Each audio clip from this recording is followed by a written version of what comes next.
Diluc! Just now, we were at the Knights of Avonius, and... I take it you're about to inform me of the war declaration from the Abyss Order. I'm aware of it, though I appreciate you for taking the trouble to come all this way. What? The Dawn Winery's intelligence network extends beyond commercial matters. Great! So, what's the plan, Master Diluc? I'm open to suggestions.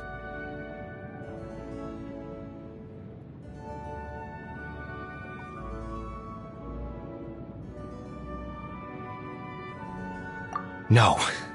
That would be playing right into the hands of the Abyss Order. They know full well that we don't exactly see eye to eye. They're using this as a means to force me into making an appearance. If my identity were exposed, all my future activities would be subject to some degree of interference from the Knights. After all, no powerful organization wishes to be outdone by someone from the outside. Ooh, the Abyss Order has really dealt you a tough hand this time. What a sneaky little bunch those guys are. There is a way, but for it to work, I need some more information. Specifically, I need to decipher the obscured portions of the Abyss Order's war declaration. Obscured portions? You mean the bits Paimon can't read? It must be a cipher only understood by members of the Abyss Order, used to spread messages within the organization.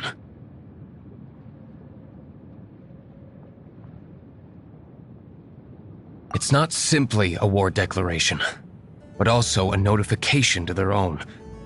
When you take a stand that makes you a hero to one party, you also become a villain to the other. And since I've been the Abyss Order's enemy for so long, they've made me the target around which they can rally their troops. Wow, seems like it takes a lot of brains to be a superhero, huh? I understand my enemy well, is all. As the saying goes, heroes and villains are two sides of the same coin. So what are we gonna do about the intel that's written in gibberish then? How do we un-gibberishify it? Simple. When you don't understand something, you ask. I've already tracked down one of their strongholds. If you're interested, feel free to come along.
This is the place.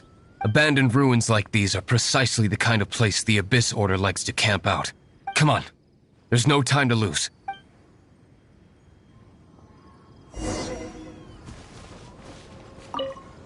This is the place. Abandoned ruins like... Come on.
Verdict is...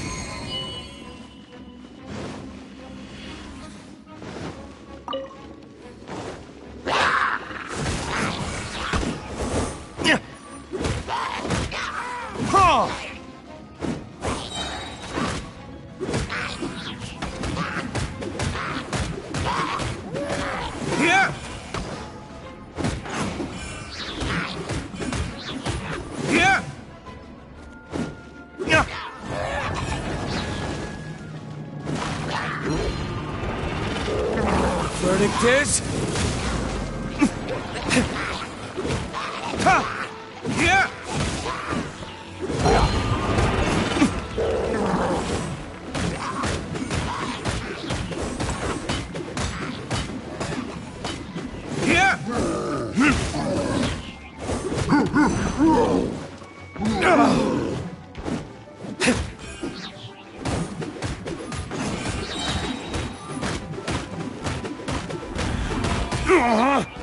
Time for retribution! Ha!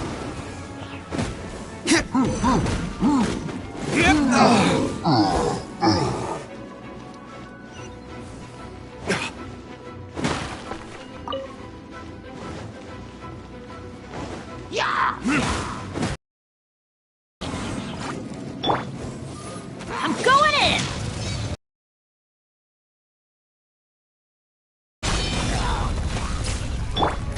Oz, reveal thyself!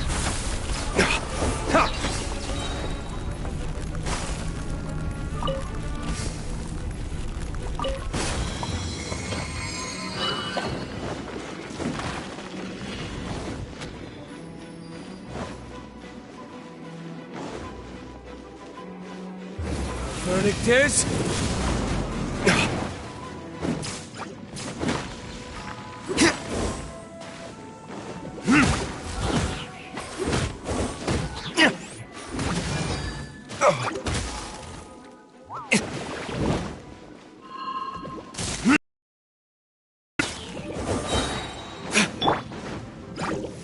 Midnight Phantasmagoria!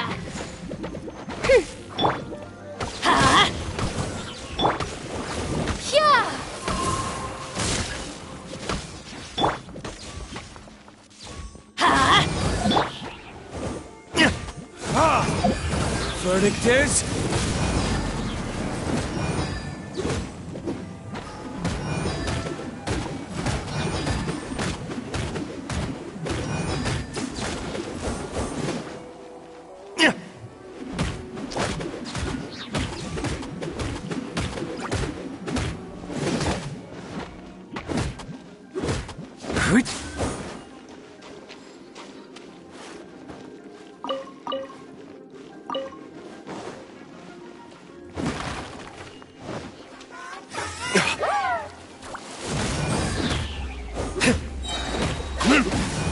Verdict is... I'm going in! Huh?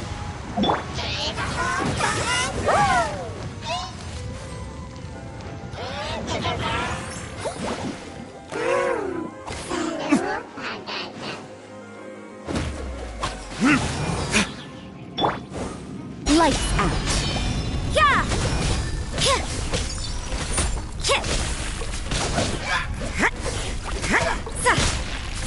You can't run!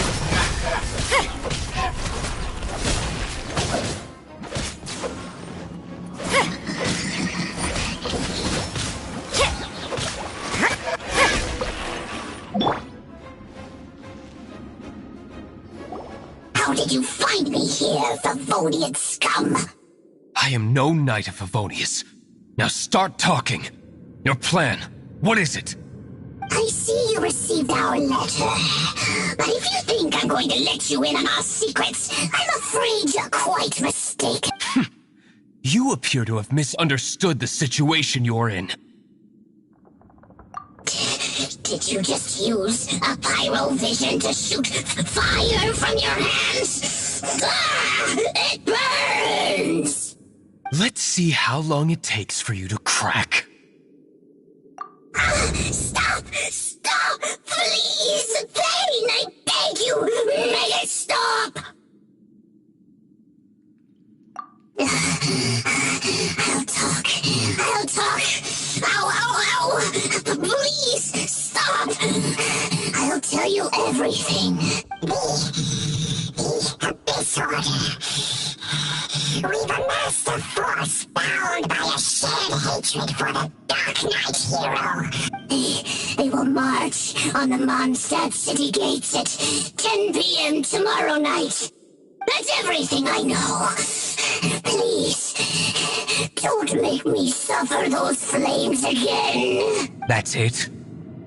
Well, I doubt you'd be foolish enough to keep anything else hidden.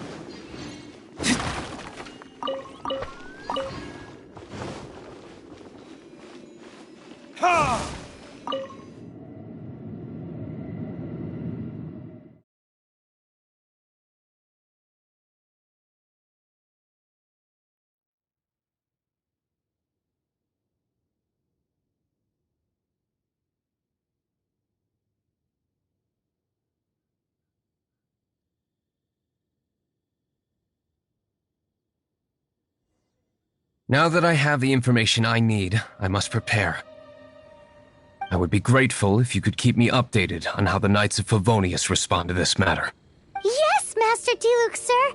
Anything you say, Master Diluc, sir.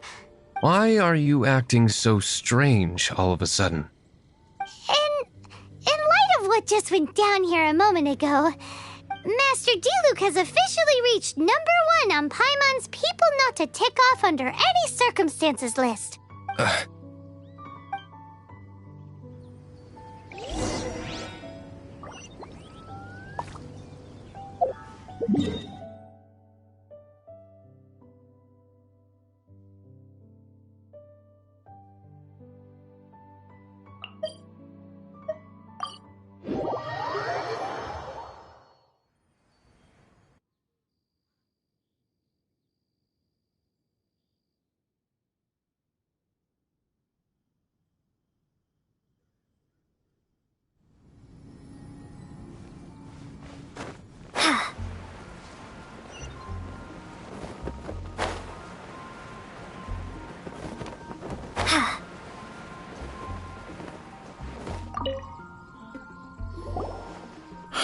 If we do not make contact with the Dark Knight hero soon... Ah, it's you two. I must admit, this issue of the Dark Knight hero is proving to be something of a headache. We've just held a meeting to decide on an appropriate course of action. Can you guess what it is?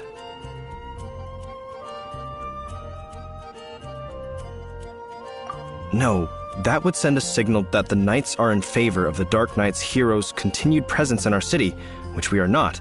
Encouraging this kind of individual heroism undermines the Knight's authority.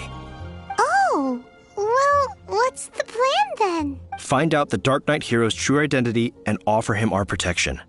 Protection? He seems to be doing just fine without your protection so far, you know.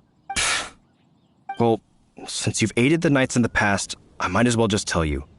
The offer of protection is just a ruse in order for the Knights of Favonius to take over full and exclusive responsibility for this matter. You aren't gonna let the Dark Knight hero be all heroic and stuff? Why not? Firstly, to show the might of the Knights of Favonius, to prove to the people that without the Dark Knight hero, they can still rely on the Knights to maintain peace and harmony. Secondly, the Abyss Order have no mercy in their hearts. If anything happened to the Dark Knight hero, it would only serve to further their nefarious ambitions. Gosh, Paimon never knew the life of a knight involved so much untold anguish before.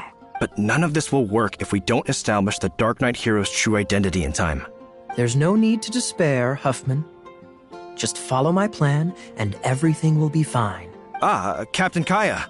Lately, Master Diluc has been working the bar at the Angel's Share every night. All I need you to do is keep him in your sight. Think you can manage that for me? Yes, Captain Kaya. But does that mean that Master Diluc is the Dark Knight hero? Who knows? It's just a hunch. I've been known to be wrong on occasion.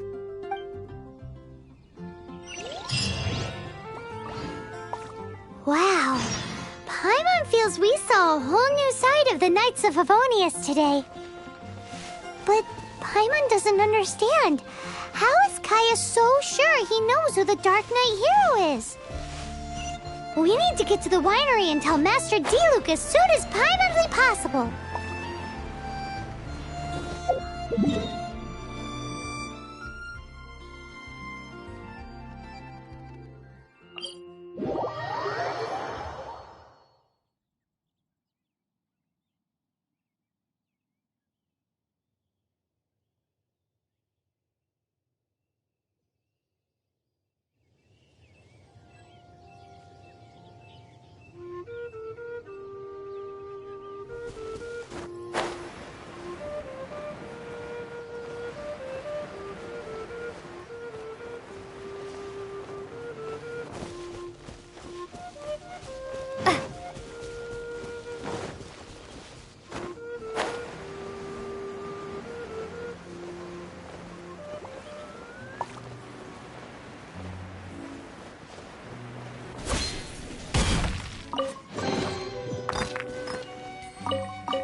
Master Diluc, Paimon has something important to tell you. Yes, about Kaya.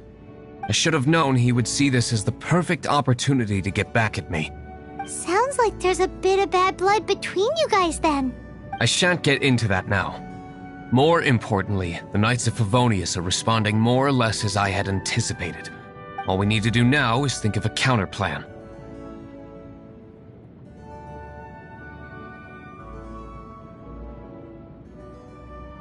Patience. Let me think for a moment. If they intend to monitor me, then so be it. We can use this to create the perfect alibi. What's an alabla? An alibi? If you want to find out, maybe you can do me a small favor first. Oh, come on! Why do you love cliffhangers so much? In Mondstadt, mist flowers are most commonly found in a region just northwest of the winery. If you could gather some for me, I'd be most grateful. I will make other preparations here in the meantime.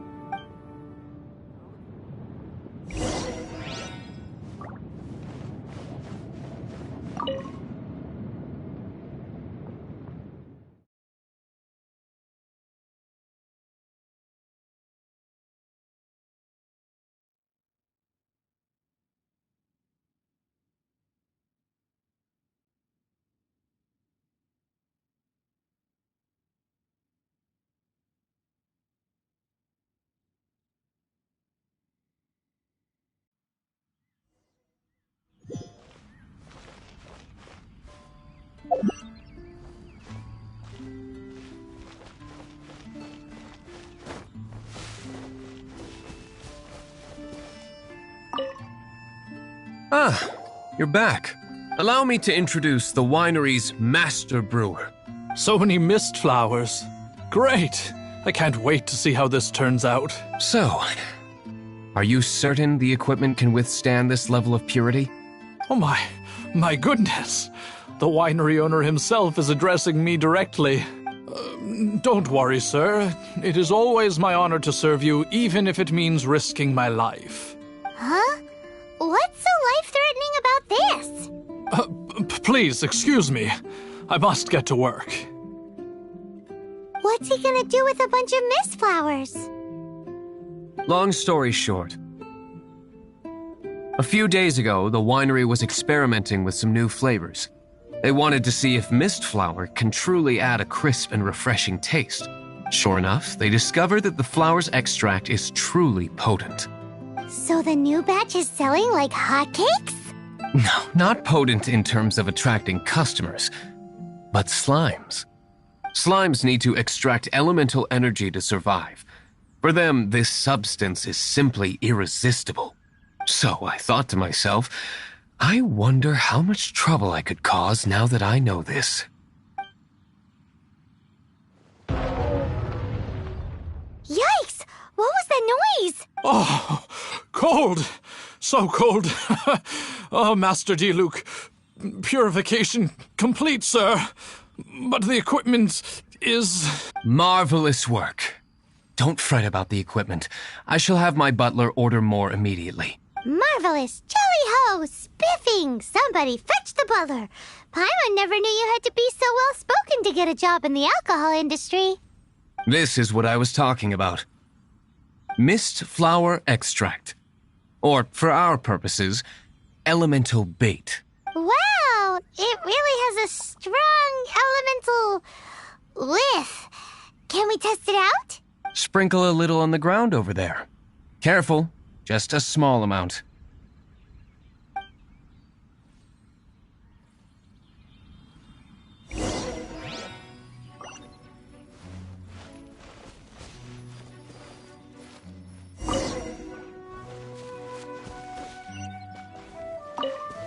And then... that's it?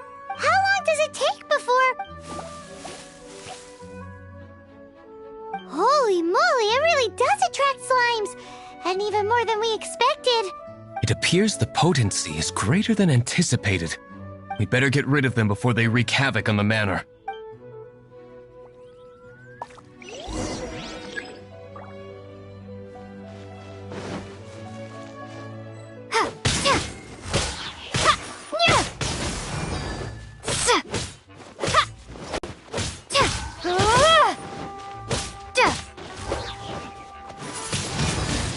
Windblade!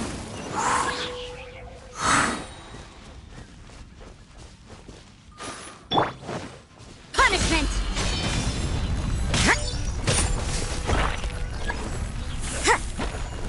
Judgment!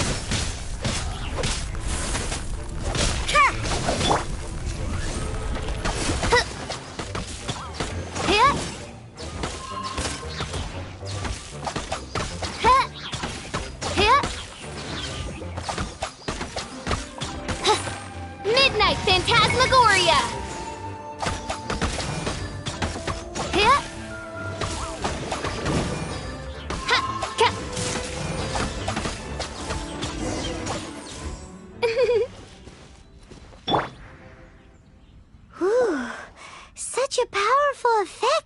such a small amount of extract. At least we didn't go picking wildflowers for nothing. All right, so can you tell us what your plan is now, Master Diluc? Yes, the plan is... And so, I expect it to all... Are you sure it will work? You're the only person in the plan. I have persevered alone from the start. Now, I alone must face what lies ahead. Well, if you already made up your mind. But until that moment comes, we can still help you out where we can. Isn't that right? I am indeed indebted to you. I shall see you at the tavern, as per the plan. Let's wait until evening to meet Master Diluc at the tavern.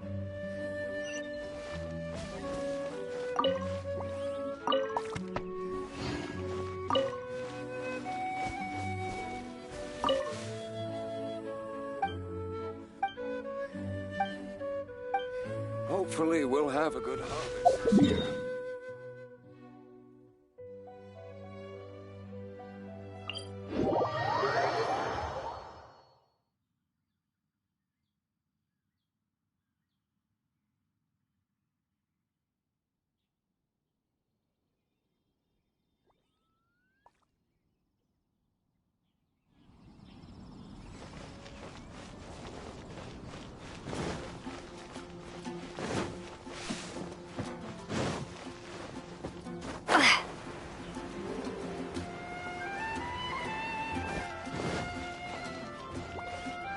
Take it back, Alec.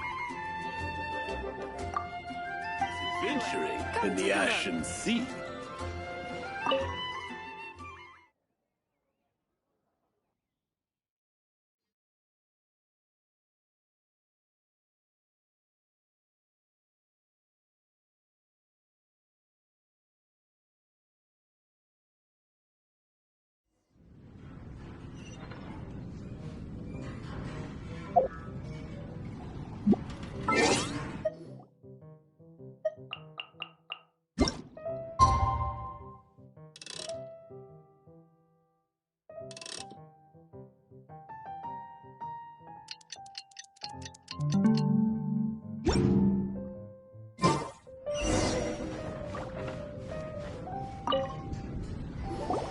Greetings, Mr. Hoffman of the Knights of Favonius.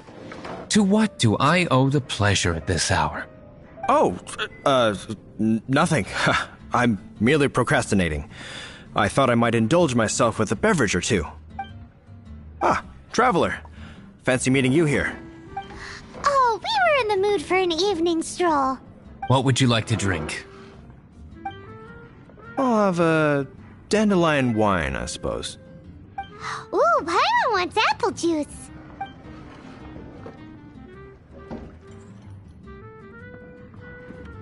Aw, but Paimon forgot to bring her coin pouch.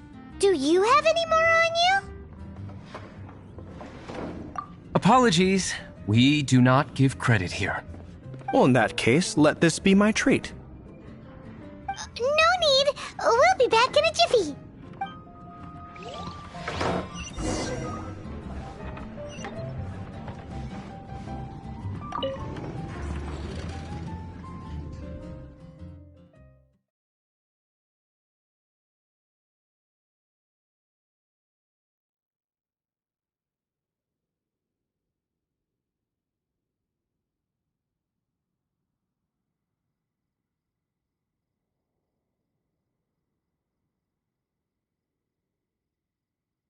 Huffman showed up, just as expected.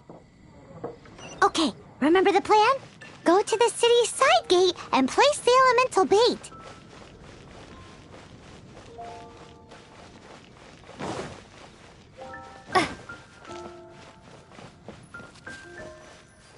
Whoa! You used all of it! This is gonna be pretty epic. Yikes! Here comes the slimes! Quick, let's get to the tavern before anyone spots us!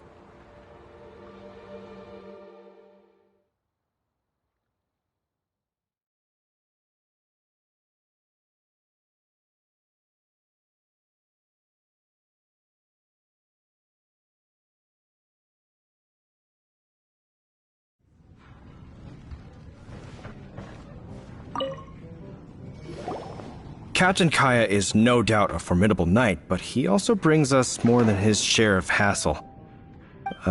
No, this isn't right. I should not be talking about my superior in such a manner. If he were to overhear me... We're back!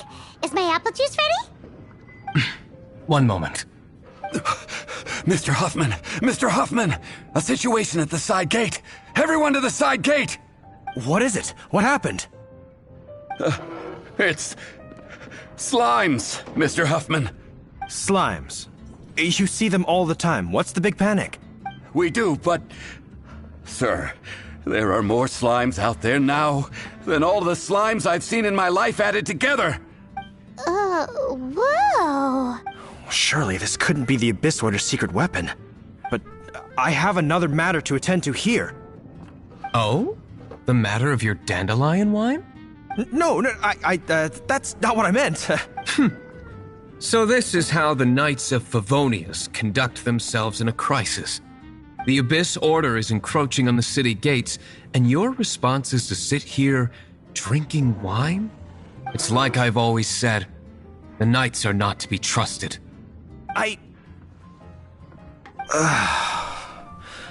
Master Diluc is right. My conduct here has been below par. I shall set off at once. But first, may I have a quiet word?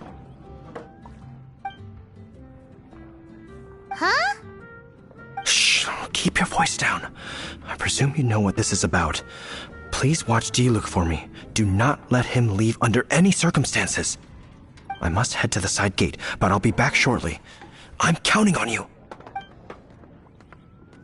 Good. That's him out of the way. Everything's going according to plan. I must get going too. I won't have a second to spare if I'm to be back in time.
Ah, there you are.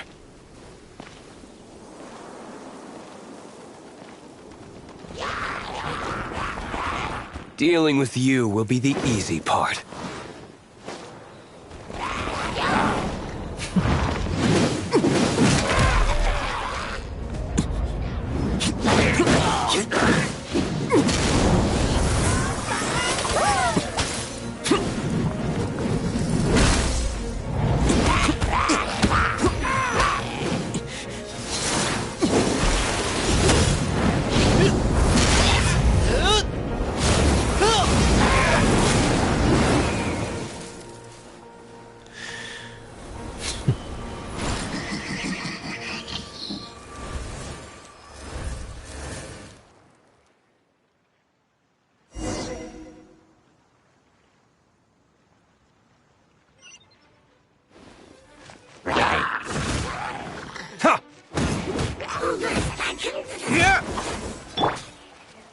You can't run!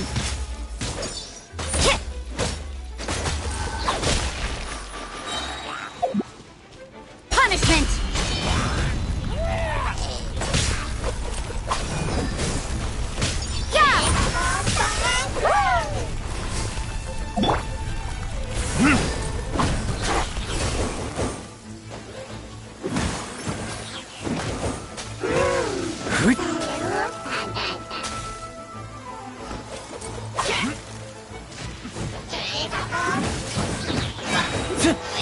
Verdict is...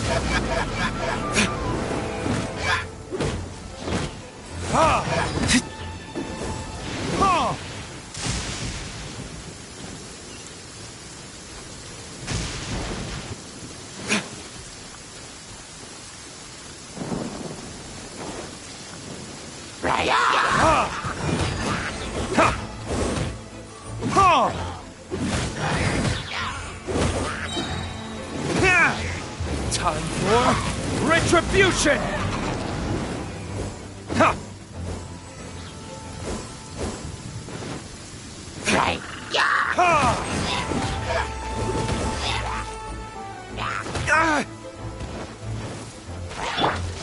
I'm going in!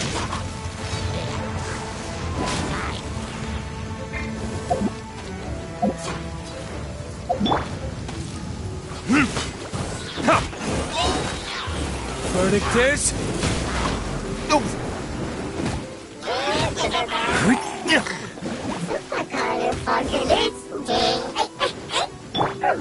By royal decree...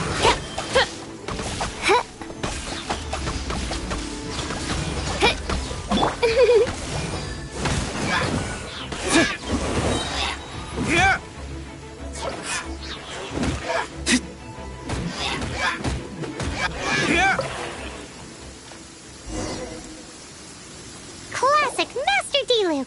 Not a baddie left standing. Nothing more than a few hilly churls. No time to chat.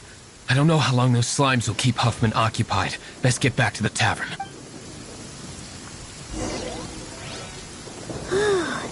Glad that's settled. Let's get back to the tavern. You think Huffman is back yet?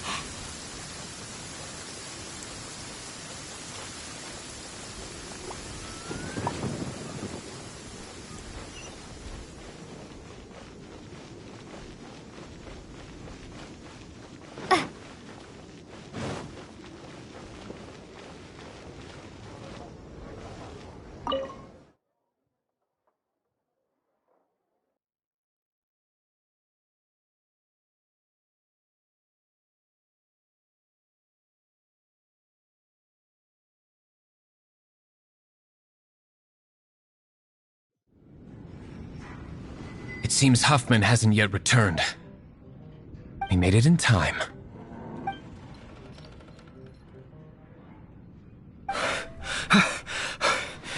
The situation is sorted now. I never expected that the Abyss Order's army would turn out to be nothing more than a few slimes. That is a surprise. Perhaps the Knight's true calling is to be slime exterminators. Who knows? Domestic pest control may turn out to be a more valuable use of your resources. Master D-Luke, please, have you no respect at all? How come you're sweating so much? You didn't leave, did you?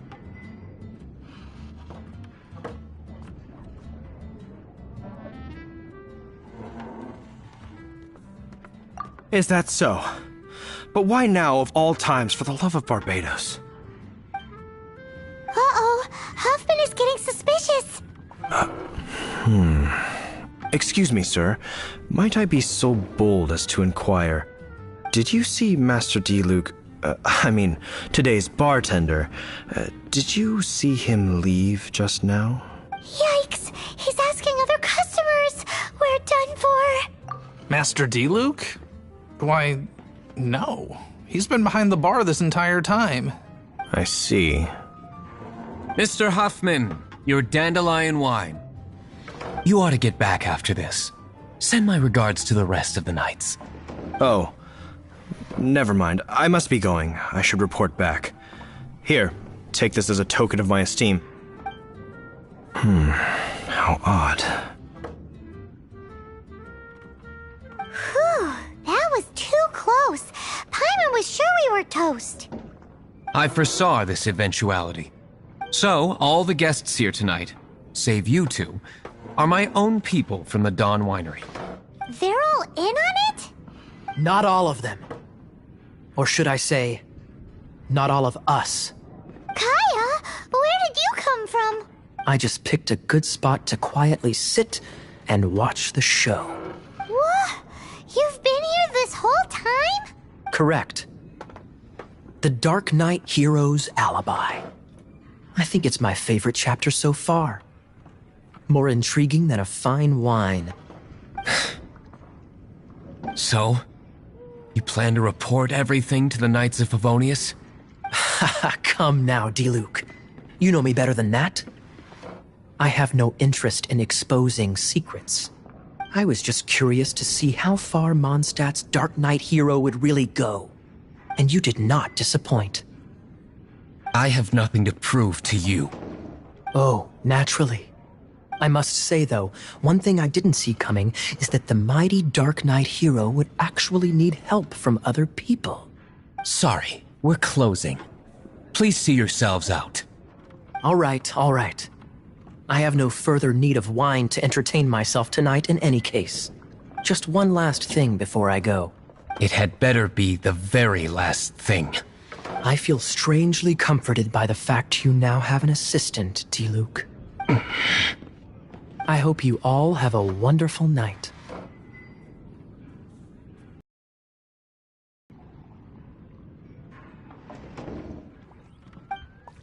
What was all that about?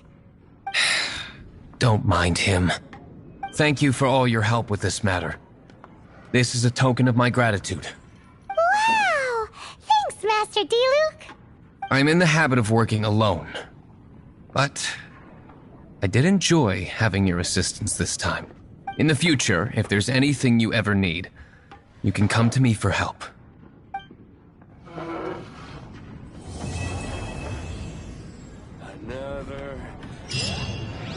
Another dandelion white. Better.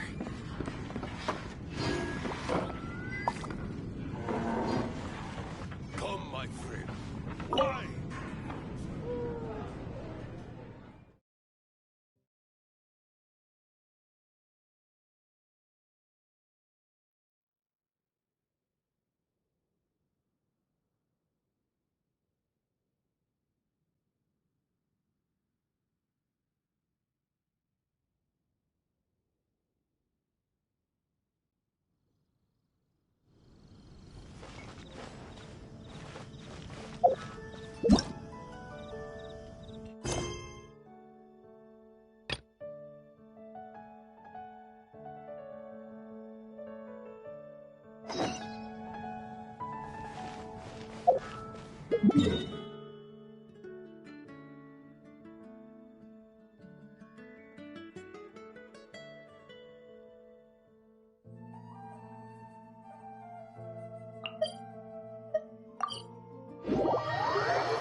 So, are you buying or not?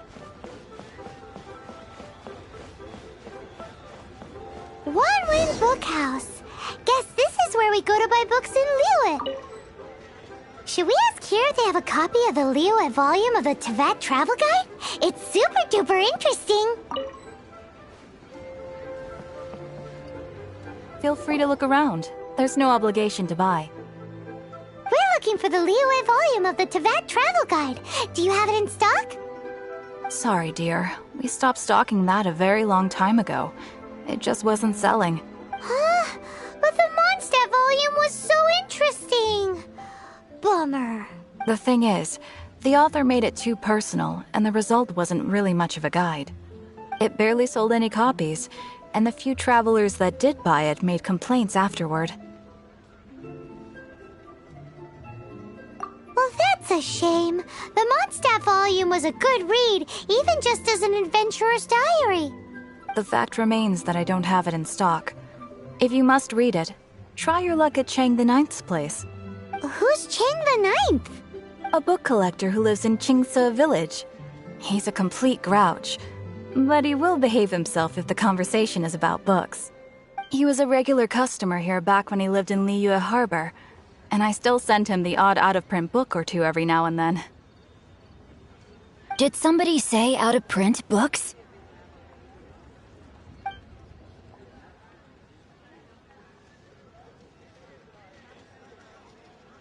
Is there a chance that Volume 6 of Legend of the Shattered Halberd is also in his collection?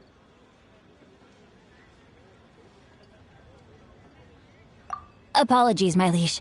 Where are my manners? My name is Sing Cho, a humble literature enthusiast who happened to be passing by. Since you and I are both in search of lost books, what say we travel together to Mount Jingse and pay a visit to Chang the Ninth?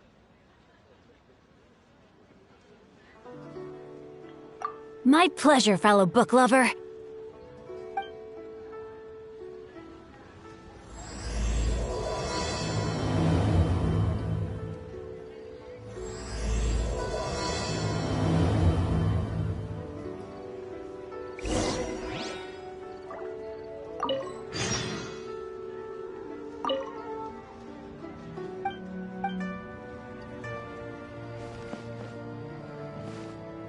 I've had my heart set on getting hold of a copy of Legend of the Shattered Halberd, Volume 6 for the longest time now.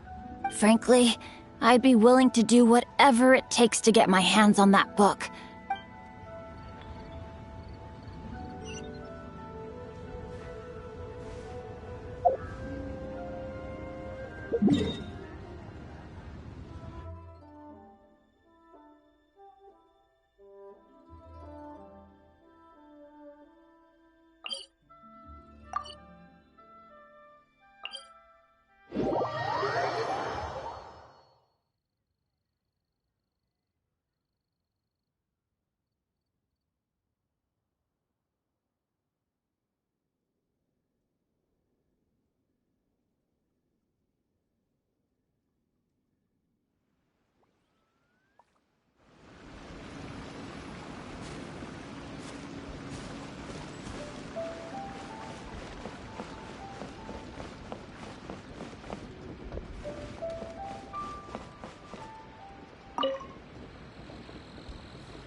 The heavens are smiting me to smithereens.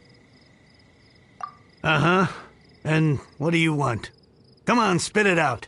We've heard you've got tons of old books lying around, and we want to borrow the Liyue volume of the Teyvat Travel Guide. Huh. Don't get me started on the topic of my books. After the chasm was sealed off, the family mining business started going south. Then the Fatui started working to sabotage me. To pay off my debts, I had no choice but to pawn off my beloved book collection. Every last book. Do you have any idea what that means?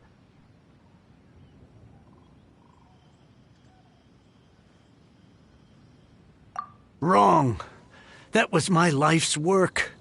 I devoted my entire life to curating, collecting, caring for them, and now they're gone. Gone, I tell you. It's useless ranting and raving at you like this. All I can do is try to save enough mora to buy them back. Unless you have other business here, I'm done talking to you. Goodbye. Off you go. Please tell me that you didn't pawn Volume 6 of Legend of the Shattered Halberd. Legend of the Shattered Halberd. There's a title I haven't heard in a long time. You have good taste, my boy. What? But we don't? That work was an epic-defining masterpiece. Granted, it was almost unknown at the time it was published, but over time it was the work that came to define the genre of martial arts novels and sparked a plethora of imitation works. Barely any copies of the first edition were ever printed. The later edition inexplicably went out of print, almost as soon as it was released. A shame, given what it allegedly added to the original story. Yes, that's right. How did I forget? The original edition's 6th volume of that work is so rare, I could never bring myself to pawn it no matter how much I needed the money. You mean you still have it? Yes. It is my one and only remaining treasure.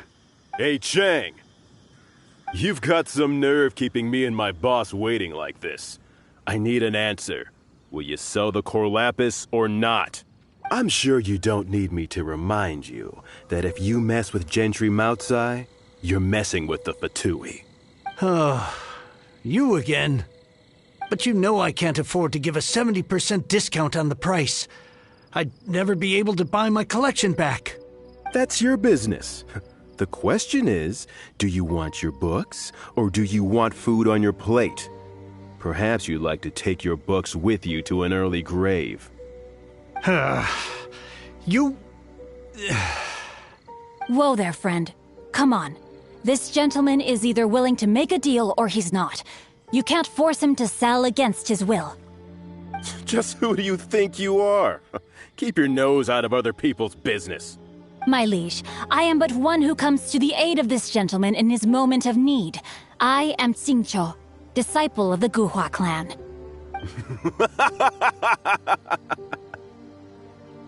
Guhua clan? Did you hear this clown? He thinks he's a Guhua master in this day and age. Oh, there was me thinking the last granddads of Guhua had keeled over and died by now. Who were you supposed to be then, huh? Some sort of Guhua messiah? Justice is blind to our backgrounds, my friend.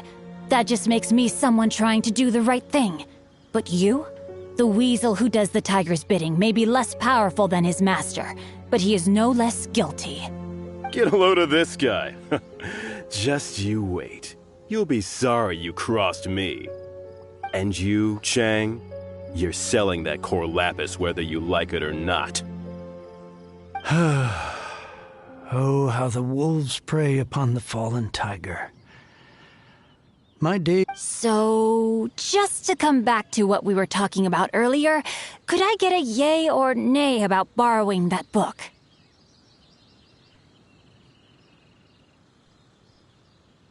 Oh, what does it matter now? I can't expect anybody to care about me anymore. But since you did stick up for me, please, just take this book and leave me in peace. 3 long years I have waited for this day. Words cannot express my gratitude. I, Xingqiu, vow to repay this great act of generosity. All right, give it a rest. Just bring it back when you're finished. Sorry, but I'm not about to put my hopes in some self-professed Guhua disciple.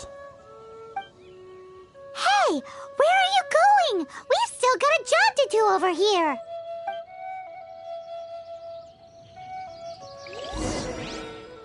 I swear I'll reclaim my lost fortune.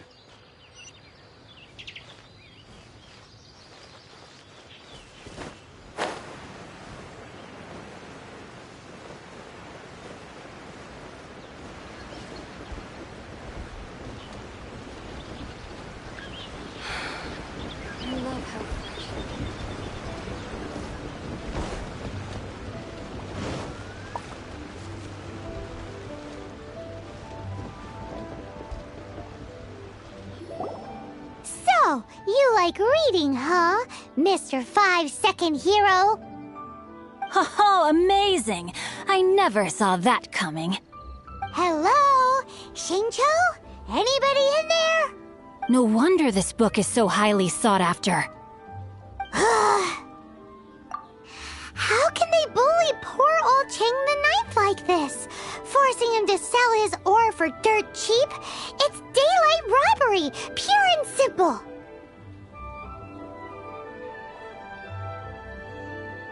Don't forget me. I'm in too. Oh, so now you can hear what we're saying. The reason I borrowed this book is that it would be a real pity if Chang the Ninth ended up having to pawn it. And I meant every word I said to Chang the Ninth. I will return his act of kindness. It is the just thing to do. I will be custodian of this book, and I will also help find a way to buy back the rest of his collection. Of course I do. An initial plan, anyway. I still need to work out the details. Give me a second to reflect. It shan't take but a moment. You're still here? What is this, a game to you? You think no one's really gonna get hurt? I gotta hand it to the Goofball clan. What you lack in numbers and talent, you make up for in guts. Oh, I'm sorry. Did I say Goofball clan? I meant Guhua clan. That's what you goofballs call it, right? There's a saying that goes, the insect that shakes the oak tree ludicrously overestimates its ability. Quit quoting proverbs at me, you buffoon! Please leave this place. I will not tolerate an attempt to coerce an honest trader, especially when the one you seek to threaten is one to whom I owe a debt of gratitude. It's cute that you want to stick your neck out for Chang and all. But you picked the wrong time, you little punk. I brought the Fatui to back me up. A whole army of you and your little Guhua buddies wouldn't be able to help you now. I may be young, my liege, but the path I have chosen makes me no stranger to conflict. Why should I cower in the face of evil? Oh, great speech. But now it's time for you to learn your lesson.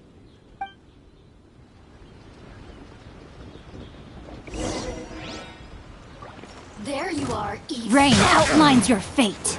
The more, the merrier.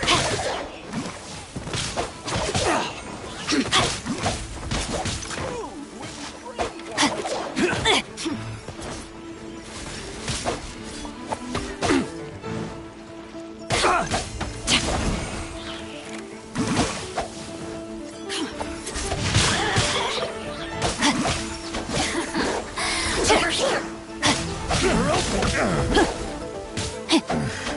The hunter.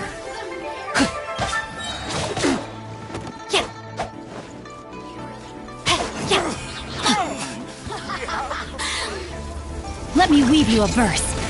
Rain outlines your fate. Everybody stand back! Let me amuse myself a little.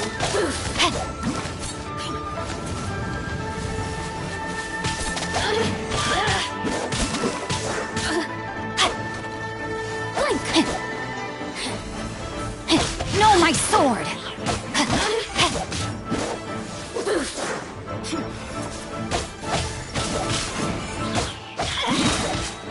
Witness the power of Guhua!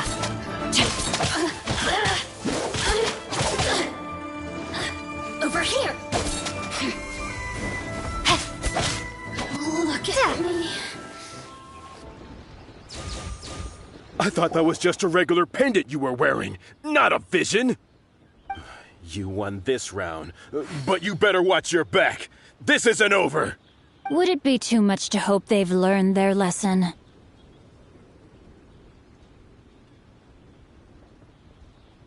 Yes, though I try to avoid using it. I dislike the unfair advantage it gives me against my opponents.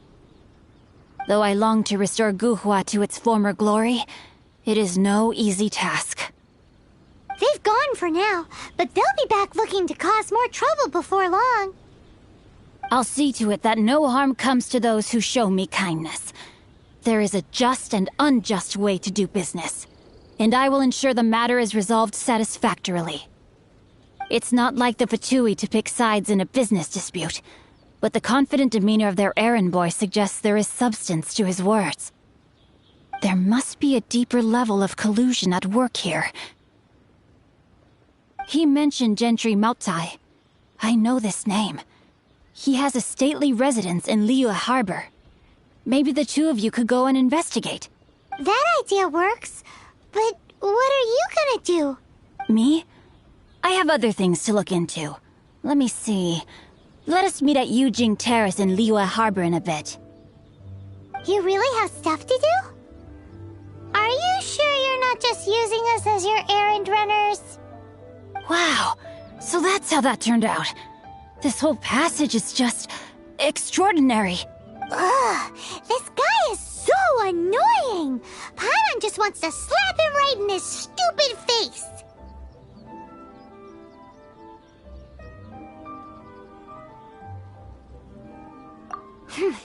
Fine, but as per tradition, Paimon gets to pick an ugly nickname for him. From now on, he shall be known as Guhua Geek.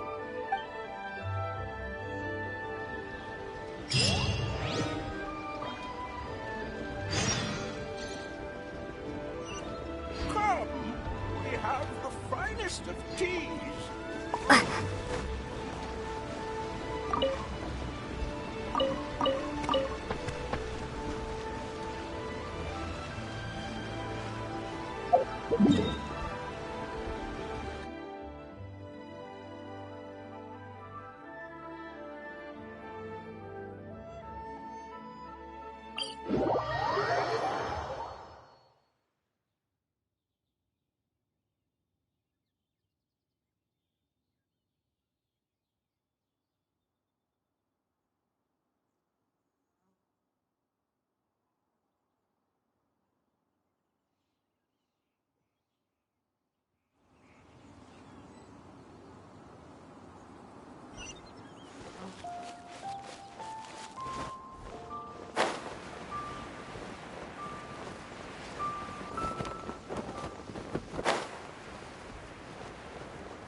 What if Master finds out?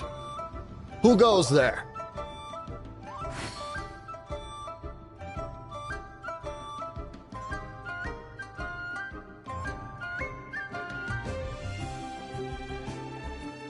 Really? He didn't mention anything about a meeting. The Master's dealing with some urgent business today. All prior appointments have been canceled. Urgent business? What is it? The Master's been working on a major business deal recently. He left early this morning to meet with a VIP client. So, where is he now? I'm sorry. The Master is stressed that we must not disclose that information to just anyone. No, I mean, yes. Yes, you are. I meant no offense. Please, believe me.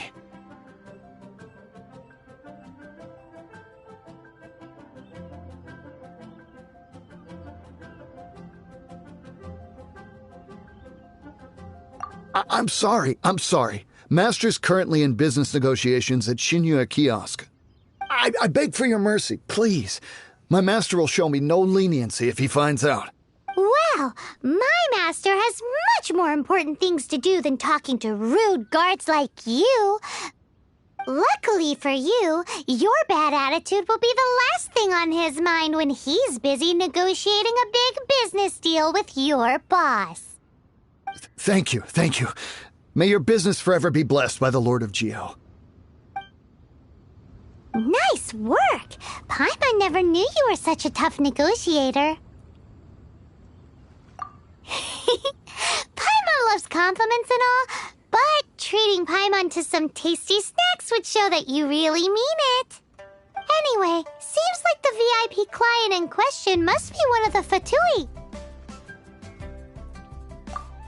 In that case, let's get ourselves over to the Shinyue Kiosk. Seems business is booming at the Shinua kiosk. No one should notice if we blend in there. But either way, if we want to know what kind of shady business they're up to, we better be careful.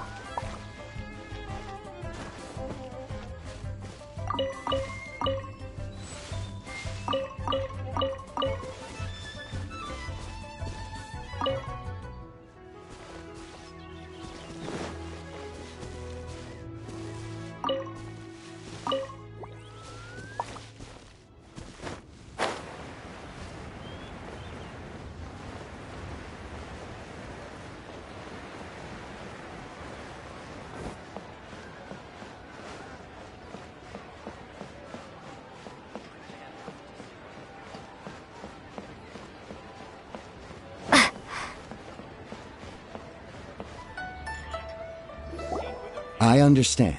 I do. Please do not worry. You have my word that the order will be completed as promised. The subordinate I sent was not quite so optimistic in his appraisal. Is somebody being uncooperative? We just ran into a minor procurement problem, is all. We haven't managed to purchase the core lapis yet. But it's nothing for you to worry about. If Chang the Ninth won't sell, I can buy from someone else. That would be most ideal. I remind you again that the Fatui care only about the result. We are willing to lend a certain degree of support to this transaction. But if it is not completed in time, you may suddenly find our goodwill comes at a price you cannot afford. I understand. I am indebted to you for your protection. You know I would not dream of disappointing you, don't you? We shall see when the time comes. Darn that old man Chang. So, Mr. Gentry Moutsai is colluding with the Fatui. Who knows if Guwa Geek has made any progress? Should we go tell him?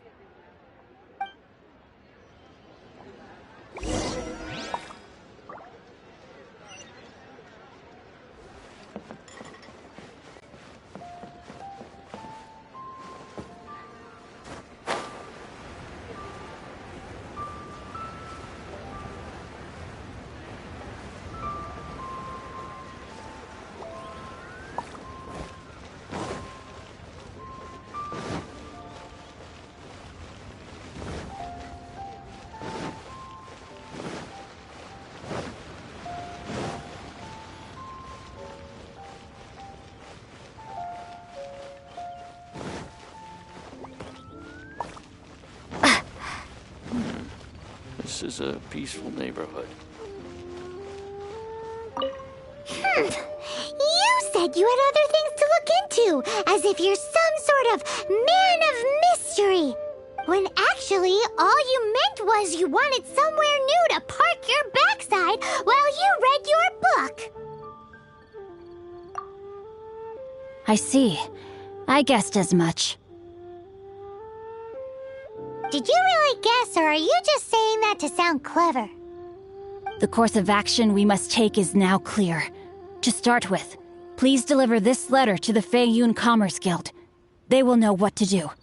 My liege, for reasons that I cannot explain, I will be unable to join you. There is no need for you to read the contents of the letter. When the time comes... Ugh, this writing is super hard to read. Paimon can't make heads or tails of it.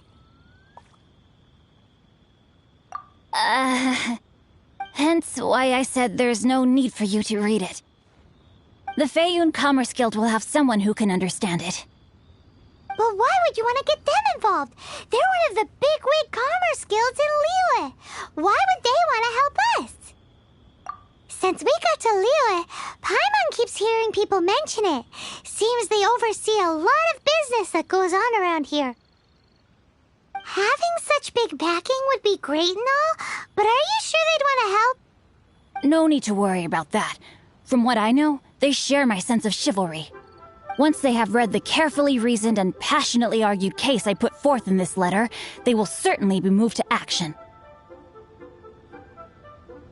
Gentry Moutsai must be taught a lesson he will never forget. This is something we cannot do on our own. Also, I do not wish for anyone else to know of my involvement in this. Why not? You're only doing this to try and help Chang the Ninth, right? To silently disappear at the matter's conclusion, concealing one's name and contribution. This is the chivalrous thing to do. To savor the memory is ample reward. Each droplet of kindness I receive, I am duty-bound to repay with a welling spring of gratitude. I seek neither praise nor reward. That sounds very lovely. But be honest, you just want them to do it so you can carry on reading your book, don't you? Thank you in advance for delivering this letter to the Feiyun Commerce Guild. Someone from the guild should be able to receive you near Lioli Pavilion. Hey! Stop ignoring Paimon!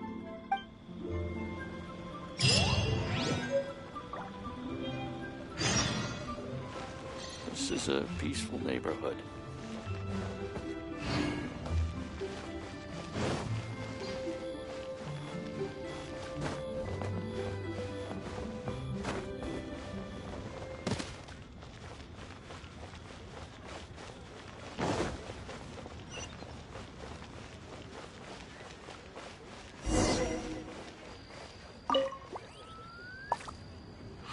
Excuse us, we come bearing news of a matter requiring your assistance. It's all in this letter. A letter? Oh, I see. This again. Oh, don't mind me. I was just speculating. Let me give this a read. Can he actually read this thing? Is it even written in the common tongue? Yes, the script is inimitable by the uninitiated. Honored guests, you must both be wary from your long journey. Please allow the Feiyun Commerce Guild to be your host for tonight. Please rest assured that the matter written about has been duly received. We just need some time to prepare. Please take a seat here in Lioli Pavilion, where you may enjoy some light refreshments while taking in the ocean view. Consider it a small token of our esteem. Yay! Tasty snacks! They're The utmost respect here at the Feiyun Commerce Guild. When honored guests grace us with their presence, far be it from us to shirk our duty to them. Please, this way.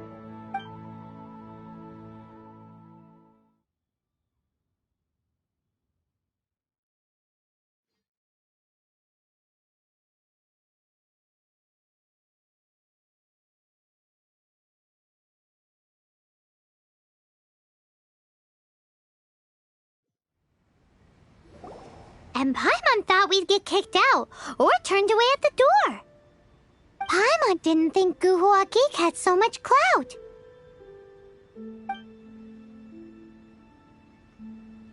Thank you for your patience. With the amount of wealth and power Gentry Moutsai has, it will take more than a slap on the wrist to get through to him. For him to correct the error of his ways, he must feel for himself the same suffering he has inflicted on Chang the Ninth. Since Gentry Moutsai's business has to do with core lapis, we simply need to buy up all the stock there is in Liu. That will put him in a rather sticky situation. Deprived of the necessary raw materials, even the best craftsperson in Tevat would be unable to make their product. Great idea!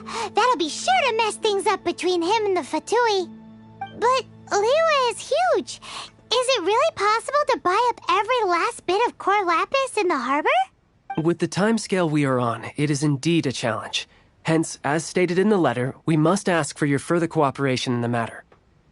First, there are a number of vendors in the city you will need to buy from. I've marked their respective locations on your map. There is also some unsold core lapis at the chasm. You will need to purchase that too. Finally, there is Chang the Ninth's batch. Alrighty, so 3 sellers in the city, another one at the chasm, and then Chang the Ninth. Roger that! Of course, we are not expecting you to cover the costs. Wow, so many more! With cash like this, Paimon could rent out Lioli Pavilion and eat there for a whole month! Well, this is not the first time we've had to do something like this. It's just par for the course now. All you need to do is strike a deal. The Feiyun Commerce Guild will handle the transportation and other trifling matters. Once you have purchased all the core lapis, please proceed to the Feiyun Commerce Guild's warehouse, where you can see the rest of the plan unfold. Gotta hand it to Guhua Geek. This is some seriously solid work for a guy who lives in a fantasy world. Enjoy Let's do this in the order the guy said. First the cellars in the city, then the chasm, and then last but not least, Chang the Ninth.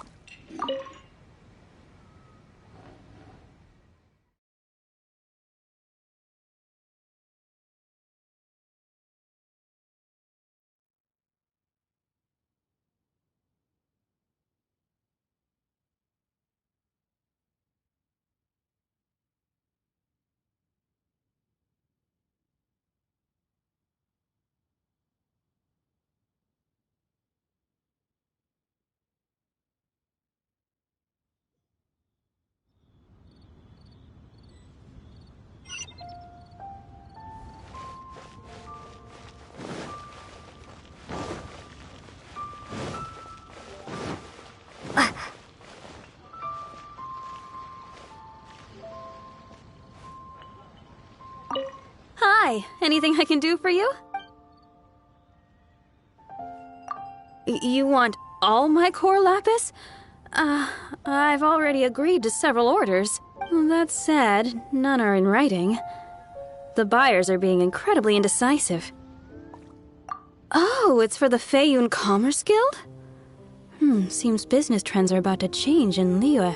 Oh, nothing. Just talking to myself. Come, let us sign a contract. Don't worry about my prior client. He hadn't made any down payments or anything. Quite common in the industry. Thank you for your patronage. We hope the Feiyun Commerce Guild will continue to do business with us. The key here is consumer psychology.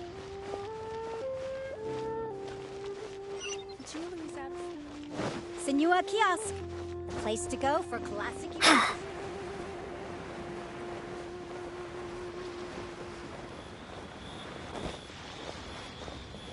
Good day, my friend. My apology. Oh, I thought you were here to purchase Snezhnayan. No, that I still have. Although I ship it all to factories in Snezhnaya. I don't do retail. Too much hassle, not enough return. Sorry.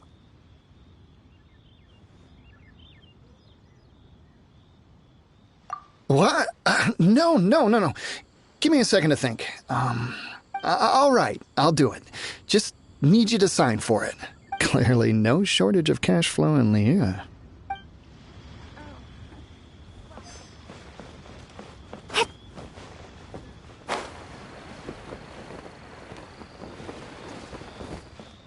Oi! Shh! Keep your voice down. All of it? Though my business may not seem so big, I should warn you that I can get what you need, both legitimately and not so legitimately. Best you give me an actual number. All of it would be far more than you actually want.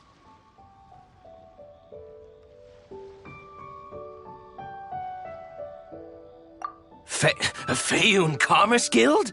Well, why didn't you say so? If it's for the Feiyun Commerce Guild, then sign on the dotted line, and I'll start getting things in order right away. This is going well. Everything's so much easier when you've got stacks of Mora. Next stop, the chasm.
Are you in charge of the core lapis here? Aha, finally. I thought you might come. I hear the Feiyun Commerce Guild has been buying up all the core lapis stock in Liyue Harbor. As it happens, I do have a batch of core lapis that hasn't been shipped yet. It's all yours, if you name the right price. The original buyer's price was already quite high, so... The best I can do is 7 million mora. Are you serious? We spent less than 100,000 mora on the rest of Liyue's stock put together. I'm afraid it has to go to the highest bidder. I'm breaching an existing agreement by selling to you, so it has to be worth my while.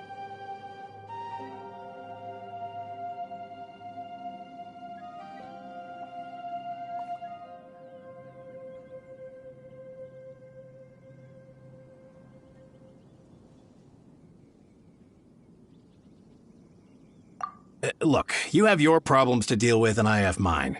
You could take it or leave it. So if you're not buying, please leave me alone. All right. We'll pay, even if it is a ridiculous price. When we get back, we'll just have to tell the guild that we'll sell to this gentleman at 4 times the normal price in the future. Wait, surely there's no need for that.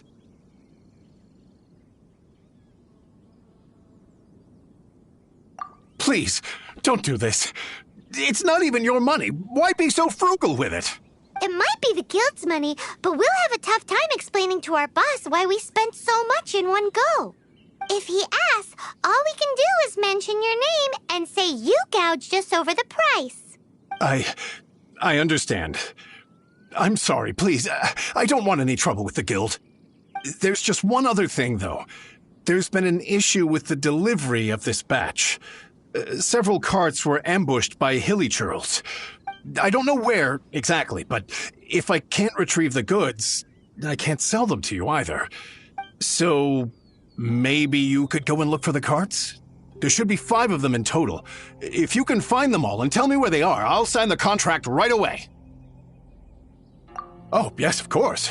I mean, I do hope to carry on doing business in Liyue in the future. That's that then. Well, no time to lose. Come on!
You can't run!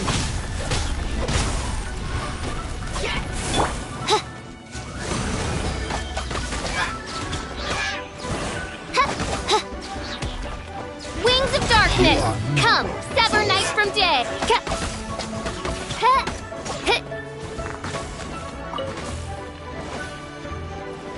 No rest for the wicked.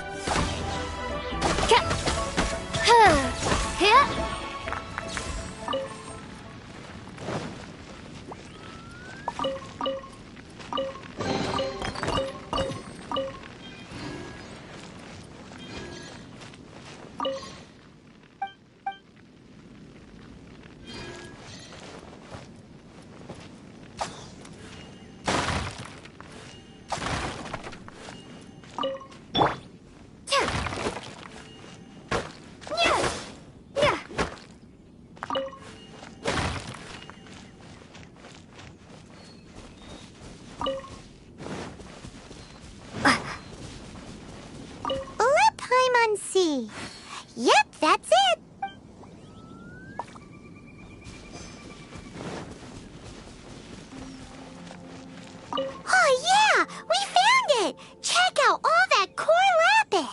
Make a note of the location. We'll send the Fayum Commerce Guild to collect it later.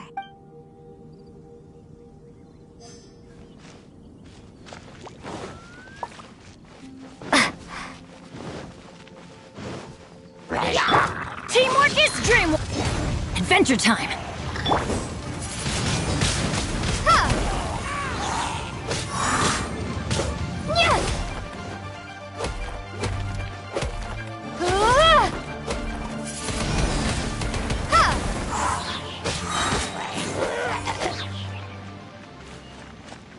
Another one down.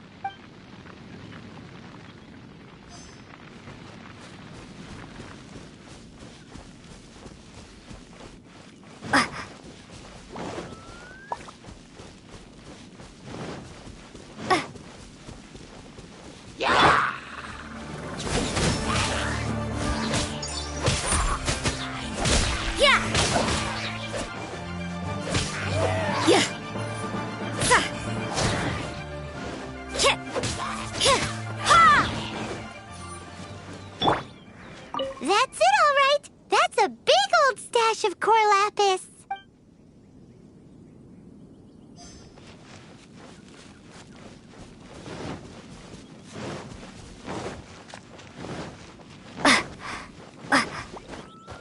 Here we go! Loads of core lapis here. Quick, make a note of the location. That guy said there were 5 carts in total, so that should be all of them. Let's get back. This has all been quite exhausting for poor little Paimon. He definitely owes Paimon some snacks.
Here, we've made a note of the cart's locations. All 5 of them. Can you sell us the core lapis now? Oh, wonderful. Thank you both. Yes, let's make this official. I also hope you could put in a good word with your boss for me. Done and dusted. Yeah!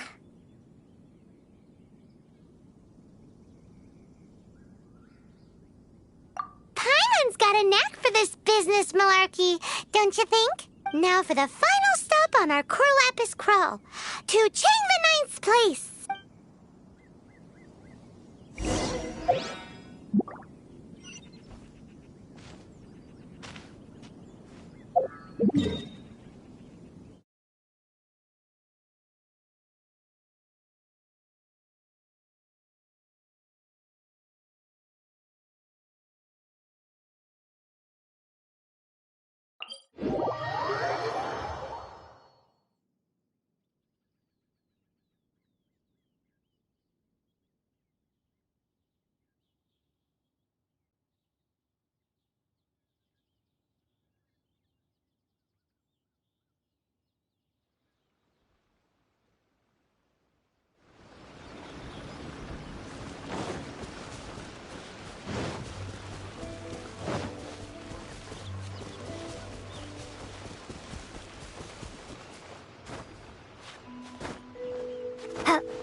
Just who I was hoping to see. I was just thinking to myself, Gentry Mount-sized thugs have been mysteriously absent for a while now. You wouldn't know anything about that, would you? Oh, don't worry. You won't be hearing from them again. Oh? What happened? Huh? Oh, I see now. You're in this trade too. So you're trying to beat him to the post, eh? Appearances can be deceiving, that's for sure. But I don't care who you are. A discount of 70% is simply impossible. The maximum I can do is 40% off, and even then I'm only breaking even. No need. We'll take it at the market rate. You mean you're not trying to force the price down? What's going on? Have I died and gone to heaven? I can't believe it. I will make a profit on this batch after all. But Gentry mount-sized thugs could still come back after I've sold it. If Paimon told you they're not gonna bother you again, then you'd better believe they're not gonna bother you again. Huh. Okay, then. My situation can hardly get worse from here in any case. But tell me, what on earth do you plan to do with so much core lapis? Actually, it's for a commission. Can't go into too much detail.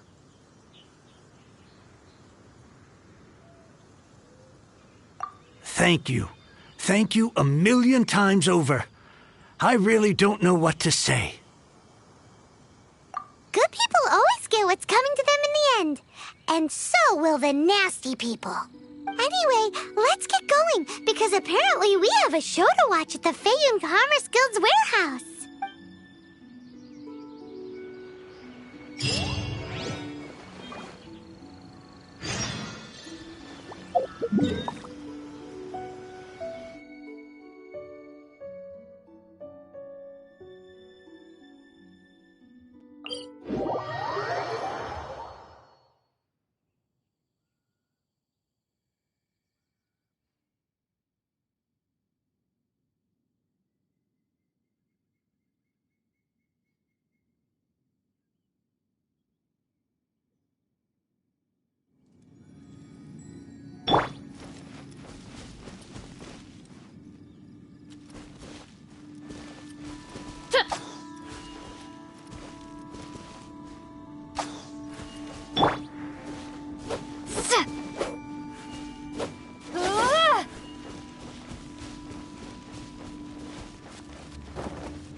Welcome. The final act in this drama would not be complete without you two here as audience. You better believe it. We're the ones who've been doing all the work. What exactly have you been doing all this time? Well, naturally, I used the time to immerse myself completely in Legend of the Shattered Halberd. I managed to finish the book off, and I enjoyed every minute of it. Divine Halberd, an ominous sword. Mir and Wei Yang. The way the story develops across the first 5 volumes. Nothing short of exemplary. But the 6th volume? Words fail me. How blessed we are to have such an author grace our world with such works.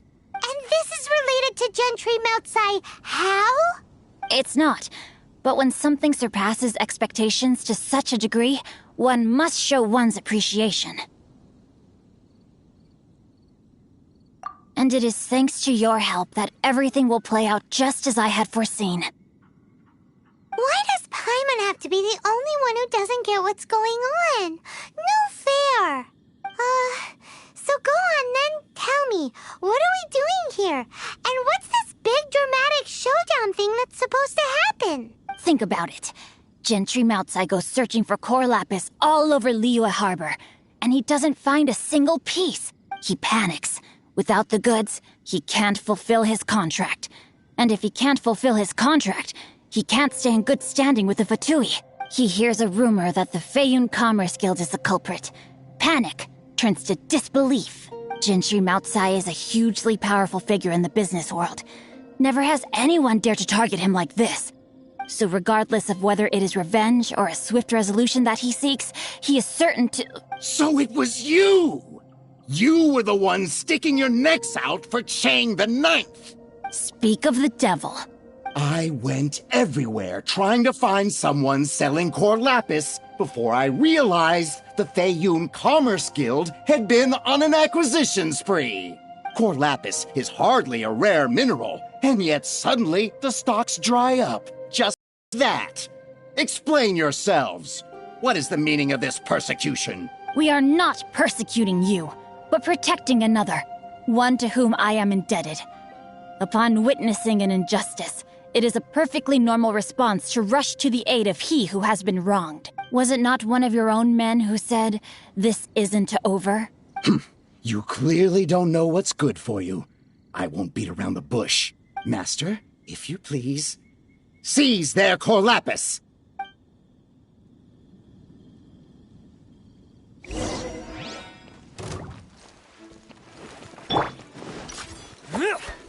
Get out of here!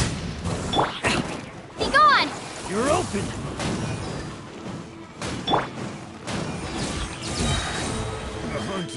A hunter. I summon the... Huh, huh.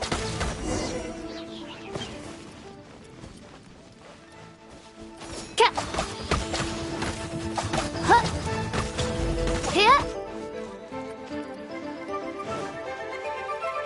So soon. Punishment! Prepare yourself.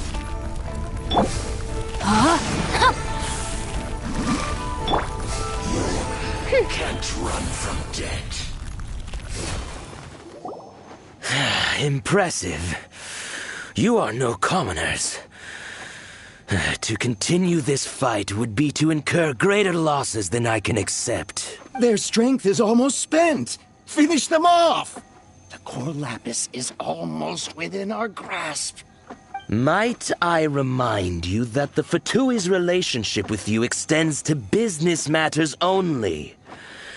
I did not lend you my men to have them stir up trouble at your beck and call. What are you saying? Master, everything I did with only one thing in mind. To complete the order. Then figure it out by yourself. Don't go.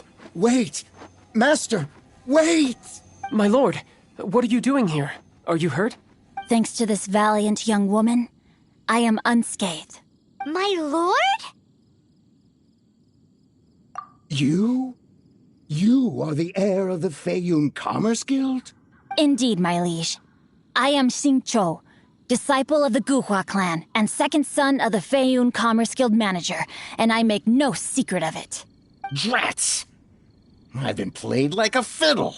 Gentry Moutsai. Coercion and intimidation are hardly the attributes of a respectable businessman. The problems that your business practices have created, I have sought to resolve through mine. I shudder to think what the Fatui will do with you if you fail to provide their core lapis. You meddling swine! Well, go on. Tell me, what will you sell it for? Since you asked Chang the Ninth for a discount of 70%, let's fight fire with fire, shall we? 3 times the market rate sounds fair, no? How dare you subject me to such viciousness? This is a malicious and calculated attempt to run me into the ground. Deep breaths now. This is a simple decision. Will you buy or not? Fine. Have it your way. I'll find the money somehow. Happy now? On behalf of the Feiyun Commerce Guild, I thank you for your business, and hope you will continue to do business with us in future. You? Funny-speaking, book-reading, guhua geeking Xingqiu are the heir of the Feiyun Commerce Guild? So that massive stash of Mora you let us burn through in a day, that was from your private vault? 'Twas but a paltry sum. I got to make a very sound investment while putting Gentry Moutsai in his place. A classic 2 birds, 1 stone situation.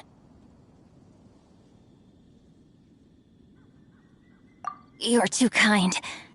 You have valor in your heart, and that is worthy of admiration. Yikes! Paimon's been calling you Guhua Geek this whole time! Paimon read in one of these martial artist novels that when rich heirs like you get angry at someone, you have their arms and legs chopped off! Paimon's toast, and sorry, very sorry! Please don't hurt Paimon! Calm down. Since you can fly, you hardly need your legs anyway.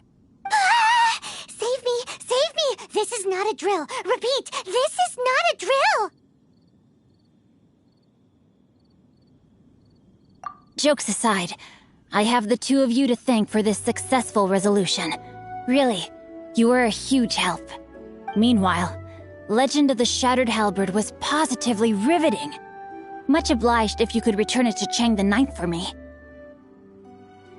I did nothing, and hence deserve none of his gratitude. The two of you, meanwhile, though strangers to the circumstances, stepped in and saved the day. To have made such valiant and chivalrous friends is more than enough for me, my liege. My lord, forgive the intrusion. It's about your father. Please inform my father thusly. I have averted a disaster and earned a sizable sum of money in the process. Might this meritorious act compensate for my prior transgressions and earn me a few more days of freedom, perchance? Legend of the Shattered Halberd speaks of a domain that I should very much like to investigate. For all your clever long words, the fact is you're just a lazy bones who doesn't want to work. What if I told you that a reward awaits you at Chang the Ninth's palace, and not just his gratitude? A reward? Well, that sweetens the deal somewhat.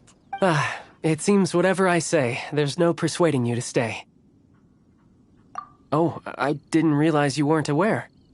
Thank you in advance for returning the book for me. I will take my leave now. May we meet again, fellow merchants.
Finally, you're back. This morning, the pawnbroker showed up and gave me back my entire collection. I'm positive that you must have been behind this once again. Thank you. Thank you from the bottom of my heart. Please don't say that. You have no idea how much this means to me. The Chang family was a prestigious household in Liyue back in the day. Unfortunately, after I took over the family's affairs as heir, a series of business setbacks devoured our fortune. Since then, I've saved for years, hoping to restore the house to its former glory. In the end, everything was riding on this Corlapis deal. Were it not for you, this barren wasteland in the mountains would have become my final resting place. Wow, that's the second heir we've met in this town. I'm sorry, what? Nothing? Oh, here's your book back. Wonderful. Legend of the Shattered Halberd. I was beginning to think that Guhua rascal had swindled me. Do people really look down on the Guhua clan so much? Actually, the art is centuries old and was once held in high esteem. But now it has faded beyond recognition. To instigate a revival, you need to inject some fresh blood, but it's hard to attract budding young talent to a dying art. And so it becomes a vicious cycle. In any case, Guhua kids these days. Take that young rascal Xingqiu, for instance. For all his talk about repaying kindness with kindness and whatnot, what has he done to show for it? You're the ones who've displayed a genuine sense of responsibility. What does it matter? Anyway, you wanted the Liyue volume of the Teyvat Travel Guide, didn't you? I'll fetch it for you. It's yours to keep. In addition, here is but a small token of appreciation for your huge generosity. My ore is sold, and my treasured books have returned. I can't believe it. What? What was that? Paimon saw something fall out. Oh, nothing. That little rascal surely isn't...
fortune.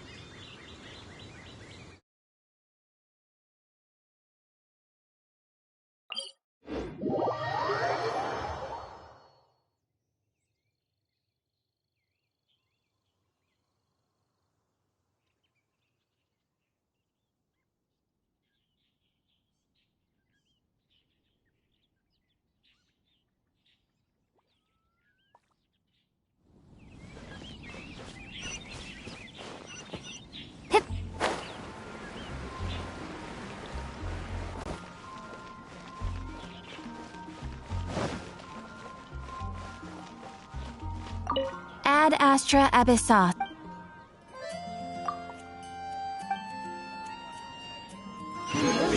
Everyone can hear your voice. See something that catches your eye.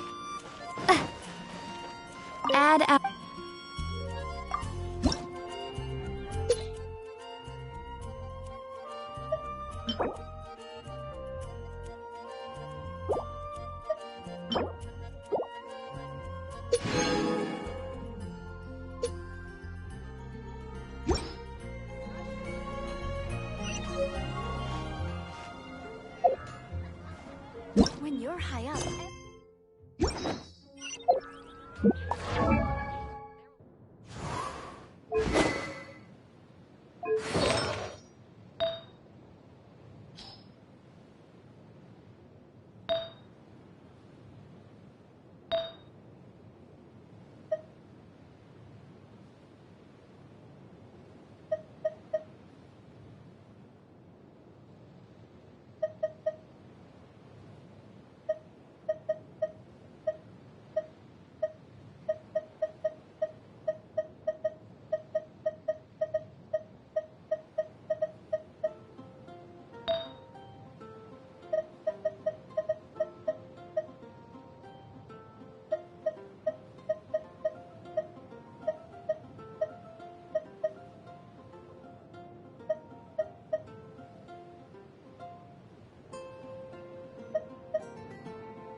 routing.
Limbs are a requirement for locomotion on land. You too wish to bear witness to the rite of dissension?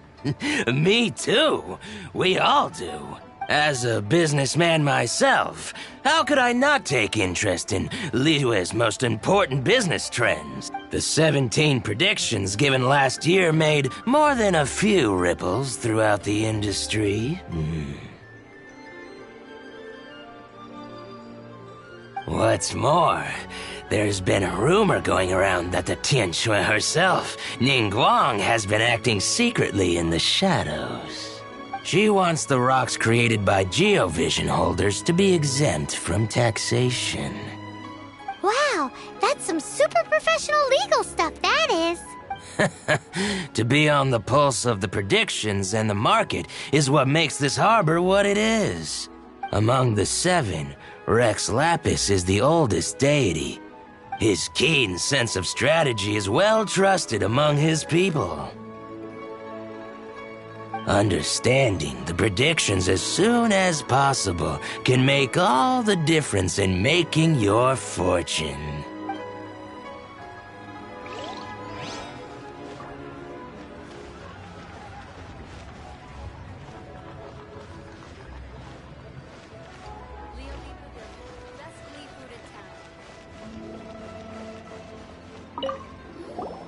Rite of Dissension.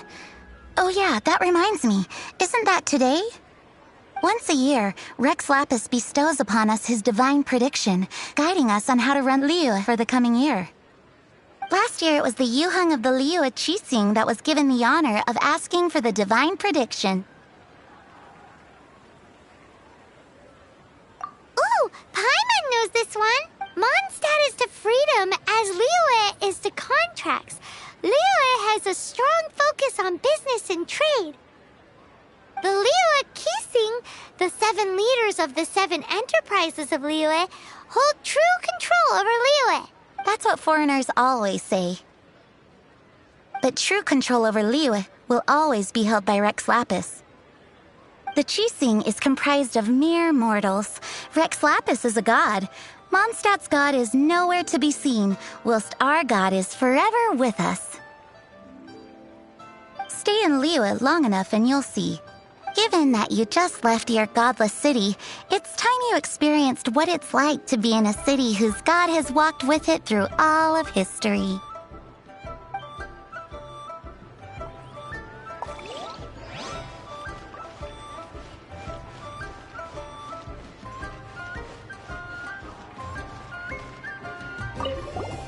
Oh, are you also foreigners here for the ride?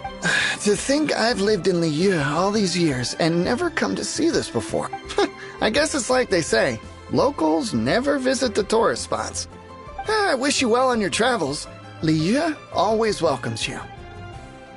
Thanks! Where do we go if we want to see the Rite of Dissension? You're not at all close. Not to mention that even if I gave you directions, as foreigners, you'd get lost along the way. So, better head to Yujing Terrace, to the high ground. It's the highest place in the harbor. Sounds like the best place for trying to communicate with deities, no?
decided that the best time to make a wish is today, during the Rite of Descension. Wanna give it a try?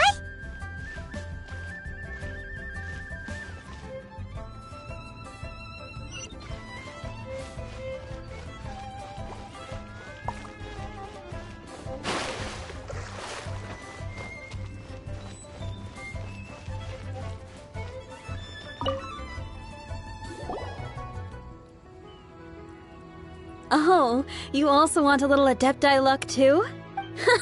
Seems you know a lot. Making a wish during this time is sure to get you the blessings of both the Adepti and Rex Lapis himself.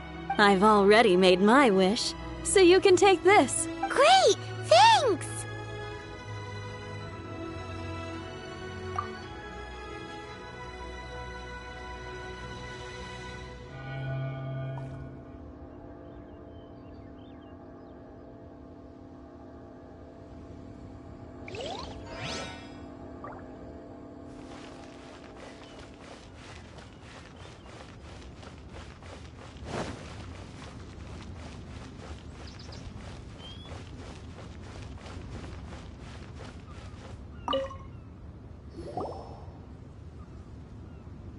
Your first...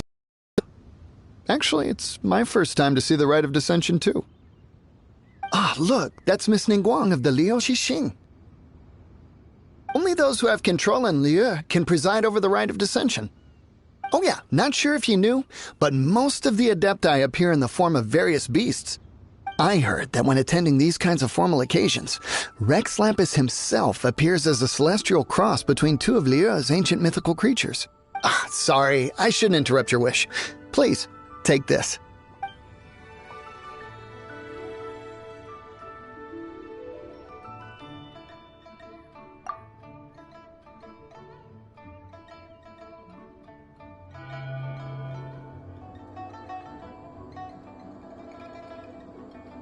Great! Now that we're all done with the wishing, guess we can just wait here for things to get started. Who knows how long that Miss Ningguang lady is gonna take?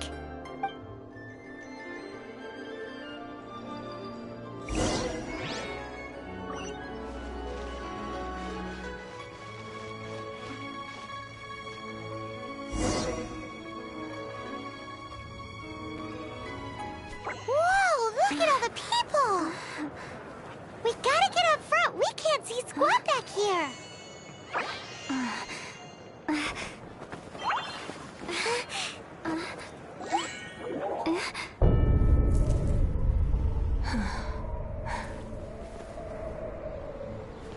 The hour is upon us.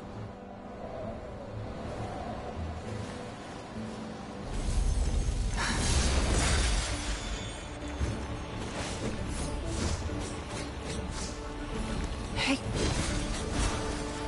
Hey.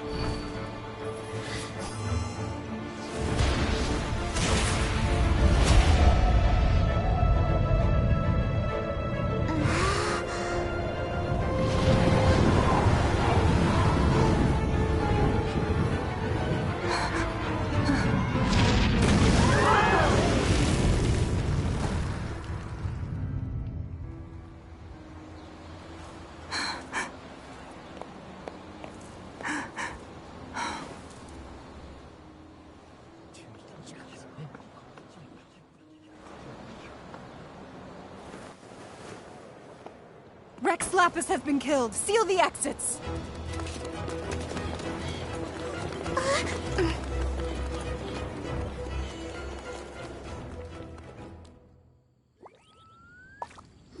What? What's going on? Did she just say Rex Lapis is... The Geo-Archon is... dead? Oh no! The Millilith! Looks like they're nabbing suspects who got too close. Paimon's freaking out! The killer is amongst us! Wait. We got close. Are we suspects? Wait, where are you going?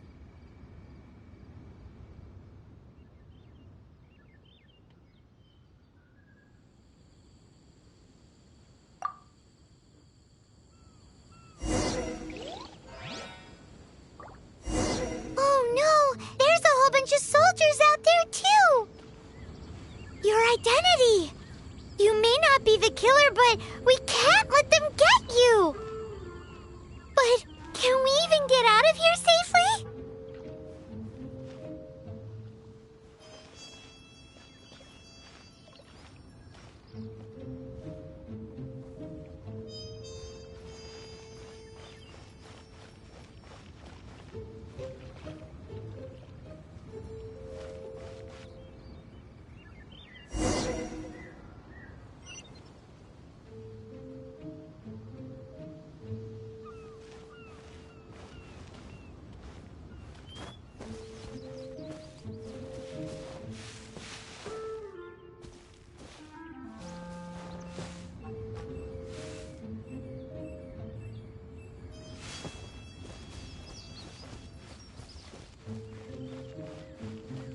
They're here! Arrest them!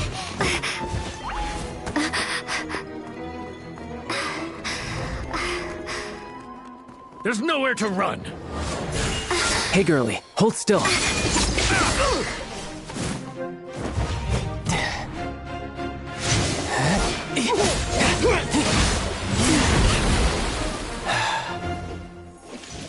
Stop!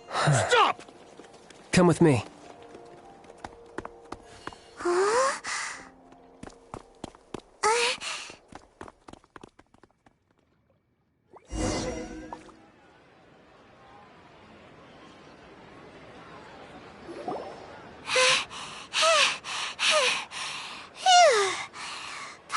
Paimon's exhausted. So insensitive. You have no idea just how tiring floating around. Wait. Just who are you exactly? Call me Child. Child? What, so we're supposed to dote on you? No, not at all. It's an alias of sorts. In Mondstadt, I don't suppose you came across a Senora by any chance. Senora? You're Fatui, one of the Harbingers! Oh, no. Don't worry. I'm not looking for a fight. Senora gave you quite the bad impression, huh? That woman. Can't say I'm a fan either. Right. Let's forget all about her, shall we? I'm here to help you. Yes, help. I'm not a bad guy. Oh, okay, perhaps I'm kind of a bad guy, but I'm not here to give you any trouble. Would it be too much to ask for you to keep the sword sheathed? I thank you for your knightly nobility. I heard of your deeds in Mondstadt, so I couldn't help but notice you during the proceedings back there. And because I had my eye on you the whole time, I know it wasn't you. Someone else was clearly behind it. But, regrettably, given I'm a Fatui envoy from Snezhnaya, there's no way I'd be trusted after something of this magnitude. The ruling Chising of Liyue has always been overly suspicious of us. Well, can you honestly blame them? Guess I shouldn't try to deny that. Okay, sure. Maintaining a distance between strangers is probably a good idea. Either way, I'm already used to it at this stage. But right now, if you want to clear yourselves of any suspicion, you need to get yourselves to Northland Bank. Staying here isn't an option. As the old Liyue saying goes, the walls have ears.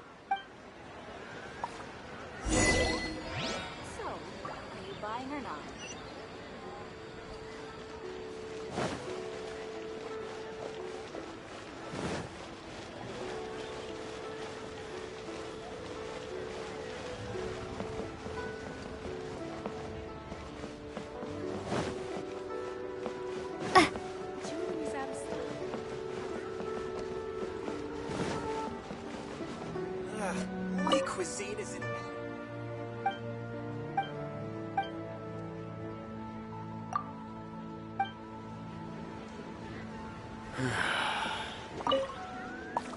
Northland Bank. Correct. This bank was opened here in Liyue by Snezhnaya. Though everyone knows Liyue is the most enterprising in Teyvat, Snezhnaya is not short of change either. Yeah, well, poorer nations don't seem the type to have diplomats that come around acting the way yours do towards the Knights of Favonius. Here, let me give you this. This is a... I'm not sure exactly. Sometimes all money can buy is things, and not a name for oneself. All I know is that it's a sigil. A sigil to keep the mighty and illuminated Adepti from bringing harm to you. Adepti? If you head north from the harbor, then west from Guili Plains, you will eventually reach a stone forest known as Jueyun Karst. The people of Liyue believe it to be the abode of the Adepti. Legend or not, they believe it. As such, offerings to the Adepti are made at its borders. Nobody dares venture in. But I have no need for believing, not when I know for a fact that the Adepti truly exist. Hate to admit it, but your Fatui intel seems all right. But why would we go looking for Adepti anyway? Oh, my little friend. There are plenty of reasons mortals seek the blessings of Adepti. Money, health, love. But you will go for justice. Justice? The Qi Sing will already have dispatched the Millelith. They'll be seeking out the assassin from amongst the onlookers. But how could a mere mortal kill a god that can sweep aside entire armies? Rex Lapis never gave up his power as a god. This level of crude response is beyond what is called for. How suspicious.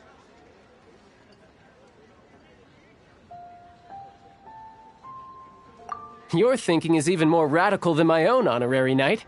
Even now, the Northland Bank wouldn't be able to hold the Millelith off for long. But the Adepti can clear you of any wrongdoing. Liyue was founded by the Geo-Archon and the Adepti. Of course, it was built by force. Look for them, and be faster than the Qi Sing's messengers, so you may give your version of events first. If there is anyone that can help you in Liyue now, it can only be the mighty and illuminated Adepti.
And who might we be? Those that dare enter Jueyun Karst.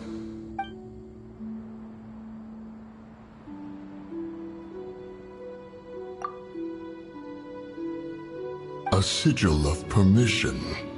Many a season has passed since one was last in the presence of such an item. He before you is the mighty and illuminated Adeptus, Moon Carver. Speak, traveler. What business have you here? Actually... It's the assassin! They dared to flee here to Jueyun Karst. Sir, we've already stepped too far into Jueyun Karst ourselves. There's no choice. Apprehending the assassin is top priority. We must press on. Disturbing our borders. See them gone. One will not have interruption.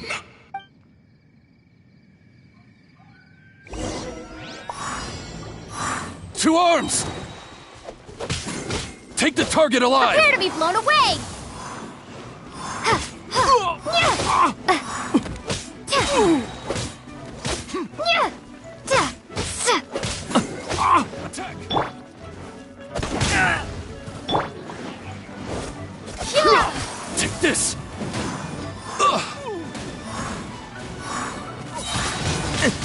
Windblade! Who goes there? Take the target alive! Yeah!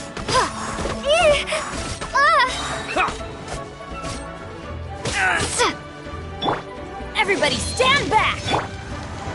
Be gone!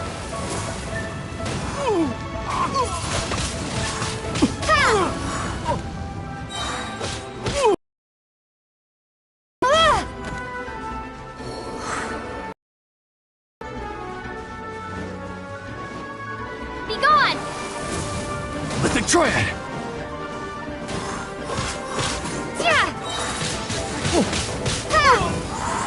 Two arms! Yeah! Take the target alive!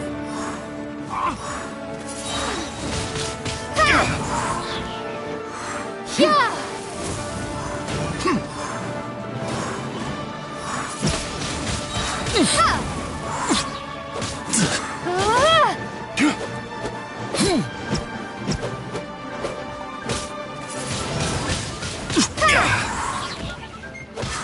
Beaten!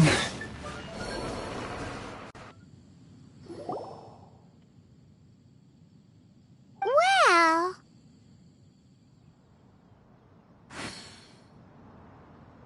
Preposterous. Preposterous! The Liyue Qixing. Utterly disappointing. How could someone possibly assassinate Rex Lapis during the rite of dissension? And then place suspicion upon the attendees? Traveler, of the unjust accusations placed upon you, one has become aware. The mind knows its answer. Though one must consult with one's fellows, lest the mind be misguided. Go, take your sigil of permission. Carry with you a message. Mountain Shaper and Cloud Retainer can be found here. Only fate will decide if you shall find them. Only fate. There exists a conqueror of demons, a guardian Yaksha. Go to Wangshu Inn. There you shall seek him.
Light it up!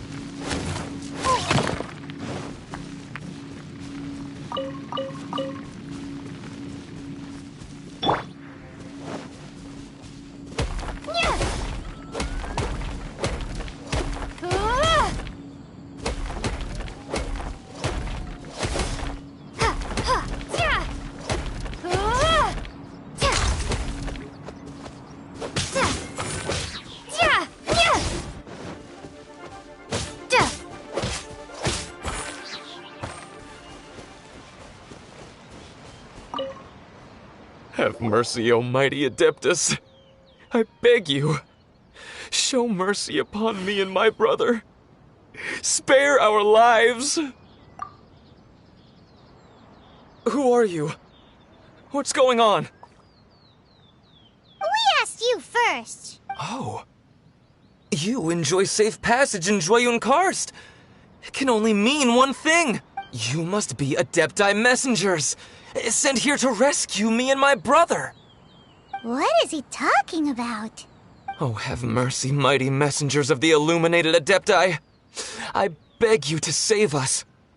My brother and I, we only came here because our family is poor, and we heard tell of treasures hidden in the amber of Mount Hulao. It was stupid of us. But all we wanted to do was find enough treasure to sell and support our family. We followed the path up the mountain, but suddenly, the amber, it swallowed up my brother Li Dang. I ran away and made it this far before it dawned on me.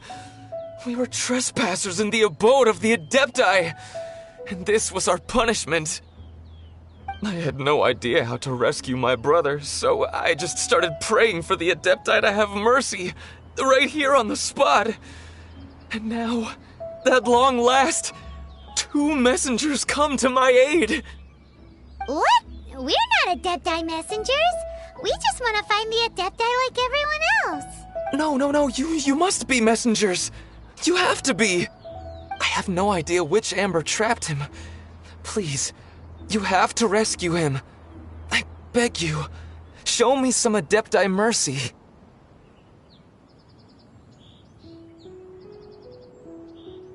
Thank you, almighty messengers of the illuminated Adepti. I promise that we will never be so foolish again. Paimon was gonna ask him about where to find the Adeptus, but he seems pretty one-track mind about rescuing his brother right now. So, he said that Li Dang got trapped in amber somewhere on Mount Hulao, and that they were following the path the whole way up. So let's follow the path down from here and make sure to be on the lookout for amber on the way.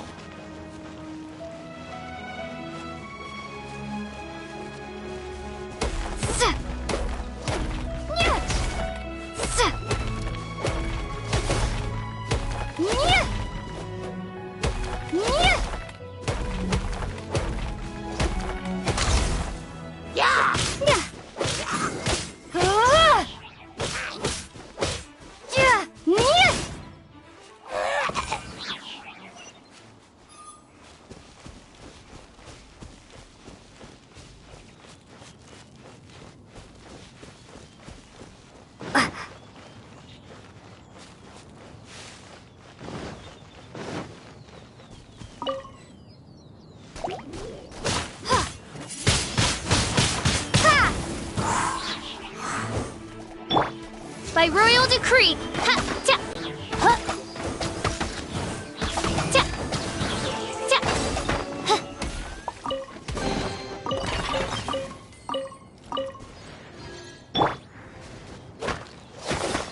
Ha, ja, ha, da, nya, da, nya. Yeah!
What happened?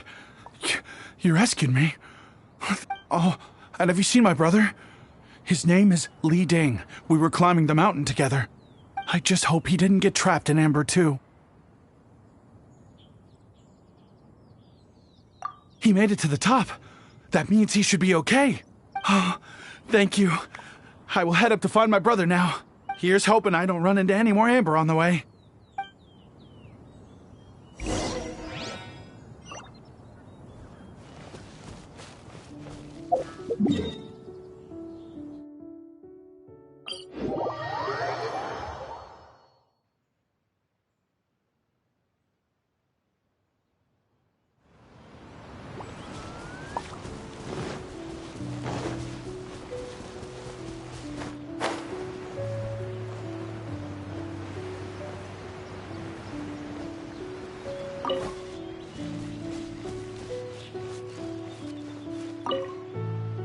Thank you for rescuing my brother, O mighty messengers of the illuminated Adepti. What? No. I mean, like everyone else, we've heard that there's an Adeptus living in Mount Hulao. The regular folks like us would never have the chance to meet them. No way. Unlike you guys, you're Adepti messengers, so it's a whole different story. Anyway, we have trespassed in the realm of the Adeptus for long enough. We should get going. Thank you, mighty Adepti messengers. Yes, thank...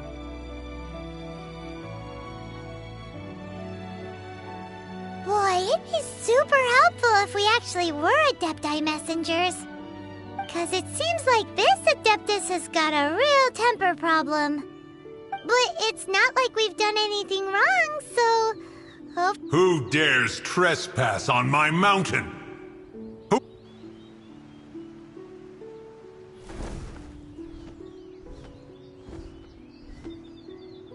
Foolish mortal, come forth and receive your punishment.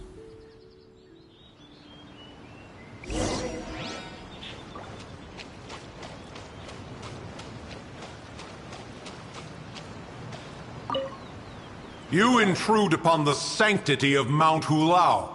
You destroy the amber of my mountain. And you free a thief whose freedom is not yours to give. The thief's ignorance was an affront to the Adepti, but your actions are an abomination of the highest order. Wait! We can explain!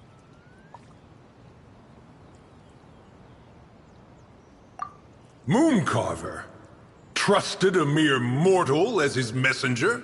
Is this a sigil of permission? One is surprised to find such things still exist in the mortal realm. In the beginning, Rex Lapis cast them for the mortals with his own hand. Few were made then, and thousands of years on, fewer still remain. Speak. One shall listen to the matter which brings you here. Then one shall verify the truth thereof. You would be wise to speak the truth. For Liyue is not so far from here that one would be easily deceived. Rex Lapis, assassinated? At the rite of dissension? What mortal in Liyue, nay, in all the world, would conspire to commit such foul treason? Or perhaps the more pertinent question is, what power in this world could aspire to achieve it? Rex Lapis charged the Adepti with the protection of Liyue, and we have always honored this duty. As the people have prospered, so have we gradually withdrawn into the mountains. Indeed, this was a gesture of goodwill towards humanity. But now, alas, Rex Lapis, gone. Traveler, of the matter you have relayed, one has become aware. One now knows why Moon Carver has sent for us. Once one has dealt with certain matters here that require my attention, one shall convene with the other Adepti. Paimon can! Adepti always have magical powers in storybooks.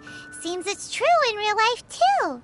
You know, like how grass is actually Adepti hair, and rivers are actually Adepti saliva. There must be something similar going on with the amber.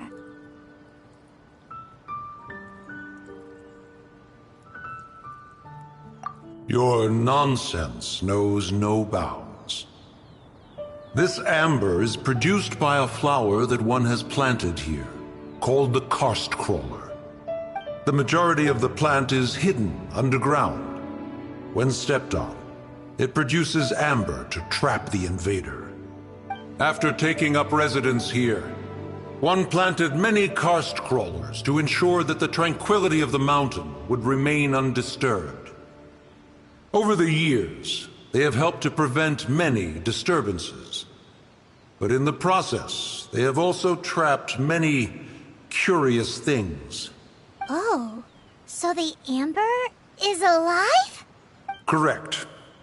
Thus, one may not leave this place in its current state, for fear of the risk to innocent lives in one's absence.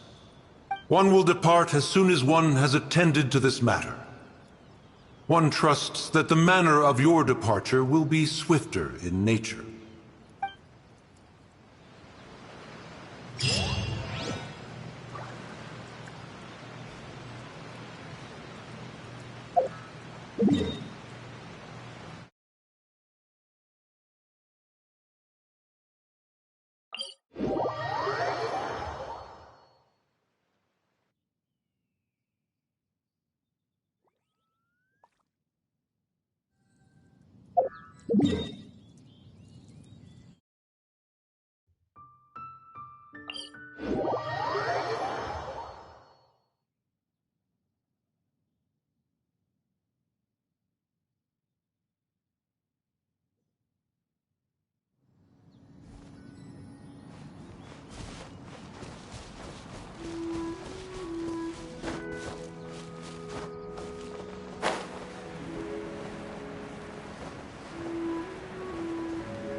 Here. They've even set it ready for dinner. There's a wine jug and everything. Ooh, they even have the guest names carved into the seats. Here sits Retainer. Here sits Guizhong. Here sits Rex. Maybe Rex is short for Rex Lapis. But Paimon has no idea about Guizhong. As for Retainer... That's it! When Moon Carver was going through the names of his Adepti buddies, he said there was one called Cloud Retainer.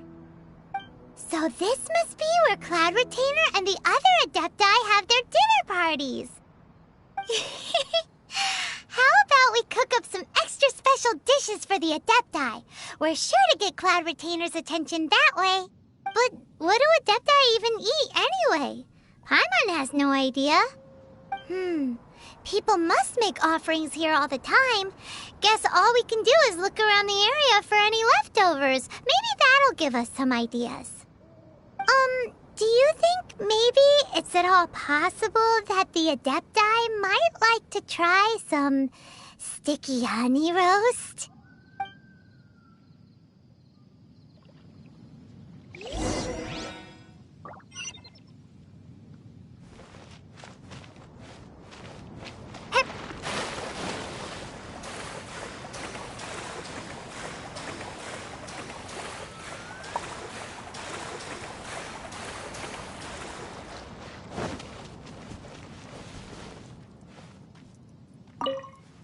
Whoa, the ground is covered in flour. What a messy chef. Seems there's meat in this pot, but Paimon can't tell which kind.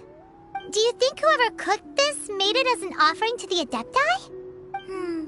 Paimon can't quite imagine an offering made of flour and meat. Huh?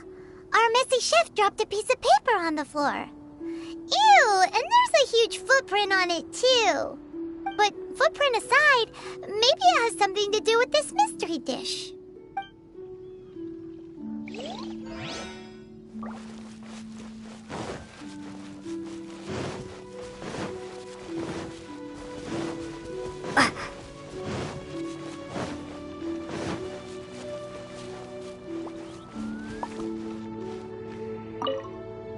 It's very clean here. Whoever cooked here last obviously likes to keep things neat and tidy.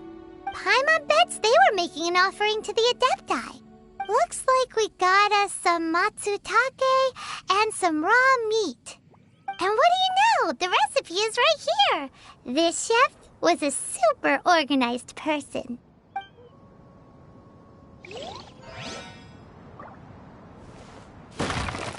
What do you get if you cross matsutake and raw meat?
Someone has definitely cooked here before.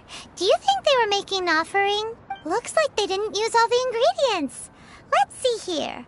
We got some snapdragon, some lotus heads, some tofu. Whatever they were cooking, it sounds complicated. Hey, look over there. They left some notes too. Yup, it's a doozy. Paimon's not surprised they had to write it all down. It's a lot to remember. We should read it carefully.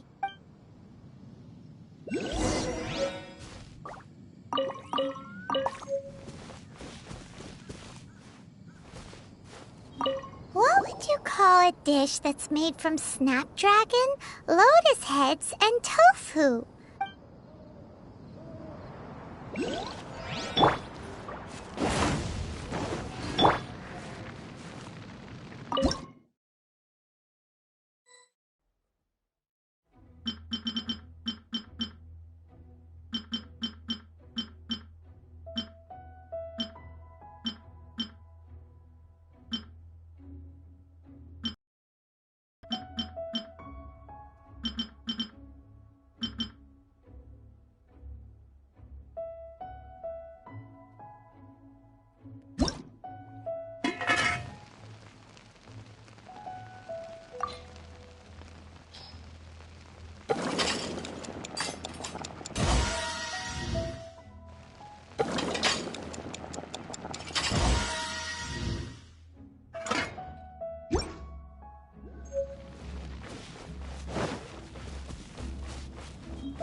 One senses the presence of a sigil of permission. One knows not why you have come, though the sincerity of your offering is clear. Hence, you shall be granted an opportunity. Find your way through mine abode, and you shall receive an audience with the Adeptus whom you seek.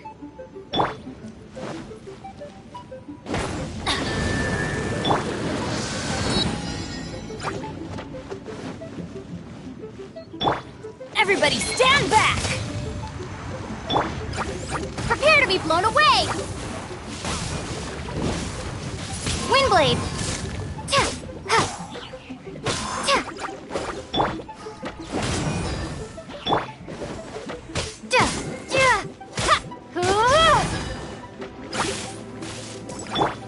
Oz, reveal thy... Wings of darkness! Come, sever night from day!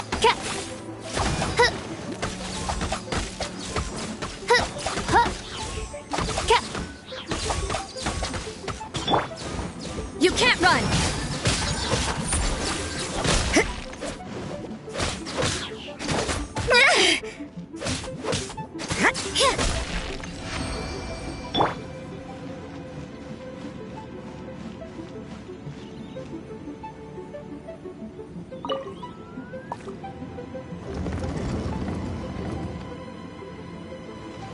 Look!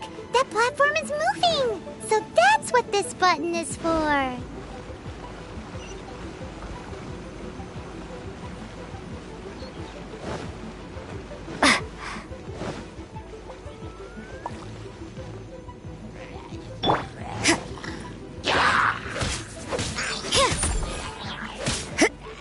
Shiver!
There's no way for you to get up there. Where's a wind current when you need one?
Let's light it up! Ha! Let's light it up! Ha!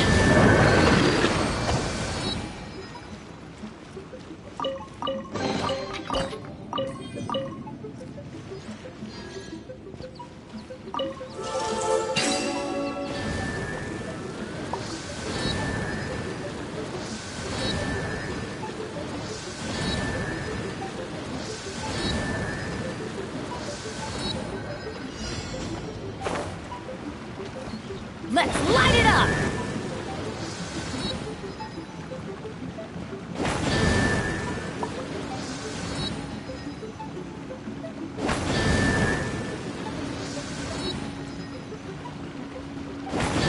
Adventure time!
Let's light it up!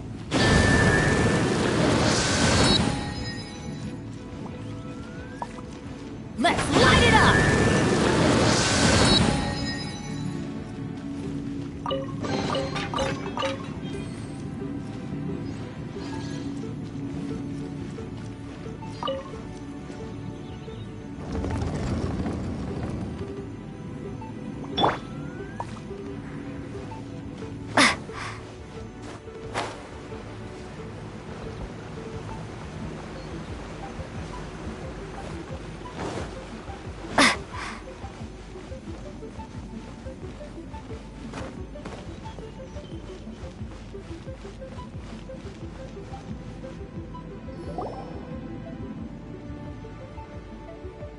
One is most impressed.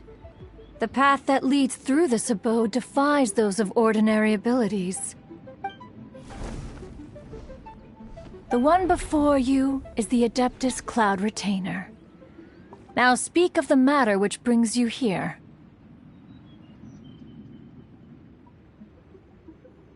You surmise correctly. In fact, even Gui Zhang and Rex Lapis themselves found one's technological accomplishments to be worthy of commendation. This place is huge, and there are so many mechanisms. Do you really have this whole place to yourself? What's it even for? Did you build it as your private mechanism workshop or something? It's just like the stories say. The Adepti leave the human world, find somewhere to go be a hermit, and then they research and invent all these amazing things. One is simply not partial to the tedium of social interaction, and wished to find some peace and quiet. Find it one did. Shortly after which, you arrived bearing your sigil of permission.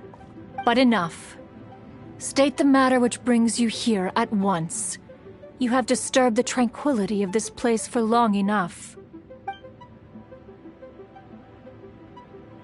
Rex Lapis. Assassinated? How can this be? Such a heinous crime! Who would dare? The notion is so preposterous as to be unbelievable.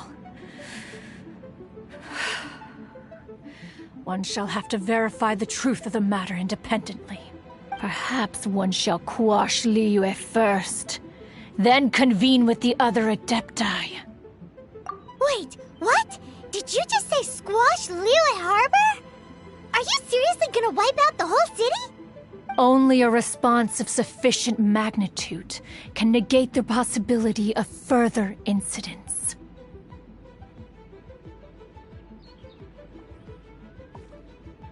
It is as you say, but if Rex Lapis has indeed been murdered, then Liyue is in great peril. To delay in quashing the threat is to invite further disaster. It is precisely because one does not wish to see further suffering that exceptional measures are deemed necessary at this exceptional time. Yikes! Quick! You gotta think of something! She wants to squash Liyue flat! And it doesn't seem like she's bluffing! Exactly what Paimon was gonna say! We made all that delicious food and gave every last bit of it to you! We were hoping you might help Liyue out, not wipe Liyue out.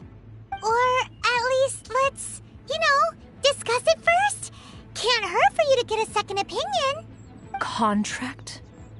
A cruel irony that you should appeal to the notion after the merciless murder of the god of contracts himself. The people of Liyue seem quite content to dispense with their contracts.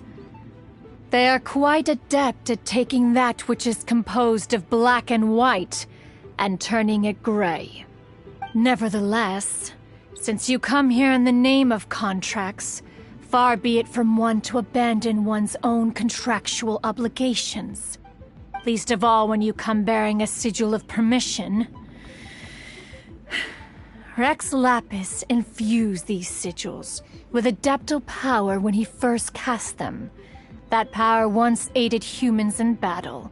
Most of the sigil's power has long since worn off. It is but a keepsake now. This keepsake cannot be taken as proof of your trustworthiness. One must investigate the claims that you make independently. This, no doubt, is Mooncarver's very reason for summoning us. Your audience with the Adeptus before you is now concluded. Leave at once.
Oh, this seems to be Wangshu Inn. Compared to Joyun Karst, this place seems basic. Are we really gonna find an Adeptus here? Let's take a look. Paimon reckons he'll be on the balcony. Doubt we're gonna find him in the kitchen.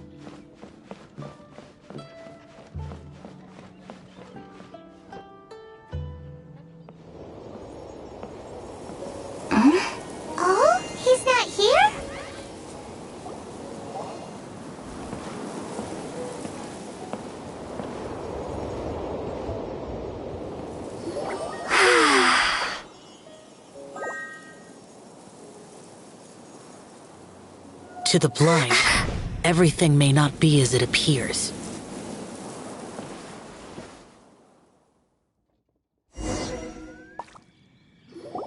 A sigil of permission? You came prepared. Though this only prevents me from hurting you myself, doesn't stop you from getting hurt in other ways. Paimon doesn't get it. Too much contact with our world is breaking the rules. Mortal souls are not as robust as those of Adepti, nor can your blood carry this level of adeptal energy. It's for your own good. Leave. Now. Wait a sec! We came here to... Paimon's peeved! All he does is think about himself! Paimon wants to give him an ugly nickname.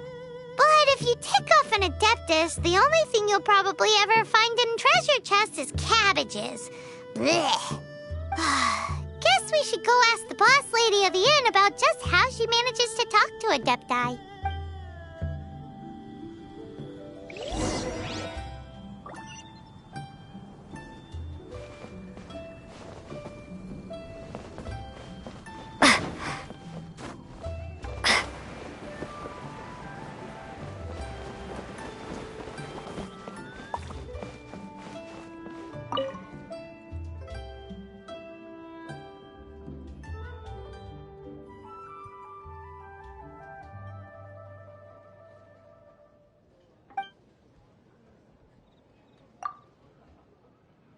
Oh, you've already met Xiao. Not bad. Not often he's in a good enough mood to agree to see people. That's his good mood? Oh yes. The Adepti are very hard to come by. Many people go their whole lives praying to them, never once actually getting to see one. When the Geo-Archon built Liyue, he borrowed power from the Adepti. But most of them only know how to protect Liyue by fighting. So for many millennia, it has instead been humans who have led Liyue.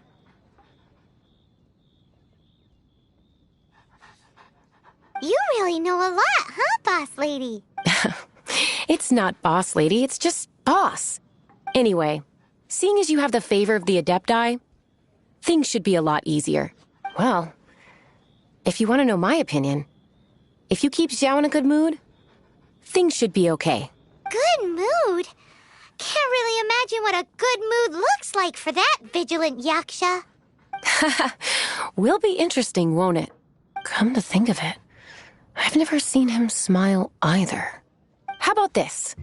You go see the chef for a bowl of almond tofu and a plate of whatever it is you're best at making. Almond tofu is one of the few human foods Xiao likes. The other dish is up to you. Up to us, eh? What do you think you're the best at cooking?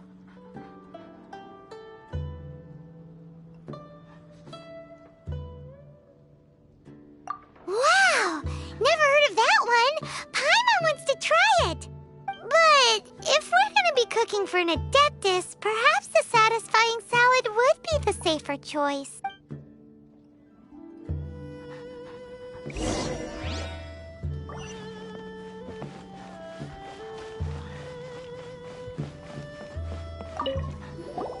Can't you see I'm on a break, kid?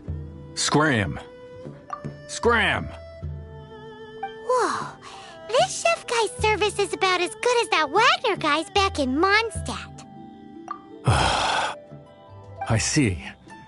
If it's for the boss, then guess I don't have a choice now, do I? But my heart's not really in it right now. Not enough to make a dessert as painstaking as almond tofu. And why is that? A fencer's hand must be steady. So too must the hand of a chef. But my hands, they're not steady. Because, a traveler once told me that this inn is haunted. And then just now, in the kitchen, I saw something. Something not right. This chef looks so intimidating, but speak of ghosts and he becomes weak. I keep thinking, even Wangshu Inn isn't safe. I can't keep a steady hand for something like almond tofu. All right, in the name of high-quality almond tofu, we need to go check this kitchen out.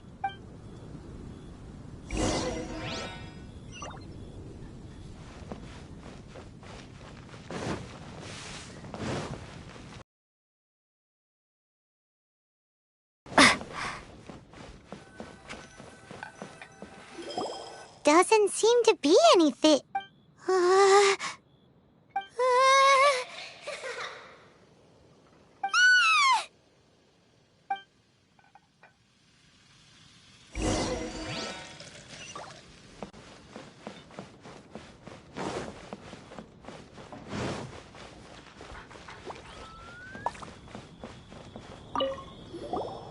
What? You saw it too? There really is a ghost! What? How could I? Okay, so he's useless now. What do we do? Forget it. Let's just go see the boss lady again.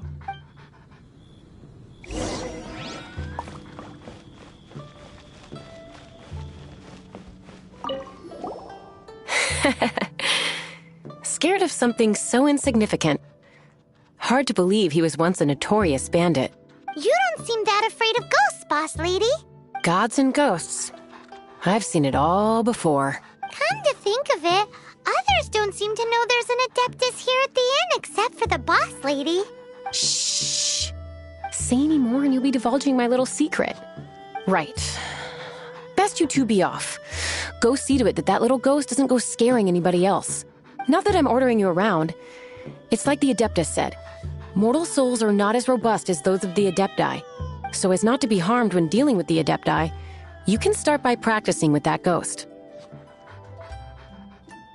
But how should we persuade the ghost? There is a calligraphy painting in the inn known as the Witness Sigil. It's been in circulation for over 1,000 years. Go take a look at it. Once you have, look for a place outside where you can see the exact same Witness Sigil formation.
By royal decree.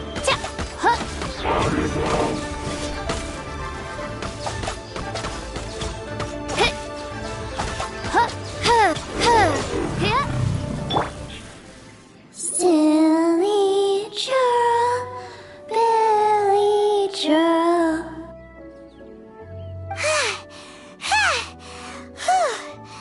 Finally caught you! Paimon's pooped. Silly Billy, Hilly churl. Haunting things isn't nice. Little girl, are you listening? Chilly churl, frilly churl. Now listen here, young lady.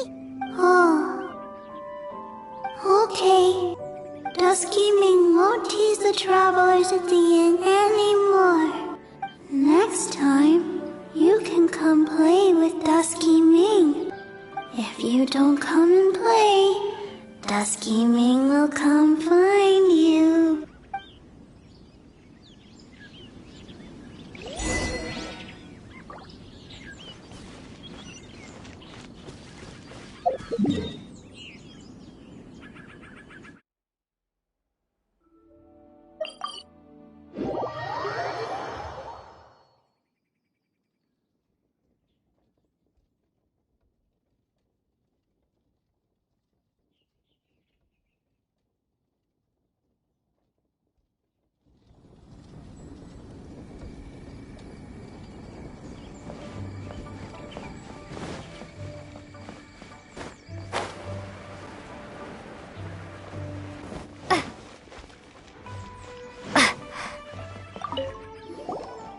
What?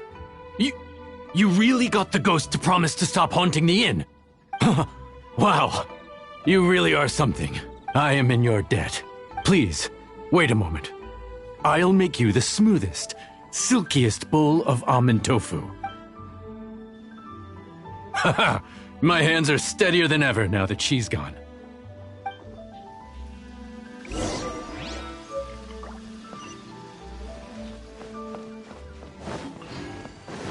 Let me guess where you're from.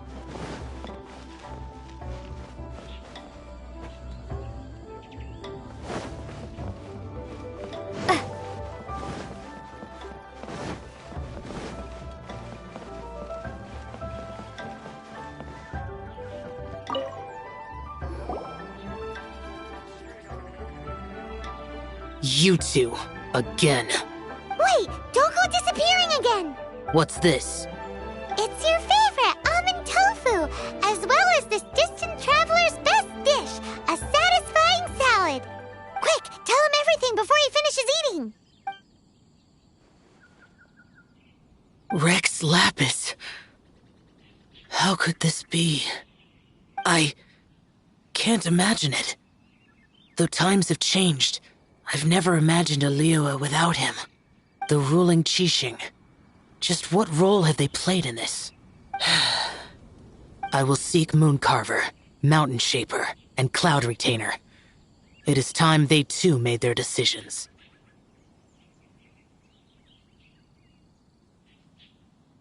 Adepti do not turn on their responsibilities. I have my reasons to not want to be tainted by the mortal realm, but responsibilities are responsibilities. Our god is the god of contracts, after all. Wait, Paimon still has one last question. That Dusky Ming, she's... When conquering demons, on occasion, you can come across spirits who have never hurt anyone, yet are also not yet able to be moved on. So I asked the innkeeper and the boss if they could keep her here for a time. So really, Wangshu Inn was looking after her. Really keeping a wide range of business going, huh?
May the Lord of Geo protect you, and fortune find you.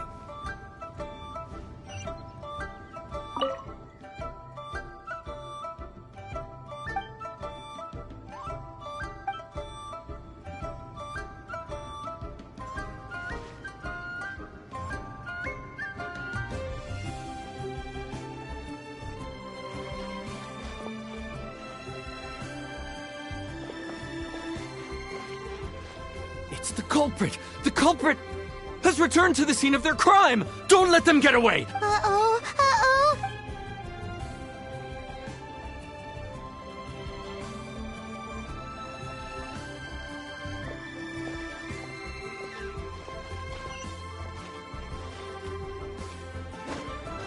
While the Norlith stands guard, shall never prevail.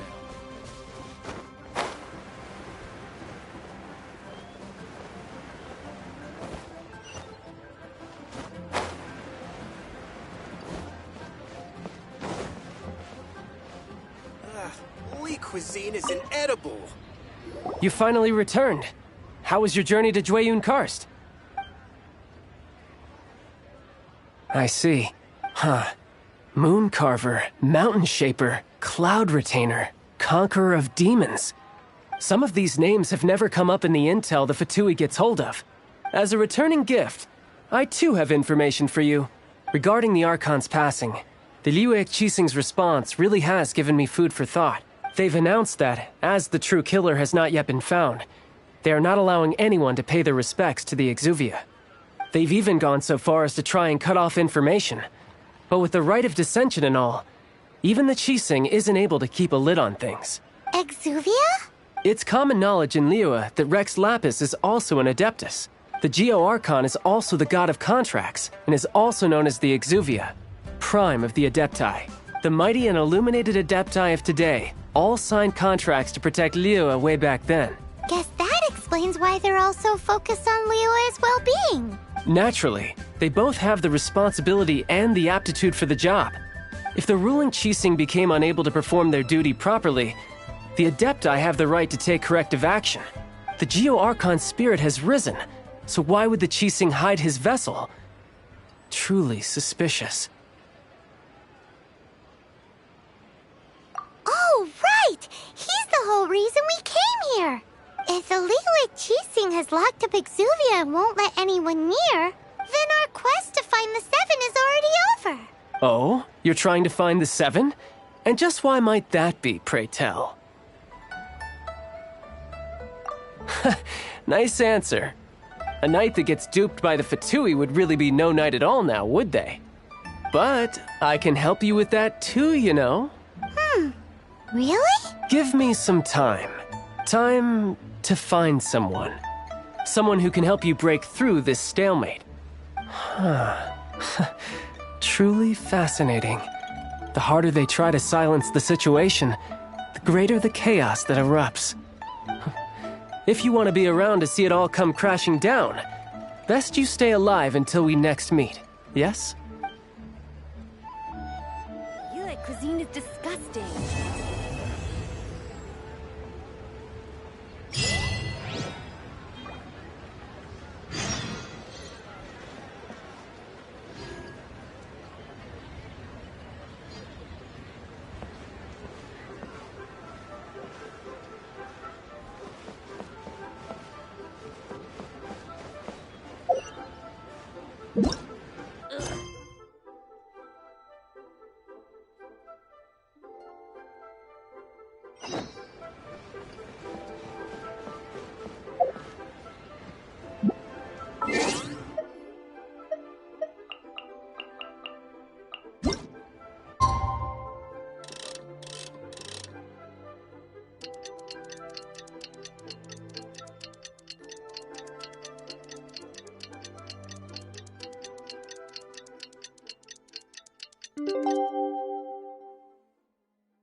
Cuisine is disgusting.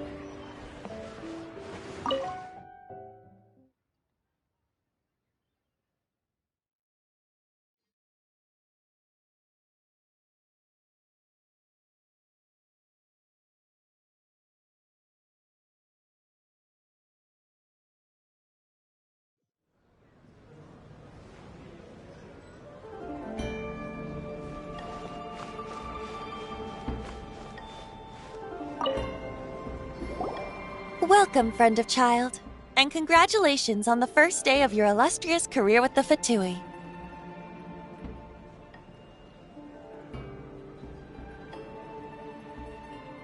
You sound remarkably sure of yourself. Remember, we are mere mortals. Our ideas are fluid like water. Only the Tsaritsa truly has a will as solid as the permafrost. But back to the matter at hand. Child tells me that he has upheld his end of your agreement. What agreement? Oh, the thing about him helping us find a guy? Correct. Child promised he would find someone to break the stalemate. And the Harbingers do not break their promises lightly. Ah, where is that guy anyway? Child is currently at Lioli Pavilion. Oh, Paimon knows this one. There are two styles of cooking in Liyue, known as Li style and Yue style. They have been competing for centuries, but neither has emerged as the clear winner. The flagship restaurant of the Li style is the Lioli Pavilion. The owner especially chose to open the restaurant at Feiyuan Slope so they could compete face to face with the Shinue Kiosk, which is the flagship restaurant of the Yue style.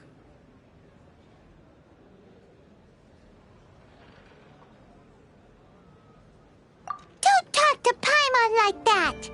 Anyway, Paimon's hungry. Let's get moving.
Aha, you made it.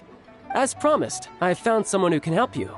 Someone who can solve the mystery of why the Liu Qixing would hide the Geo Archon's vessel. So, where is he? In Liuli Pavilion? He certainly is. Come, I'll introduce you. I took the liberty of setting up a business dinner, as per the Liu custom.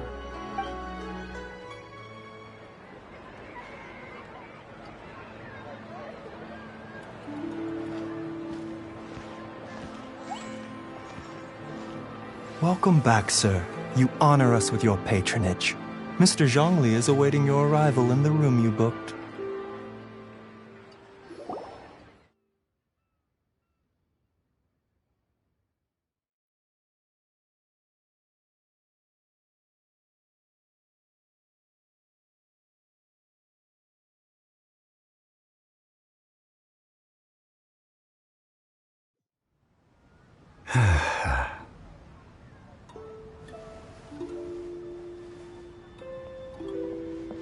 Hi.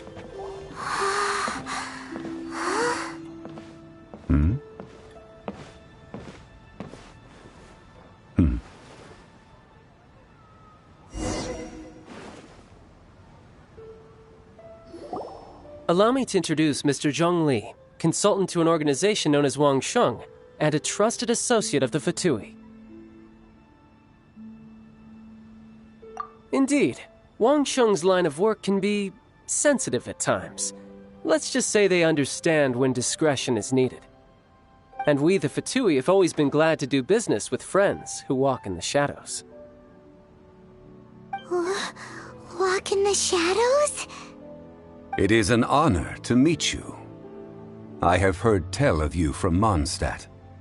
Discretion? Shadows? Is Wangshan some kind of business involving dealing with people? Indeed.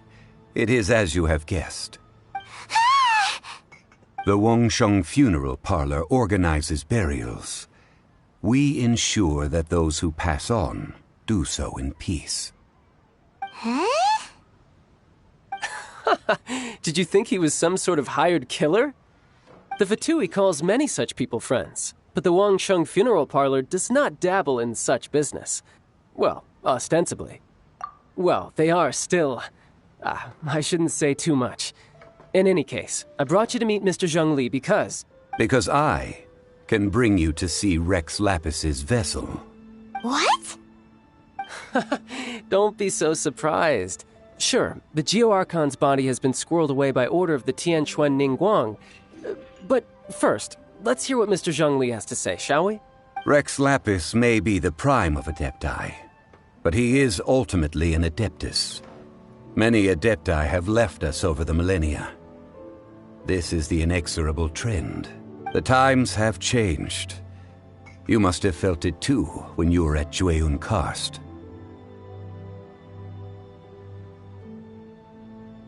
As you have seen, the time of the Adepti is ending, and the time of mankind is slowly dawning.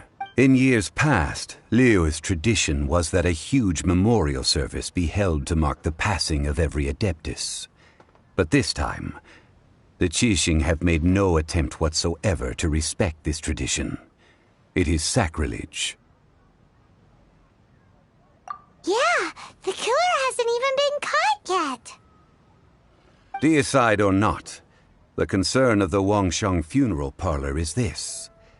When the ritual to receive this god is so kingly, it is all the more egregious for his final send-off to go unattended to. Traveler, Child has told me a lot about you. Since you have had dealings with the Animo Archon, could I ask you to help me prepare the Geo Archon's last rites?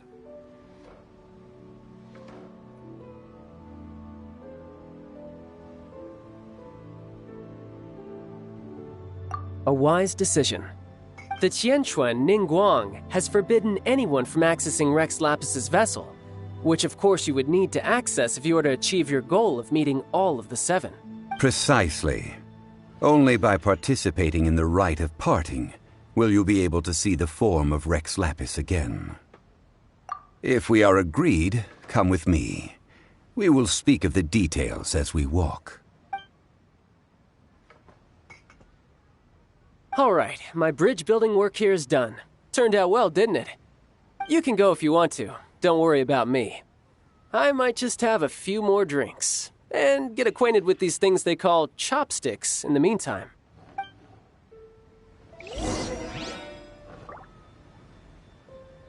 My, chopsticks truly are difficult to use.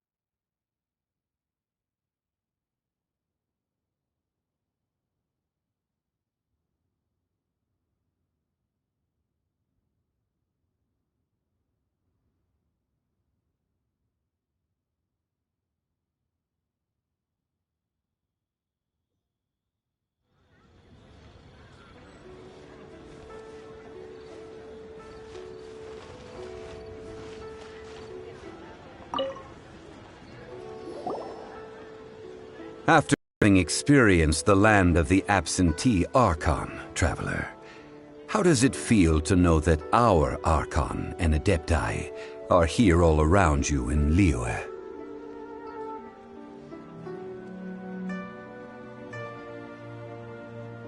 Indeed. The weight of 3,700 years' worth of history runs deepest in the true divinity of Liyue. Organizing the rite of parting should prove to be an enlightening part of your travels. Liyue is the most prosperous of the 7 nations, defended by deities and ruled by the Qixing. As such, the diplomatic maneuverings of the Fatui have gained no purchase here. Ningguang of the Qixing has always been on her guard against the Fatui.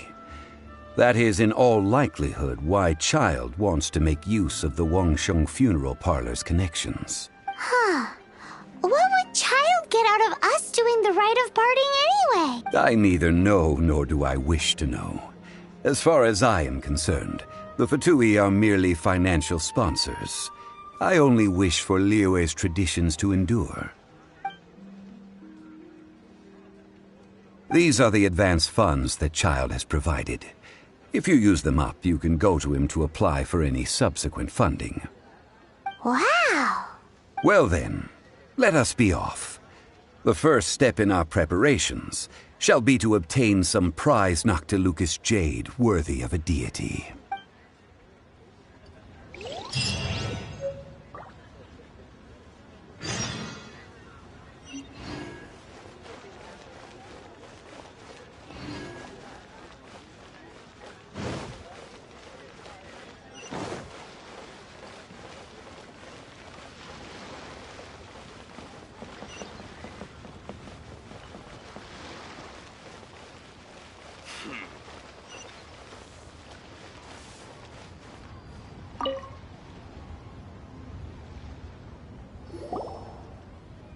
Welcome to the Jade Mystery, my good friends. Would you like to try your luck betting on Jade? This could be your lucky day. It's cheap and it's fun, and who knows, you just might strike it rich. Betting? No, we're here for... what was it again? Noctilucous jade, of radiant grade at the very least. Radiant grade Noctilucous jade? I see. You're not a tourist. My apologies. I have some here for your perusal. What do you think? The Jade Mystery is an old name in the jade business. Just look at that wonderful quality. Rex Lapis doesn't often bless us with such finery. Go on, pick whichever one you like. These 3 pieces really do look pretty.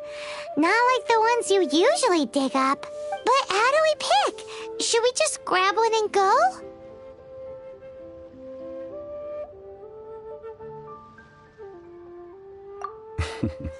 Very good. It seems you have learned some tricks of the trade. What do you think, Mr. Zhongli? How should we pick from these pieces of Noctilucous jade? Oh? You want me to decide? That is fine as well.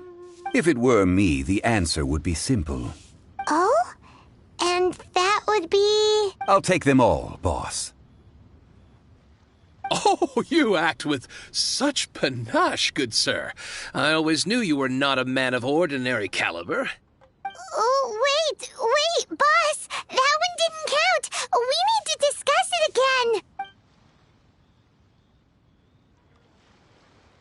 Hey! If we only need one for the ritual, aren't we wasting 3 times the Mora if we buy them all? Oh, Mora. It is as you say. I suppose I overlooked this particular aspect of the transaction. Huh? How do you not think about Mora when buying things? If one must always consider Mora before acting, then in all things one is bound by Mora. What? All Mora is currency, but not all currency is Mora. What?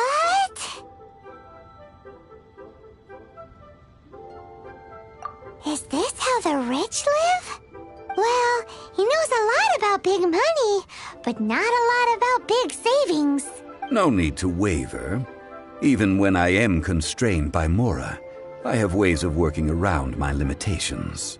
Evaluating the quality of Noctilucous jade is indeed very tricky. As crude ore, there is little difference in texture, lustrousness, and internal pattern between good and bad jade. Only after the item made using Noctilucous jade has taken shape will you be able to see whether it is up to par or not. If you return to those crafty merchants to quibble, they will counter by saying that your crafting bench is to blame, or that your heat control was poor. Whoa! To think it's that easy to get cheated! But there is a way to truly evaluate this jade, and a true insider would know it. A fool sees the pointer and misses the moon. What does that mean? If you point at the moon with your finger, a wise man knows that you are pointing at the moon, while a fool will only see the finger. The patterns, the facade, these are all the finger. Noctilucous jade is a mystical stone used to light up the darkness, and so its brightness is the important thing. Noctilucous jade of excellent quality would have superior pyroaffinity. In other words, the bluer and brighter the luster of the ore under high temperature, the higher its quality. I have imparted the priceless secrets of the jade trade to you. Now, all that's left is to put it into practice. Priceless, huh? Paimon's just said that we might never be able to use it again.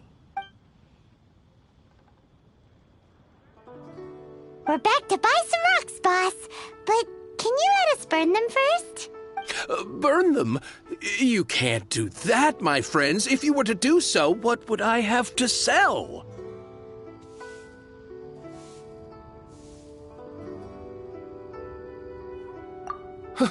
Not buying? Come now, my good friends. We can still discuss this. Negotiation is key to trade, wouldn't you say? How about this? I can take a small sample of all 3. I'll take a bit of a loss. We'll count it as a friendly gesture. Don't worry. I know the rules. As long as we can prove that it is good jade, you will not take a loss. All right, take these as samples. I've carved them off with a knife and tagged them to boot. Aren't these too thin? Even paper's thicker. No, even a bug's wings are thicker. These are almost see-through. Stingy? I've already been very generous. Any more and you may as well have my neck. But wouldn't something this thin go poof if we held it to the fire? It can't be helped. Trying to deprive a merchant of his profits would be like forcing a ravenous wolf to vomit up the food in its stomach. Nonetheless, under the right conditions, these thin slices will serve. What sort of conditions? While we add the high temperatures using pyro, we can use hydro to reinforce it from within. This way, the samples will not disintegrate immediately. Oh! Oh, sir, to think you were this learned. Thank you for your understanding. Strictly speaking, asking for samples when we have not yet agreed to purchase the goods is unfair. Trade in Liyue must be based upon fairness. Well, guess we just need to find a place to try this out.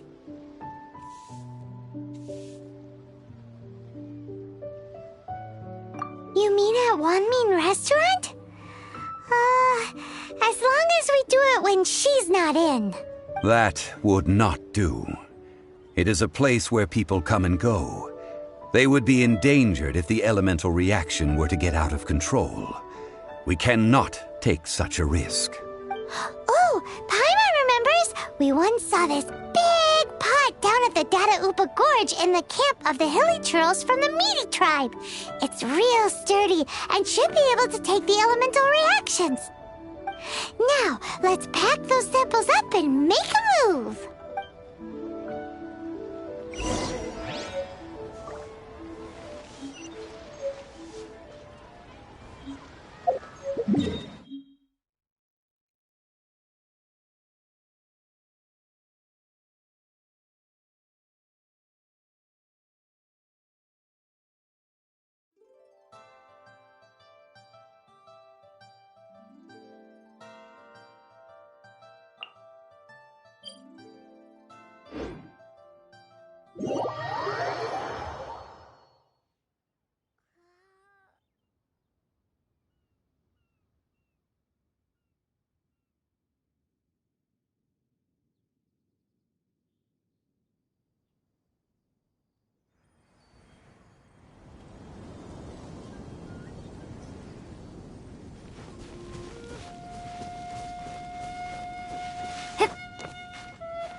It has been a long time since I last set foot in the Nation of Wind.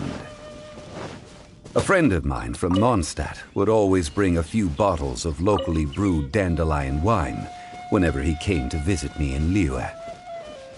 It must be said that the famed liquor of the land of pastorals is far better than Sumeru's frigid snake wine.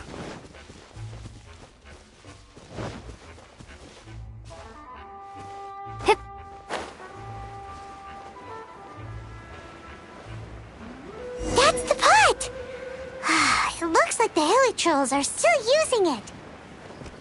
It's a bit impolite, but we gotta cut the line.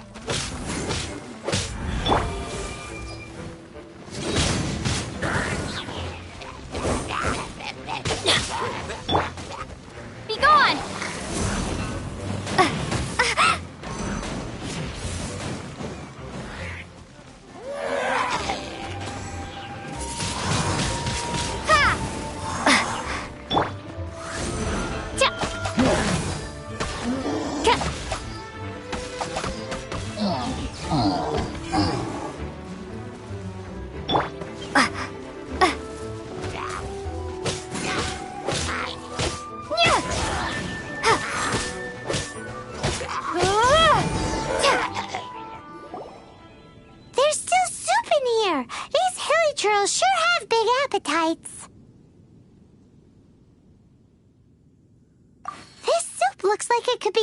Hydro-elemental protection. Let's fire it up and begin our experiment. We're ready to go. Paimon will help remember which one of the three is which. Use pyro to keep making the pot hotter until we get the results we need. Mr. Zhongli said that the shinier and bluer the ore gets, the better it is, so pay close attention.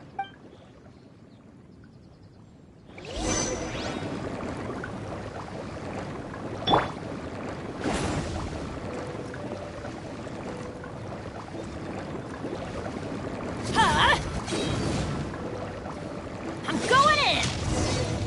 Whoa! That light came from the first Noctilucous Jade! Hilly trolls are surrounding us again! Were they attracted by the light?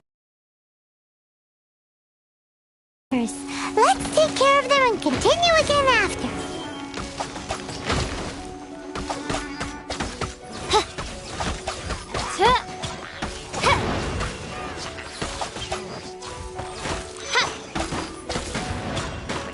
Midnight Phantasmagoria. Lights out.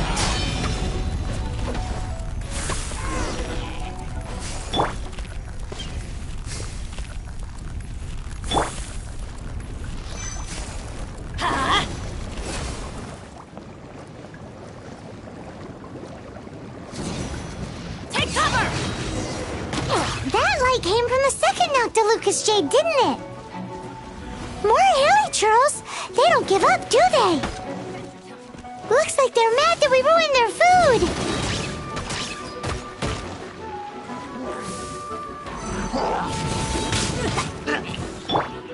Yeah.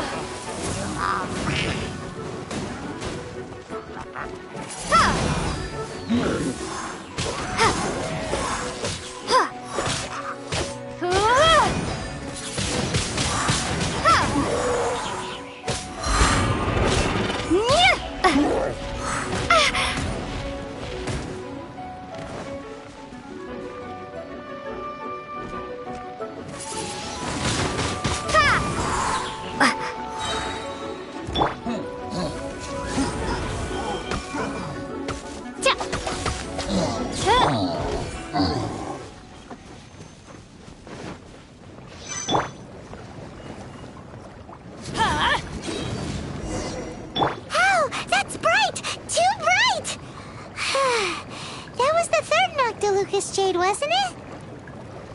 It was so much shinier than the rest. Let's go with that one. Let's head back to the Jade Mystery to buy some jade, shall we?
You're back, my friends. I've kept the goods for you. Which of them would you like?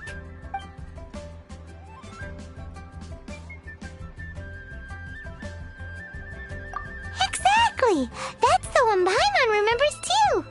No problem. If you have your eye on this one, you can have it.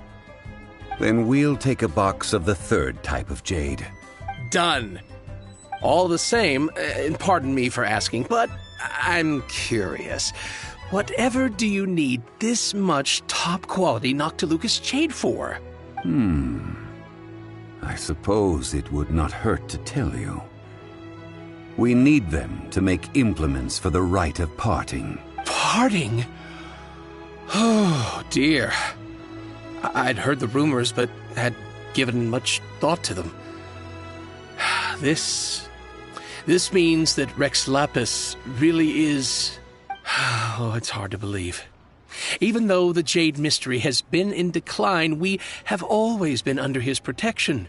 It is said that when our Lord lost his way while going incognito in the city 200 years ago, it was a spoon from the Jade Mystery that he had used to sample the local delights. Alas, all things must pass. Well, if this is to be used to say farewell to Rex Lapis, then I shall sell this to you at half the price. Are you sure? You didn't want to even give us an inch before. If not for our Lord's protection, this city wouldn't exist as it does now. No proprietor could earn money off such a thing.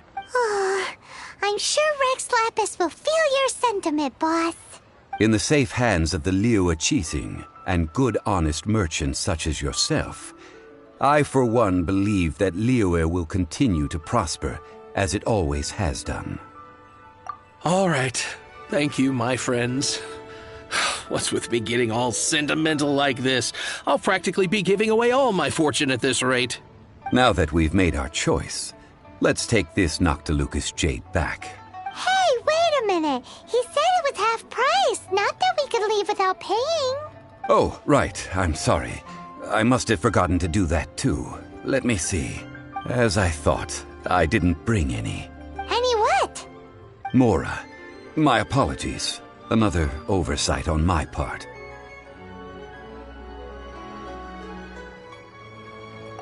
Oh, that won't do. This isn't some small sum. Oh, wait. Didn't Child give us some advanced funds earlier? That's a relief. Have a look. It's fine. Just enough for half price. Though, to be honest, it'd be all right even if the sum wasn't quite enough. Well, it's settled then. Let's take this jade to Yujing Terrace. That's where we plan to hold the rite. Look at you bossing everyone around. You didn't cough up a single Mora.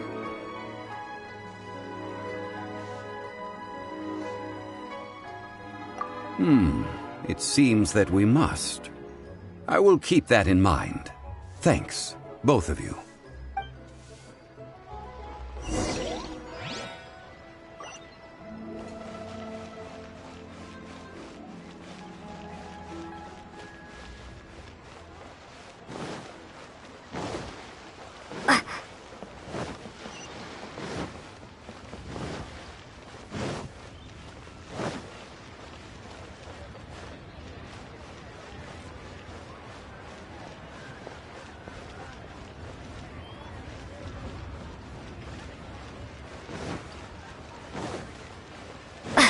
Wings are a requirement for locomotion.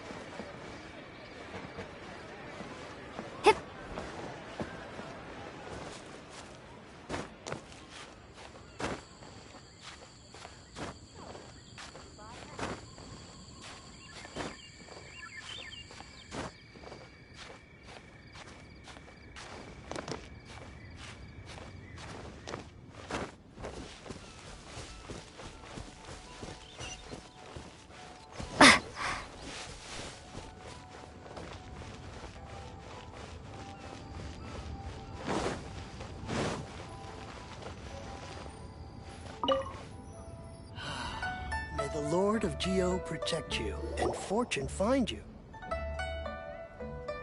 We can leave the jade here. I have already called for a jewelsmith to shape them into the implements that we will need. Ah, yes. I have yet to go and see Child. So, as for the jewelsmith's remuneration...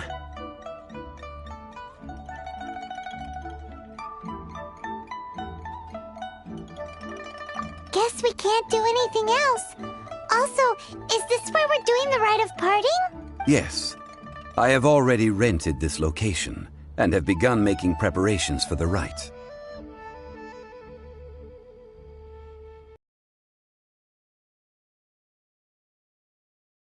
The Liu Chising have acquiesced to using the same location. But when something this big happened here, should suspects like us really be at the crime scene? We might get caught by the Millilith. Although with that said, since we got back from Dwayne Karst,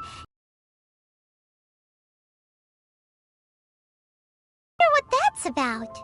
Also, the, Rex Lapis vessel. Traditionally, we call it the Exuvia.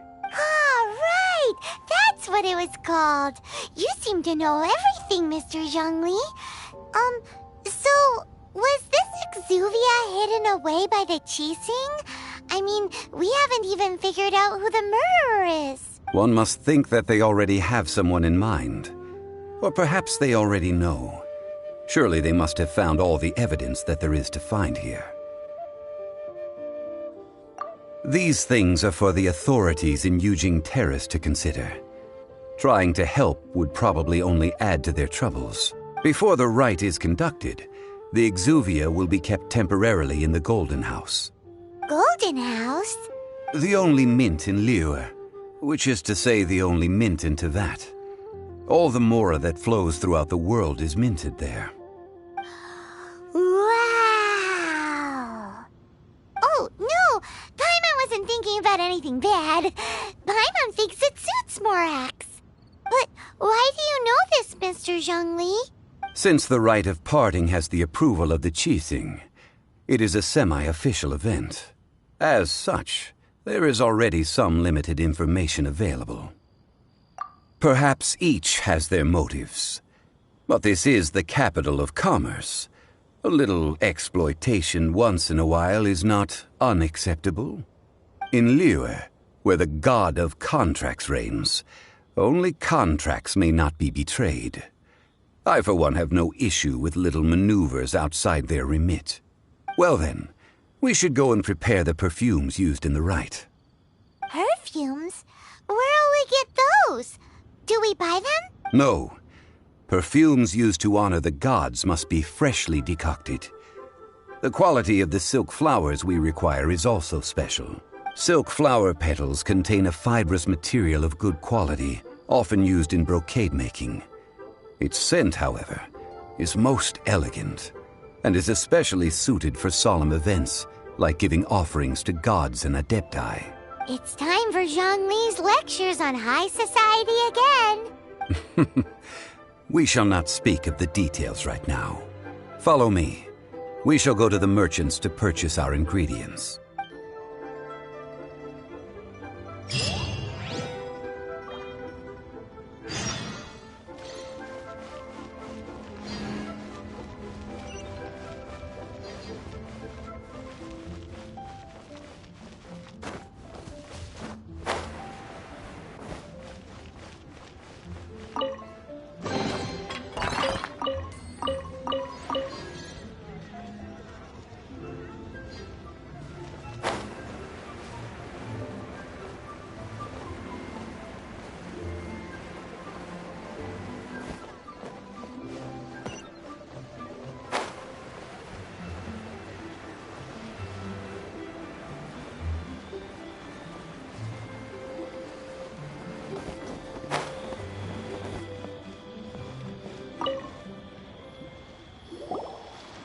Boss, do you sell silk flowers here? Silk flowers? We certainly do.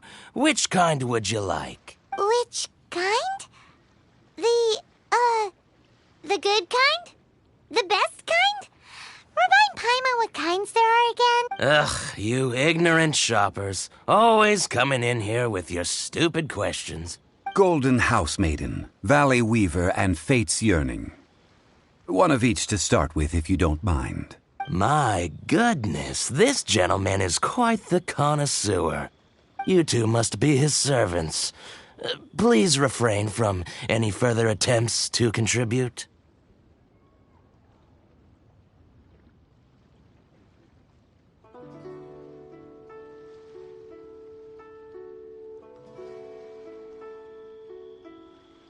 I'm sorry?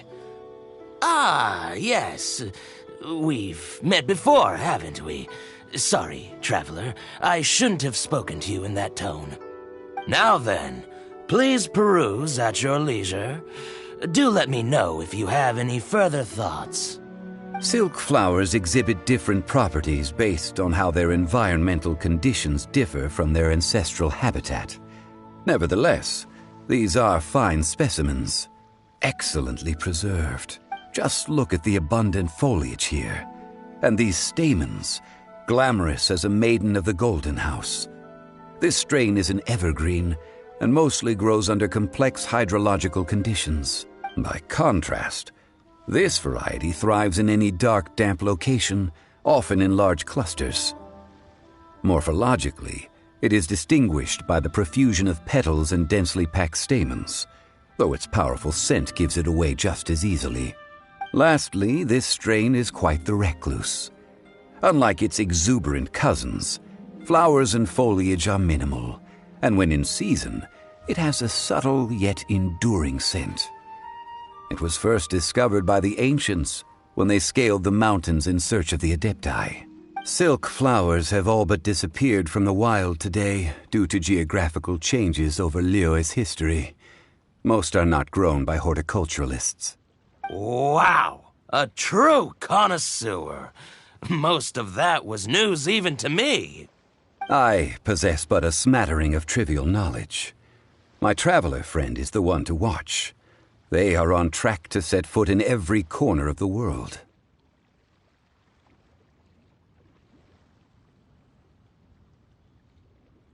Oh, Mr. Zhongli, you're way too humble. So, which silk flower did you want anyway? I'll take them all, boss. Again? How can I put this?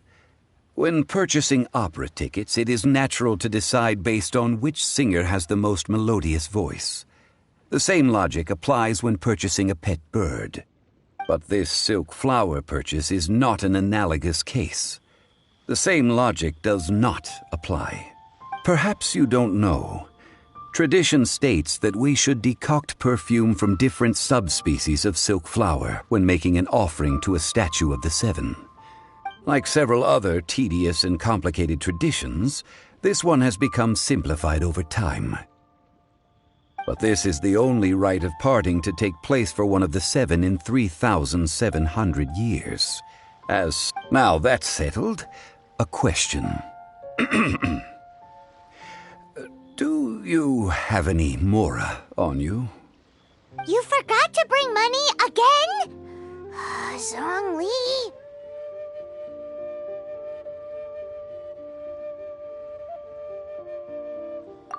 If I may interject, did I hear you say that these flowers are to be an offering to the Lord of Geo himself? Yes, in a sense. Gosh, well, why didn't you say so? I heard the awful news about what happened at this year's Rite of Dissension. It would be bad luck to say it out loud, but I've been worried about our dear Lord ever since. I'm worried that everything I've heard is true. Since these flowers will be used to glorify our Lord, they're free of charge. Just don't forget to pass on my regards. Are you serious? Why wouldn't I be? I would be nobody if not for Rex Lapis. If he hadn't written those poems in praise of my wares, they'd only be worth a fraction of what I can sell them for today. Huh. So much folklore here revolves around Liyue's deity making cameo appearances in support of local businesses. Thank you, boss. I think I speak for all of us when I say that your generosity has saved our skins. Our skins? You were the one who forgot to bring money. Please, it's the least I could do. So, now that we've got the flowers, how do we make the perfume? Ideally with the help of an expert. Unfortunately, none of my acquaintances have personal experience in the art of decoction. Talk about first world problems. Hence, I need you to help by asking around in the city. Try the common folk, especially women. So this time we get to go around town looking for nice-smelling ladies to talk to? Paimon likes this job. I will wait for you near the statue of the Seven. Meet me there when the perfume is ready. Maybe we can find some good candidates at the Adventurers Guild. Let's ask Lan. She's master of the Liyue branch, right?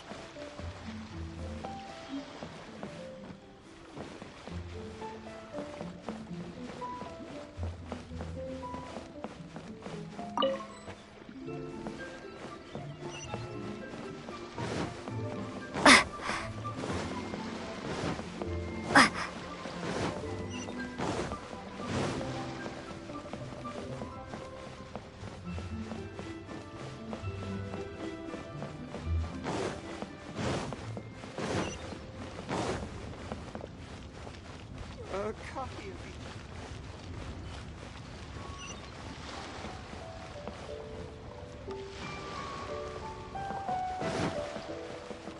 Susu?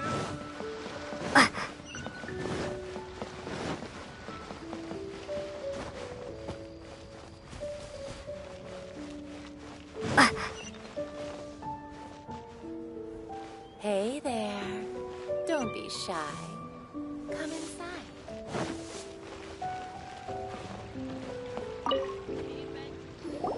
Lan, we need to ask you for a favor. I stopped accepting commissions a long time ago. Sorry, you two, but you'll just have to ask another adventurer. Oh, it's not that kind of favor. It's just a teeny tiny thing.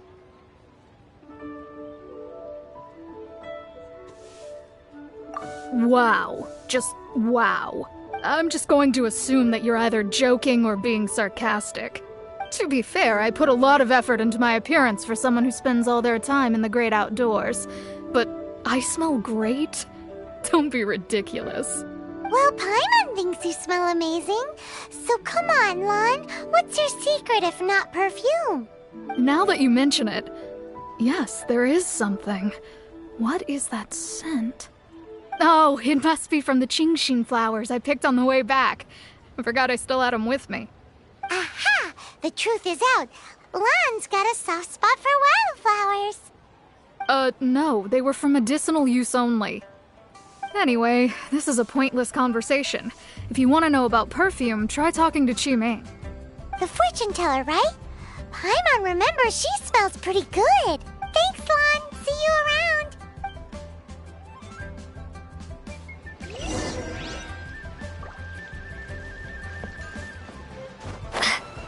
Anfeng's Ironmongers, here to serve.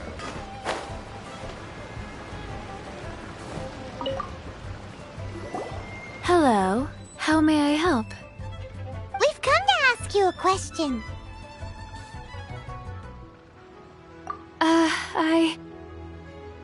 Sorry, you caught me off guard. Most people aren't so direct. I think we need more time to get to know each other. We just wanted to know what perfume you normally use. Oh, well, I don't actually use any. That said, some of the cosmetics I use are scented. Perhaps that's the cause of this confusion. Since I usually set up my stall by the docks, I avoid perfume like the plague, because Celestia forbid those lusty sailors catch a whiff and come hunting for the source. That's the worst thing Paimon's heard all day. While we're on the subject, have you never heard anyone mention Yingar's homemade perfume? Yingar? Oh, as in scent of spring, Yingar? Yes, that's her. Many a rich family's daughter has gotten her to make perfume for them. Apparently, her homemade product is better than anything you'll find on the market. Great! This is just the intel we need. Finally, we're getting somewhere.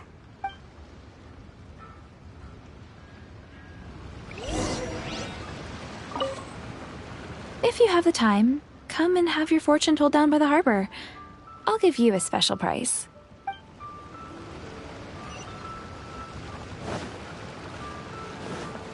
Anfeng's Ironmongers, here to serve.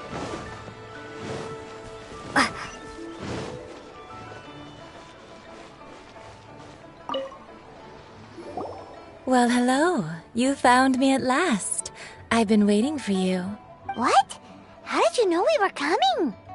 Oh, I heard a rumor about a couple who were snooping around town looking for a sweet-smelling lady. Actually, I was starting to worry you wouldn't find me. This is the ultimate test of my appeal, after all. Snooping around? Why are you making it out like we're bad people? What can I say? People love to talk. Maybe you ought to be more discreet in the future if you don't want word to get around. Relax. I know why you're here. You want to get your hand on my homemade perfume, don't you? What kind would you like? I'm not wearing any, darling. Could it be that you've been bewitched by my natural scent? If so, I'm afraid it's one of a kind. Whatever this is, you guys need to snap out of it right now. Hand her the silk flowers. 3 in one go. My goodness. You have extreme tastes for someone your age. Maybe the rumors I heard were true after all. You're on the prowl and need some sweet-smelling ammunition? Is that it? Ay, ay, ay, who let this tiger out of the cage? Well, with your looks, who can blame you? If you've got it, flaunt it. As one of my favorite poems goes, "O cherry tree, begrudge not thy blossoms as they are deflowered in the spring, for come winter, even thy sturdiest wood shall wither." That went over Paimon's head a little. In short, I'm happy to help. Traveler, you can be my assistant, but you'd better make sure I'm the only person on your mind while you're hanging around with me. So, where is a good place for making sweet, sweet perfume?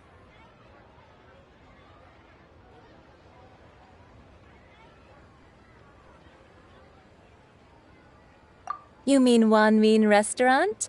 Good choice. Let's go.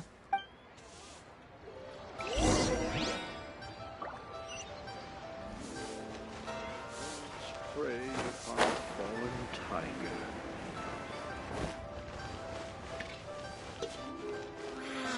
Try something new at the Wanmin Restaurant. I've had a word with Chef Mao. We can start work now. Are you ready to please me? What did you say? I meant make me proud, as my assistant, obviously. While I'm setting up, you can go and fetch some water.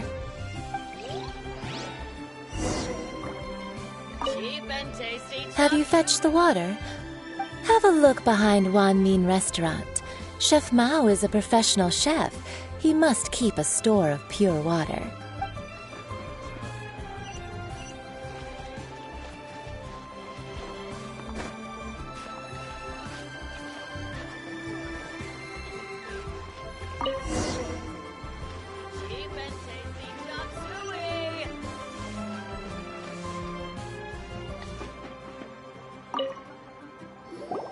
This water will do nicely. Now, I need you to extract the silk flower essence using a crafting bench. Perfume making uses an altogether different technique from alchemy. Here, let me teach you. Very carefully, take hold of the mortar and pestle. Gently does it. You need to keep your wrist firm so your hand doesn't slip. Now use your strong hand to stir it with a persistent rhythm. Keep going until the juices start to come out. Ooh, you're a natural, like a fish to water.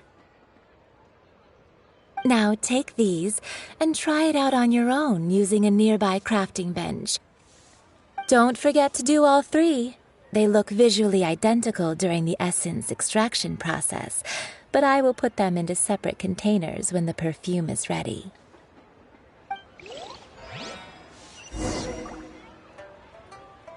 Cheap and tasty chop suey!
Cheap and tasty chop suey! Wow, this is some exquisite silk flower essence. On to the next stage, the most important one of all. The essence is placed into water and simmered over a low heat until most of the water has boiled off. You must take care to control the heat during this process. If the temperature goes too high, it will affect the scent. So please focus on controlling the heat. This is the final step. Don't waste a drop of that essence now. We want all of it in there.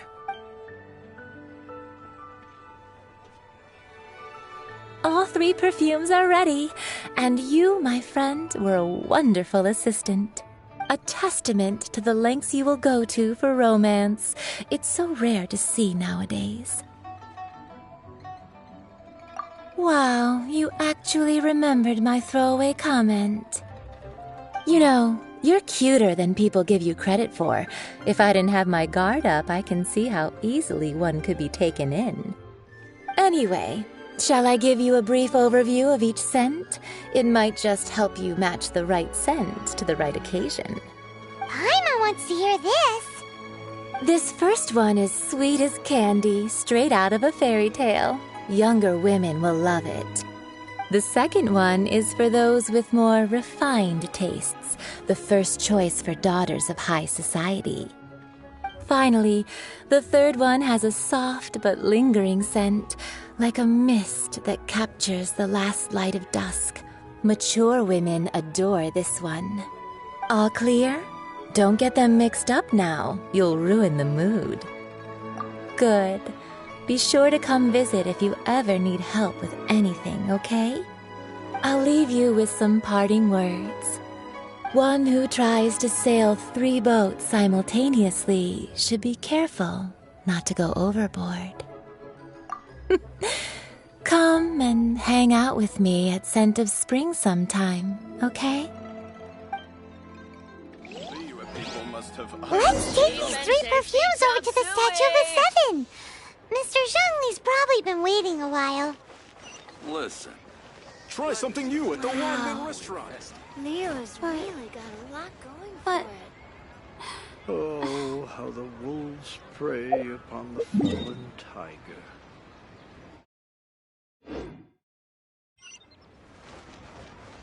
That's not being honest, that's just plain stupid. Liyue people must have iron Cheap stomachs. and tasty chop suey.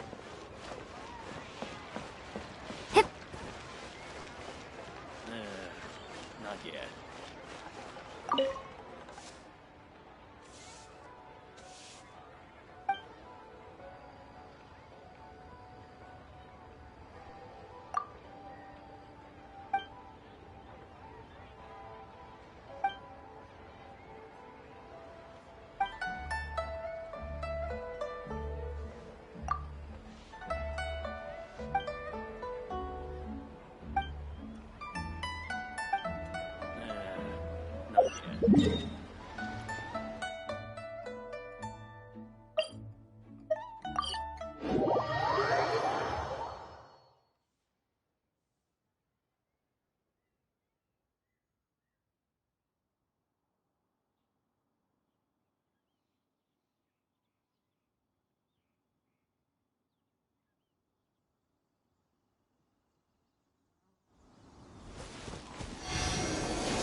Mr. Zhongli. Did we take too long?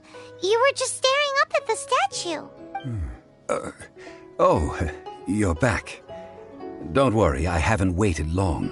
Compared to the watch that Rex Lapis's statues have kept over Liyue, this was but a brief moment. Well, how can a person compete with a statue? That is true. Well, have you brought the perfumes? 3 sets, and not one less. Thank you both. Let us offer them up. This is the first kind of perfume. Miss Yinger said that it's sweet as a dream, and it's liked by younger ladies. This is the second kind. It's got an elegant smell, and the daughters of high society love it.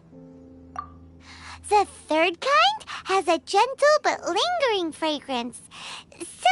Something like the dusk mist. And it's a favorite of mature ladies. Oh, what was that?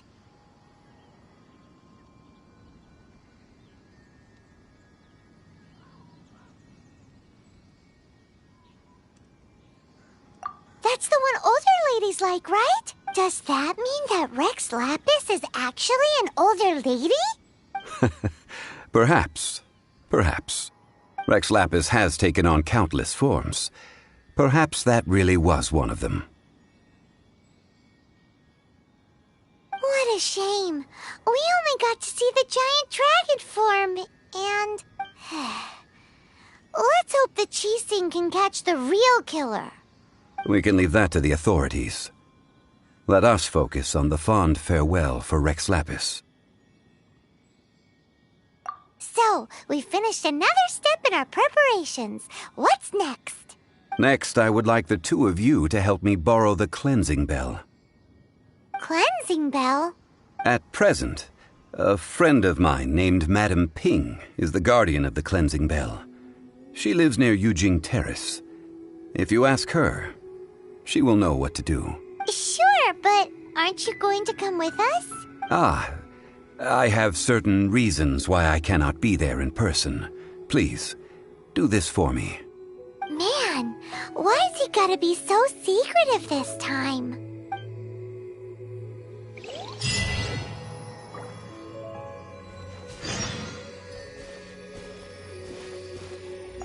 I apologize, but I won't be able to come with you this time.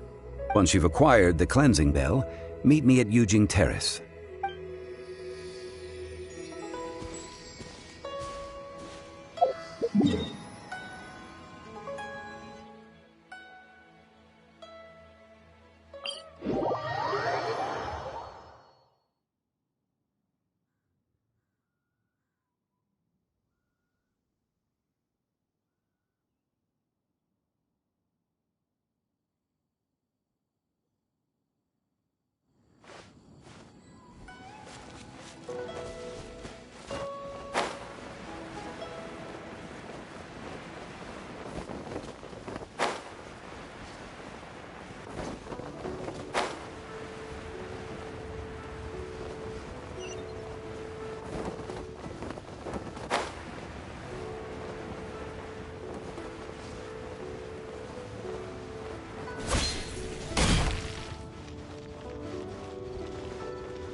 All things must change. It's nothing. It's nothing. I just thought it a great shame that so many of these glazed lilies have wilted. What happened to them? Back in my day, people said that glazed lilies can read human hearts. If they heard beautiful sounds like laughter and singing, they would also bloom joyfully. But if they heard too much wild gossip or slander, they would quickly wither away. So that means these flowers feel what's happening in Liyue? Yes, the rumors of Rex Lapis's death are no small matter. They are everywhere. Some say it was a Fatui plot. Others say that the Qixing made it all up. And still others think that which lies in the deep is breaking free. This harbor is like a mountain of dry tinder. Well, I shall say no more. This old woman's grown too old and naggy. Did you have something to say, youngster? Borrow something? Oh, you've come to borrow the cleansing bell, yes? Apart from that, I don't have anything of value that you youngsters might want. But it was not originally mine, either. That trinket used to belong to a friend of mine. I was a vain beauty when I was young, and I would pester him for that bell all the time. He could not dissuade me, and so he gave it to me. But he said that if someone should come to borrow it, I must not be loath to give it away. It has been many years, and who knows how many times someone has come to borrow this bell. Still, though, I can't recall when it started. It's been a long time since anyone has come to borrow it. Oh, these old bones are so slow to look for things. I doubt you can wait that long. What a weird thing to be proud of. All right, children, there is no need to worry. I didn't place the bell very far away. Do you live near here, Granny? Whoa, but this is Eugene Terrace. It's gotta be expensive. Oh, an old lady like me can't afford to buy a place in this city. See this ceramic teapot? My entire household is in here. How does that work?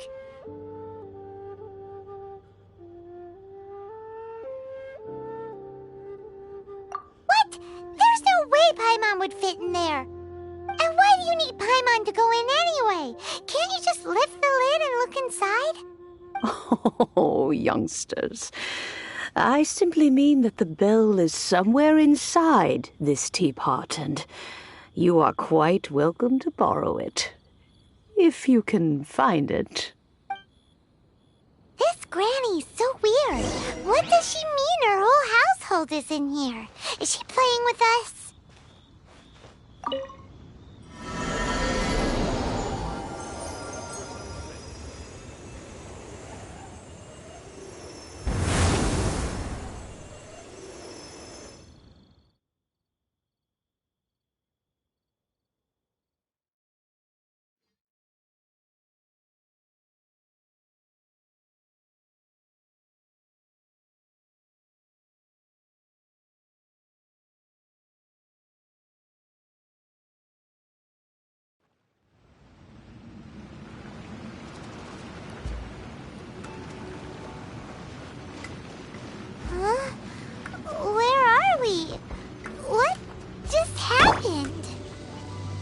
Youngsters, this is where this old woman keeps all her things. Quickly now, go fetch that bell. Whoa! That sounds like Granny's voice. So, this is her teapot? What's going on? Oh dear, so many cobwebs. It seems I really haven't cleaned it in a long while. Sorry to trouble you, children. Please help an old lady clean up.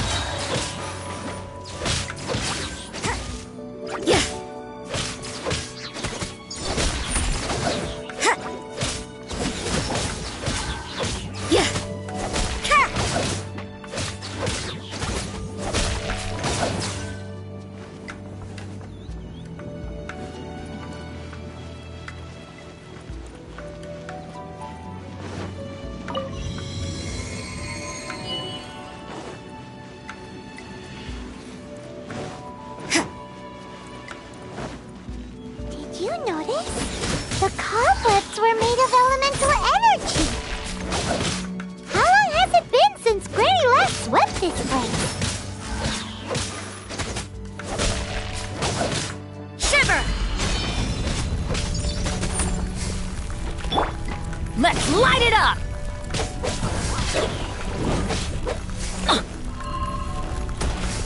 Let's light it up! Windblade!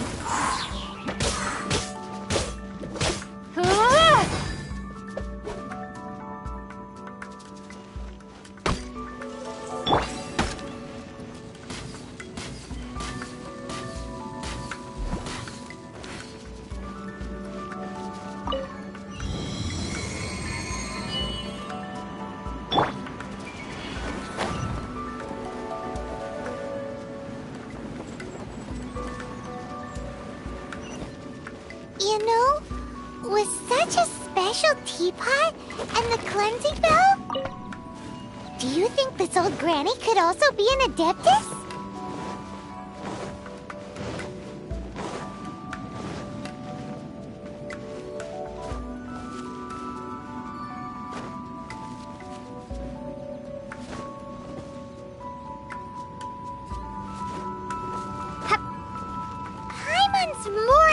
convinced that she's an Adeptus. But don't they all live in Julian Karst? Why would she stay in the city?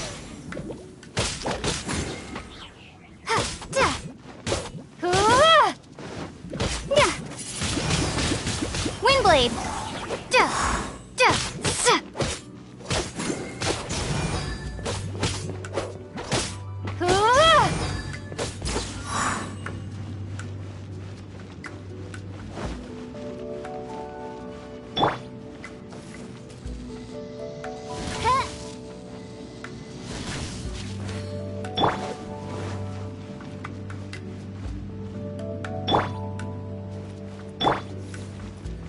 Shadow Raven, let night fall!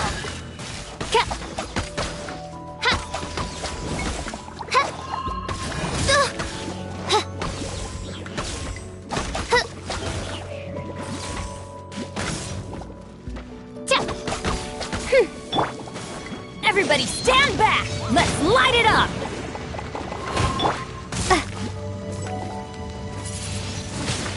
Windblade! Be gone!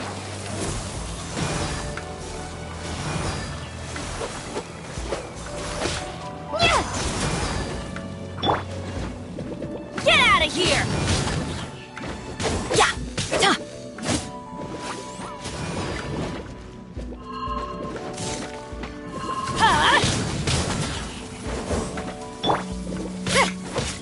Judgment! Punishment! What a nuisance! You can't run!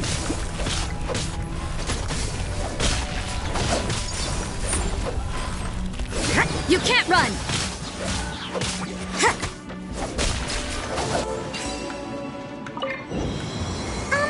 How many levels does this teapot have? It would be nice if we had one of these too. Or at least we wouldn't have to camp outside.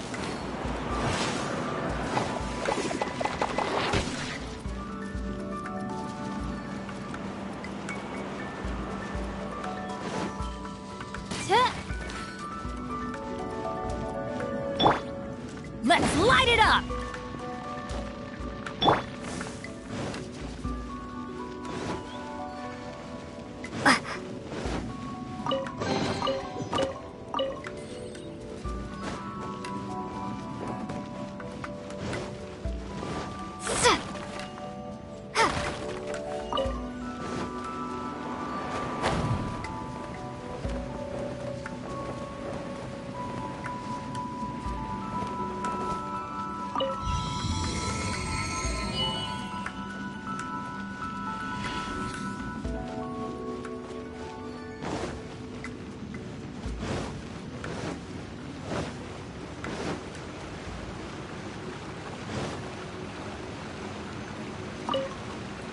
Oh, you found it.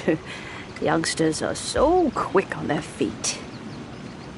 Oh, now, let me... All right, that'll do. Come on out now, children.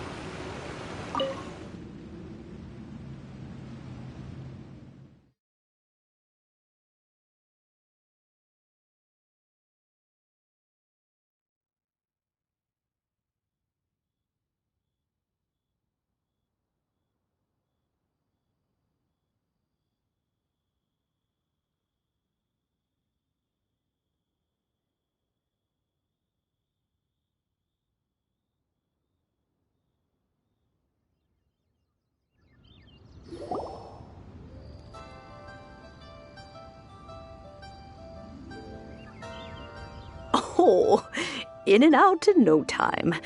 You youngsters really are quick. An Adeptus. Oh, I haven't heard anyone say those words in earnest for a long time. As to whether I am one or not, child, surely you already understand.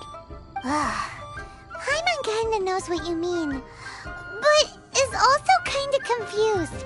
Are you really giving us the bell just like that, Granny?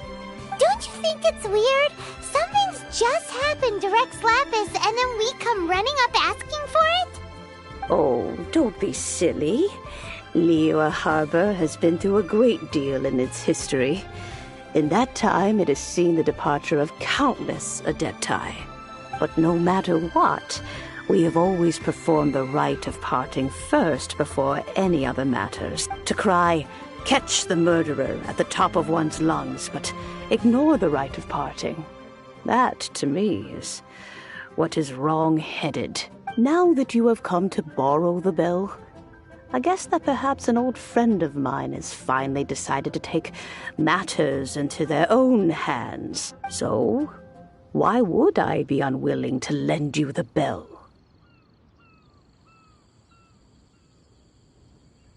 Hey! It belongs to Granny! We're supposed to return what we borrow! Oh, let you keep it.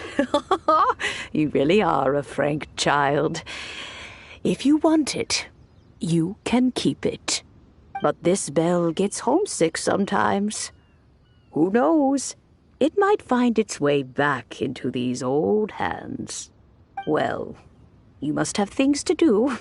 Since you have the bell, you should return. Oh, and do tell the person who sent you that if they have time, they can come over for tea.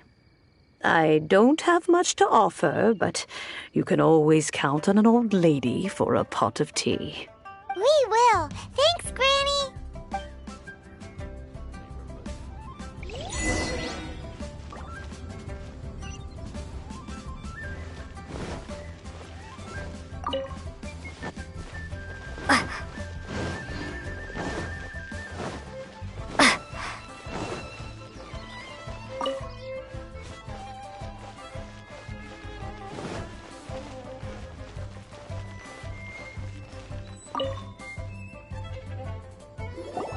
Indeed, this is the cleansing bell.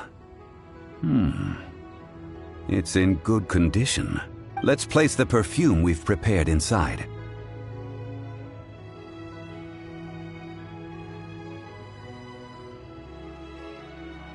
An Adeptus. That's suspicious. But if you don't want to talk about it, we won't pry. Oh, yes, that old granny asked us to tell you something. If you have the time, you can come over for tea. I don't have much to offer, but you can always count on an old lady for a pot of tea.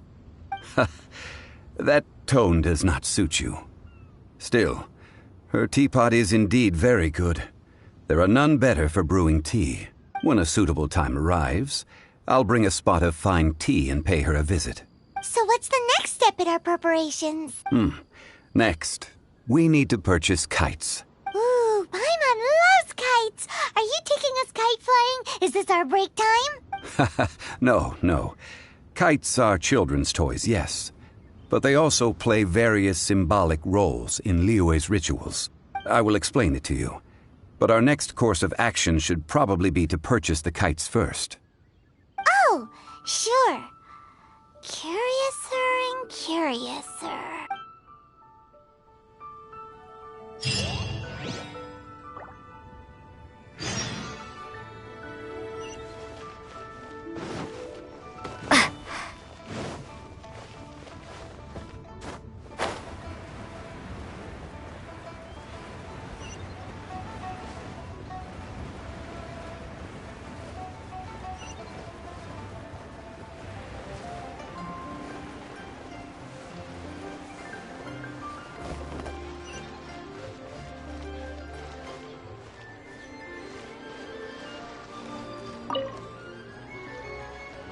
Ah, sir, you're here. The 7 kites you asked for have been made to order. Would you like to take them now? Yes, thank you. It's rare to see customers who want to buy this type of kite nowadays. In the early days, we used to get orders from people of all walks of life. Well, this is Mr. Zhongli from the Wangxiang Funeral Parlor, so he's probably well-versed in all these walks of life. We've talked about a whole bunch of things while traveling with him.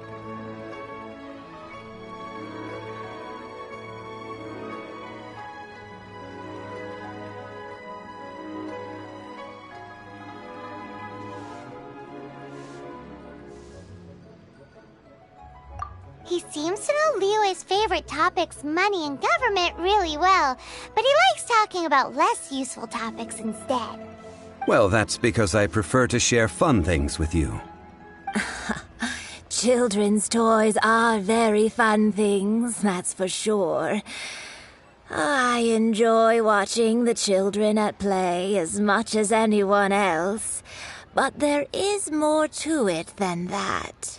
Finely crafted toys are well loved by children, but this craft itself has been honed over thousands of years, and there is meaning behind that. I have made kites in Liyue for 40 years, and I am intimately familiar with the forms passed down from my ancestors. The meaning of these 7 kites is far from banal. Indeed. These are decorations used in the rite of parting. The 7 kites represent the 7. I took the liberty of coloring outside the lines when doing the insignia of the Animo Archon. As for the kite that honors the Geo Archon, one must follow the contract given right down to the last letter. These patterns are ancient, and you can also find them in the Golden House. Ah, Paimon's heard that name before.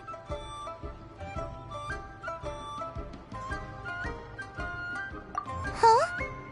The design of this kite displays a firm grasp on the cyclicality and eternity so dear to the Electro Archon. These markings of tree and leaf pay due honor to wisdom and the passage of time. All this on a single kite. Truly astonishing. Justice flows across the surface of the waters. War rages like a flame, as does that which the Cryo Archon once... Yes, these details are masterfully done. The compliments of a learned man truly are pleasant. Well then, Granny Shan, I shall take these back with me.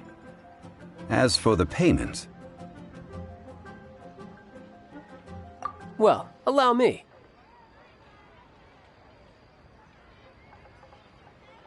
Hey, it's Child!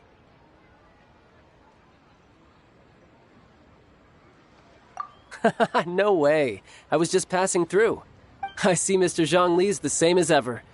When paying, well, when getting others to pay for him, he neither looks at the price tag nor his wallet. He knows a great deal about money, and about the trials of the common man.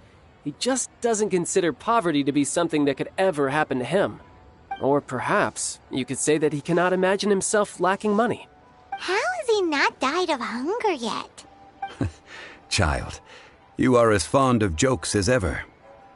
Well then, since we've purchased our kites without incident, there's no need to take a break before moving to the next step in our preparations. The rite of parting requires helping hands as well as materials. We should be able to find some people near the harbor. Oh, by the way, take this bag of money. You probably won't want to let Zhongli do the bargaining, if you know what I mean. Seems I missed out on some interesting information. I suppose I'll just have to find a more opportune moment next time.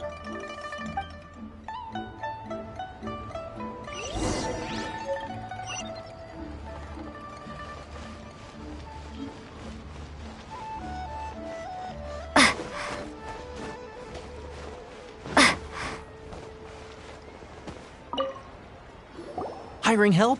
Sure. But let me just say first that I'm a reserve member of the Adventurers Guild. I take adventuring commissions, but I don't do anything clerical. Adventure? Venturing into the mountains to capture a few crystal flies seems adventurous enough. That's not hard. Almost a bit too easy for a reserve adventurer. Never mind.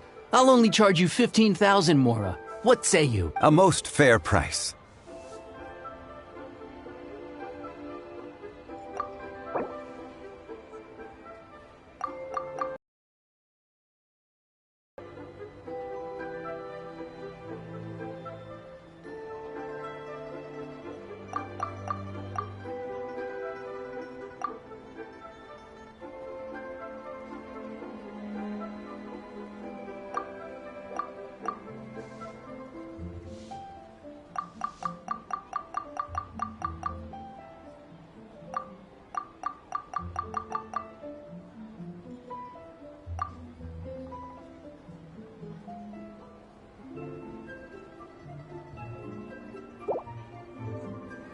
That won't do, I'm afraid. It's too little. Too little, I say.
Let's see.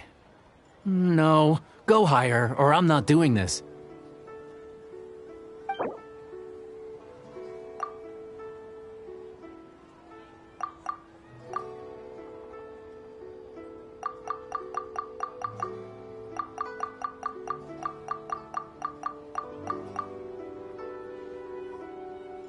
Five geocrystal flies.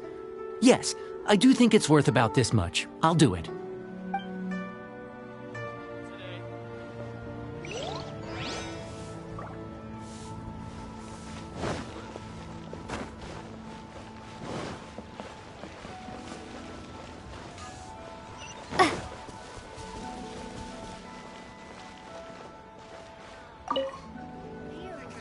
A full day of odd jobs at Yujing Terrace.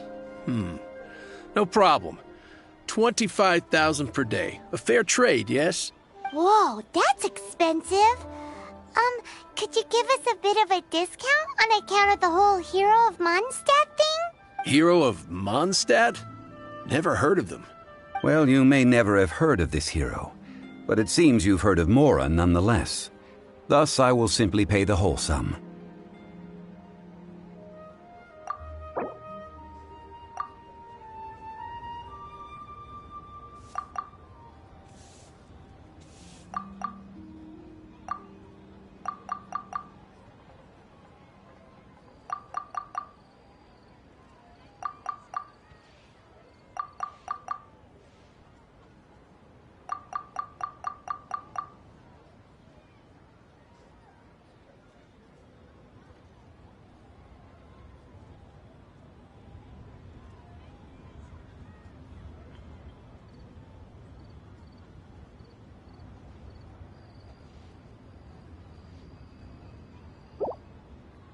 This price'll do. No loss to me for a day's work.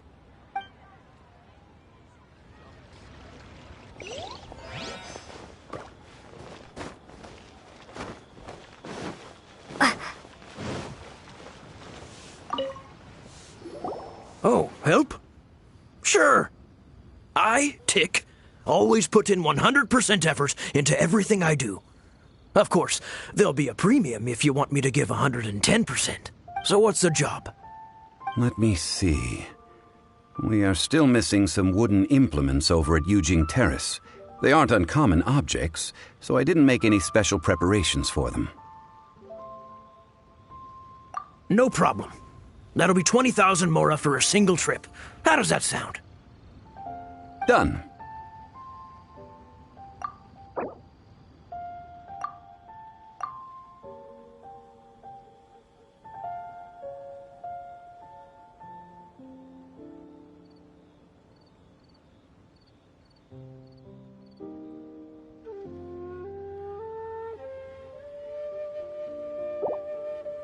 Let me think. Deal. This price is reasonable. I'll hop right to it.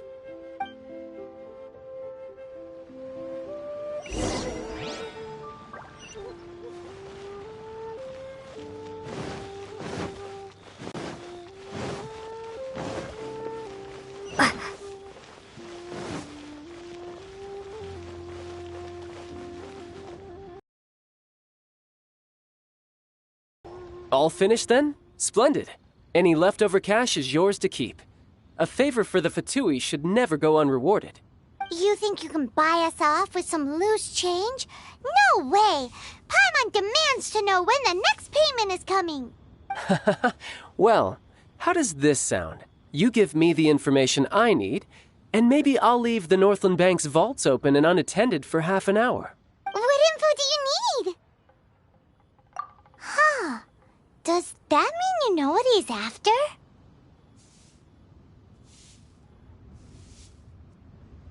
Yikes! You're right! Signora! You both need to calm down. I don't know what's gotten into you. Just what is this about? The atmosphere got so tense all of a sudden.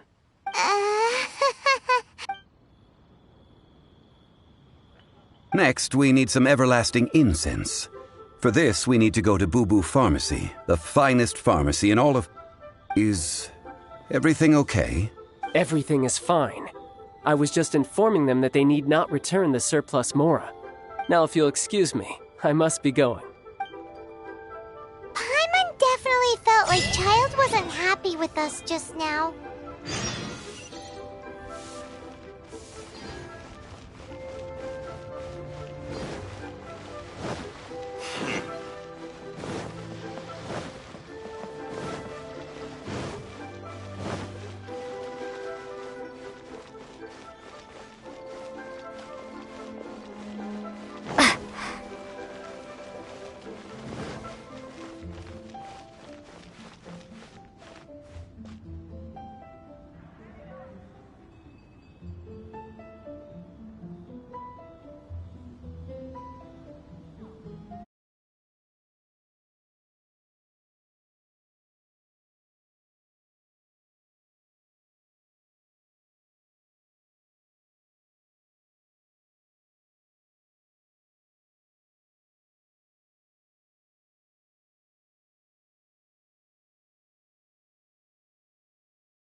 The reception is deserted.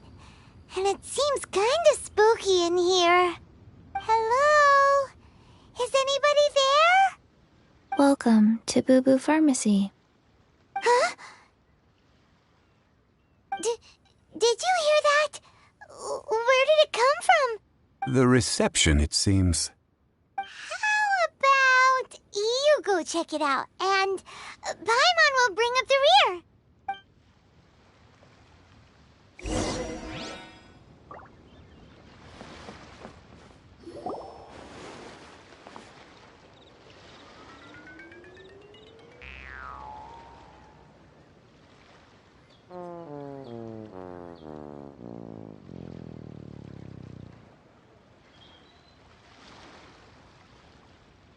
Oh, there you are.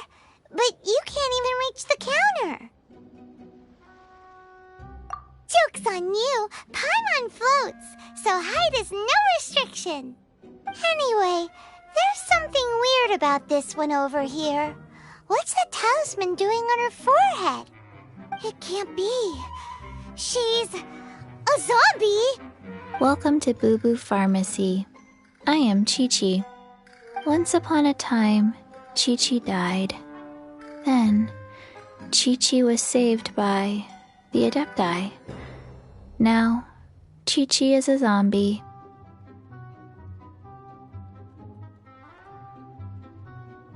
Something like this would be unimaginable in Mondstadt. Hello, little girl. Do you sell everlasting incense here? Excuse me, sir. Did you bring your prescription? Surely no prescription is needed to purchase everlasting incense. It's not a controlled substance.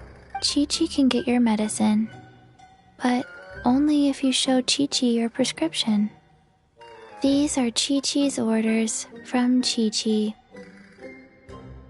Zombies are limited to acting within the confines of their orders. And somehow in this case, the zombie issues her own orders to herself. My dear Chi-Chi, we didn't bring a prescription, I'm afraid. But we do hope that you can still help us find some everlasting incense. Okay then.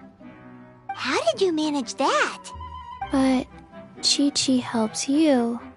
You help Chi-Chi. Only fair. Since when do customers need to do favors for customer service staff? Never mind. Just think of it as a peer-to-peer transaction. That way everybody wins. Sometimes in Liyue, the art of the deal is simply about victory via mental gymnastics. Go to Mount Tianheng, find the Guizhong Ballista, and hunt a cocoa goat. Please and thank you.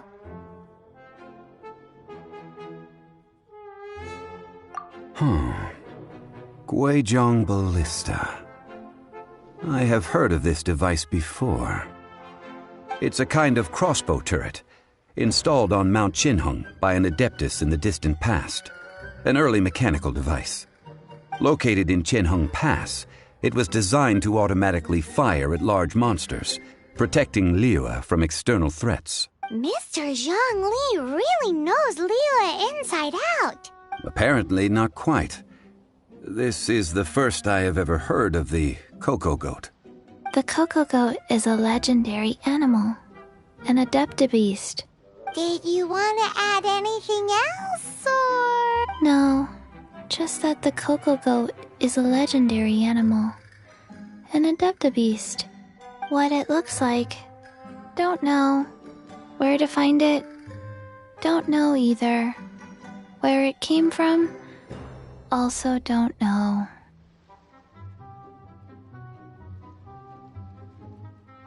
Very well then. Let's start by investigating near the Guizhong Ballista. Perhaps we will find some clues. What the heck is a cocoa goat?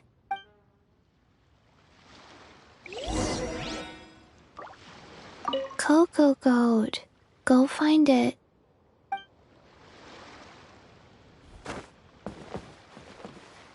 Cocoa goat. Go find it.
It's huge!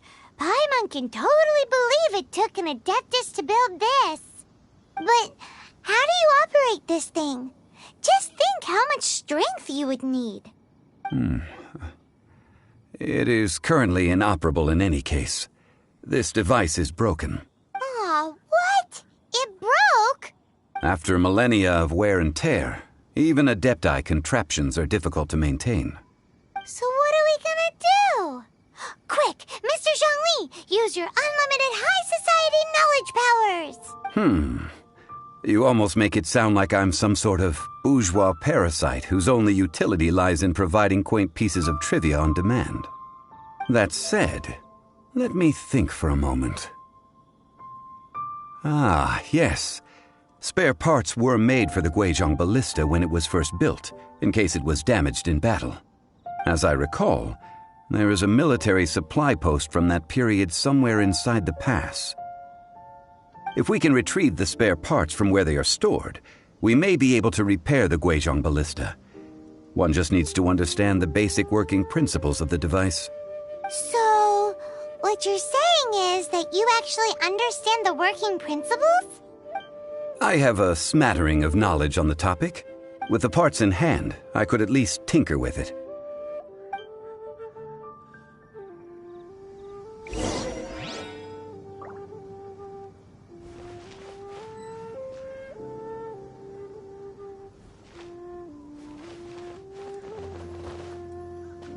Where is that supply post? Here, post...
Ah, these parts look useful. One moment. I will try to repair the device. It is done. The Guizhong ballista is more intricately designed than I thought. Ooh! Now how do we turn it on? It's easy enough. We simply need to do this. Look, it even has a scope. Over here we have nothing. And over there, more nothing. Hey! Just what do you think you're doing? So you fixed up this turret because you're planning to do what, exactly? Not a turret. A Guizhong ballista. Also, kindly state your name before you ask a question. It's just good manners. Ha! Are you blind or something? You're looking at the leader of the treasure hoarders, old man. This area's supposed to be chock full of hidden treasures, but you can't get anywhere near them with this thing keeping watch. It might look like any other mechanical device, but trust me, it's got a mind of its own. Last time we approached the mountain, it nearly skewered one of our guys. A few of us risked our lives to disarm it, which amazingly we managed. And then we turn our backs for 2 seconds, and you've already gone and repaired it? The next thing you'll be repairing is your faces, and that's if you get out of this alive! Tut tut. Vandalizing the legacy of an Adeptus for selfish gain. Disgraceful behavior. It is not we who need reprimanding, but you.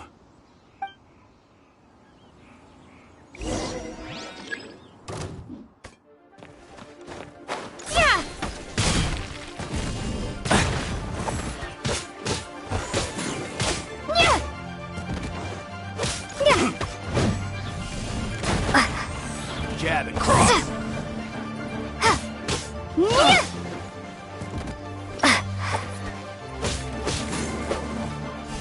Take 2 to go.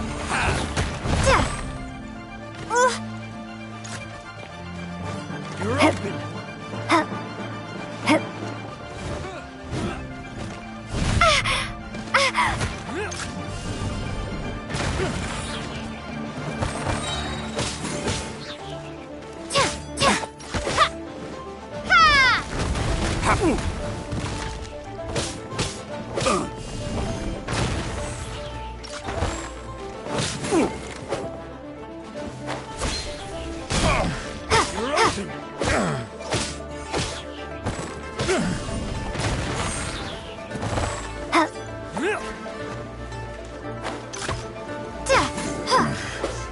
Hunter. You're open.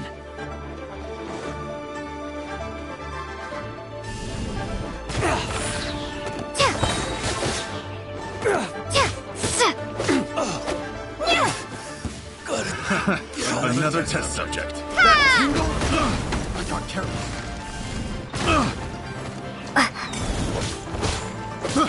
I got that tingle? Fry. I'm going in! Let's light it up! Oz, reveal thyself! The wrong test subject. Fry.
open!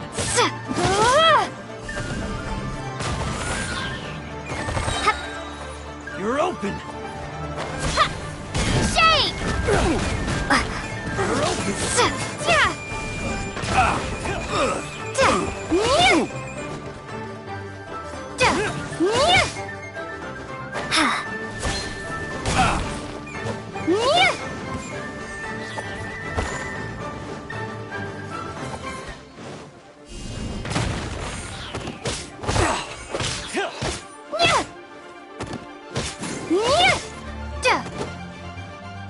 You're open!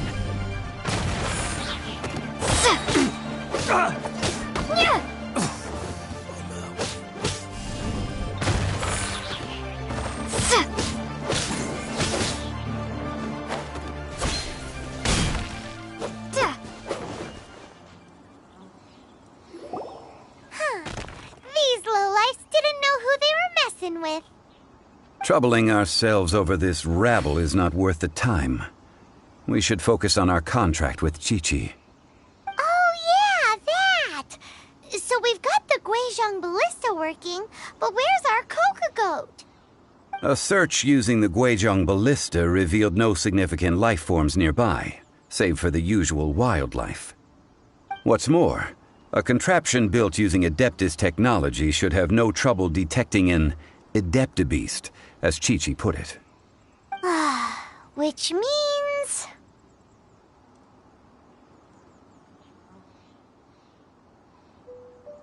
a Paimon wouldn't go that far. We did something positive, right? We won't solve anything while standing here and racking our brains. Let's return to Boo Boo Pharmacy, explain that we could not find a Coco Goat, and review our next step. Good idea. We did our best, and that's what counts.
Forgive us.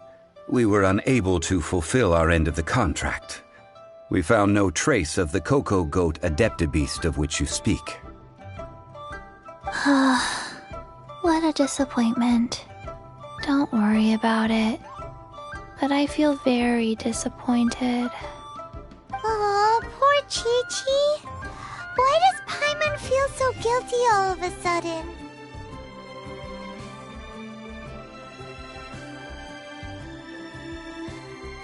Cocoa goat milk is tasty.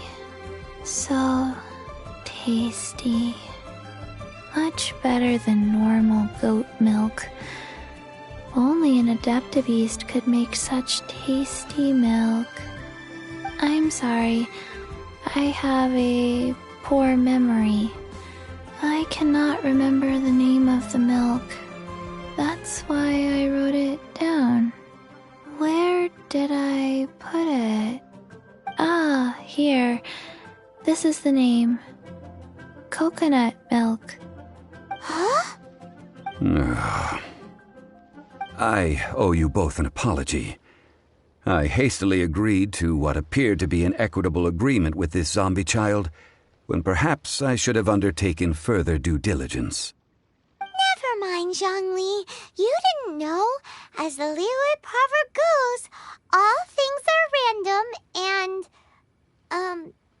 so how are you supposed to predict anything? Literally no one could have seen this coming. Excuse me, everyone.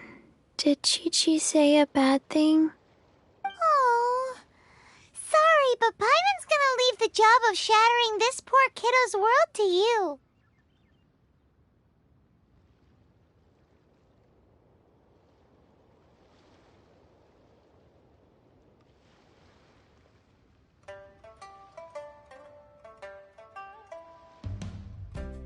No.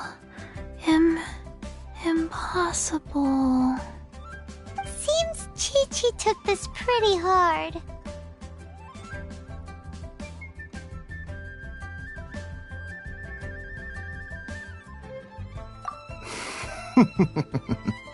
Someone learnt a valuable life lesson today, then. Thank you all for looking after my little Chi-Chi. Might I ask who? Ah, how rude of me. I'm Baiju, boss of the Boo Boo Pharmacy. Paimon thought Chi-Chi was the boss. Turns out it's some wacko who wears medicinal ingredients around his neck. What a sorry state of affairs. This little mascot is even more of a simpleton than Chi-Chi. Ah! The snake is speaking! I prefer to stay silent, but faced with strangers, I must speak, lest you mistake me for an escapee from the medicine cabinet, for I am a living, breathing serpent! Don't mind Chung Sheng. She's a good girl, really. As for you three, communal chaos causing with Chi-Chi aside, what business brings you here? Do you sell everlasting incense in this fine establishment? Everlasting incense? Why, of course we do. Whew, at last! Things are finally starting to come together. 3 million mora. Top quality. Guaranteed.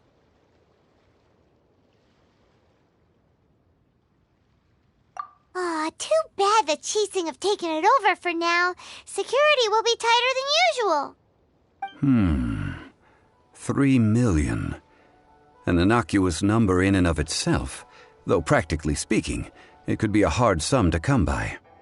It's a crazy number. We'd never be able to make that much mora. And as for Mr. Zhang Li, he's around 3 million short. This is correct. What are we gonna do? Is this the part where we go crawling back to child?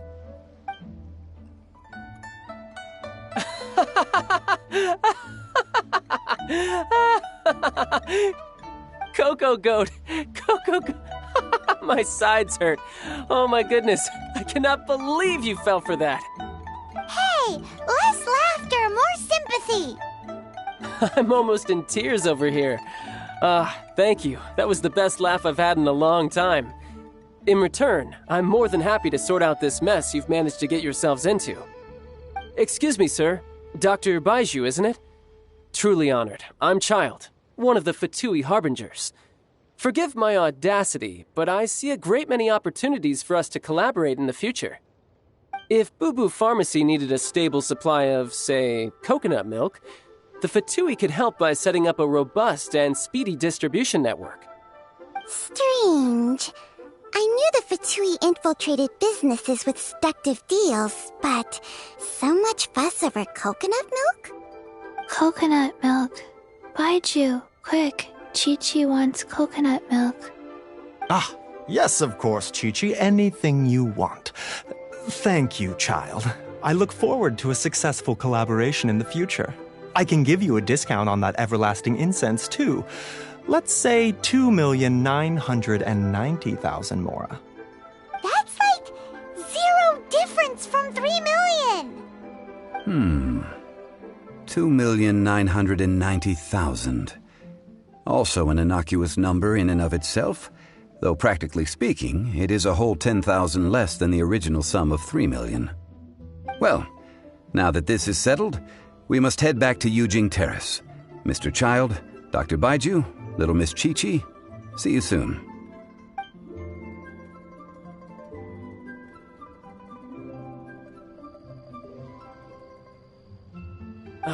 That lot is an absolute riot. Honestly, I can't remember the last time I laughed so hard. So, you've been eavesdropping, I hope? What have I missed? Yes, Master Child. They spoke of the Qixing taking the Golden House. Well, well, well. Ningguang and her Qixing cronies. What else would they be hiding in the Golden House, if not the exuvia? I apologize, but I warned you, didn't I? As the old Liyue saying goes, the walls have ears.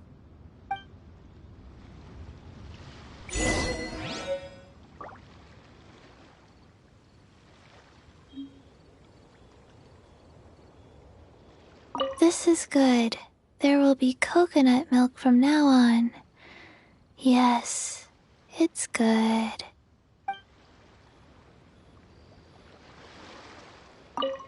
What an odd exchange we've had.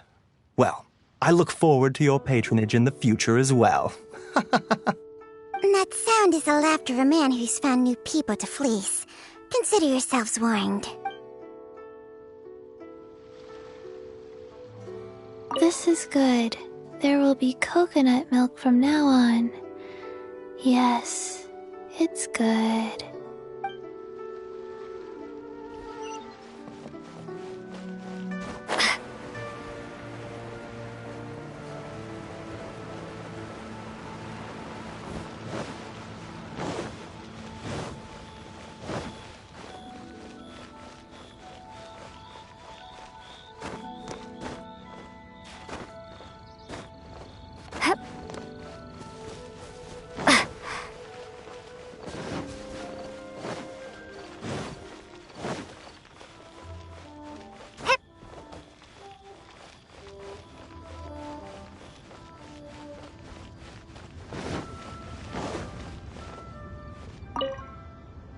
Well, as it stands, we've hired helpers, and we've acquired the everlasting incense. The completion of our preparations is not far off. Whew! Finally! Well, traveler, have you gained anything from our adventure so far? Odd.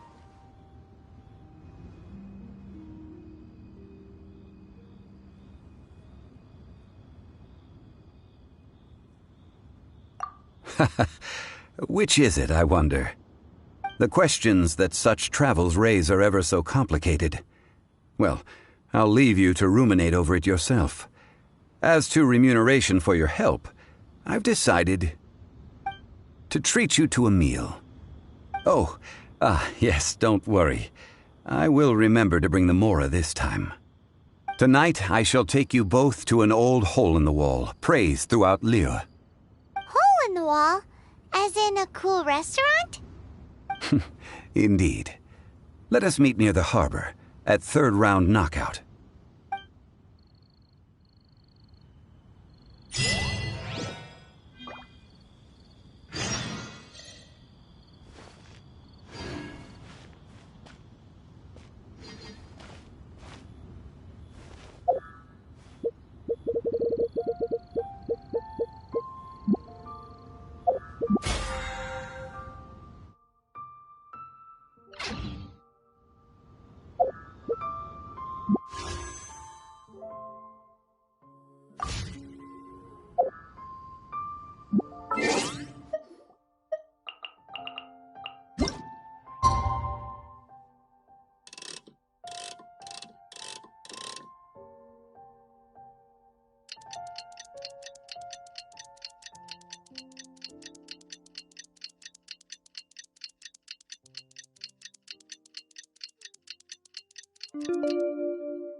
Ah, you're here.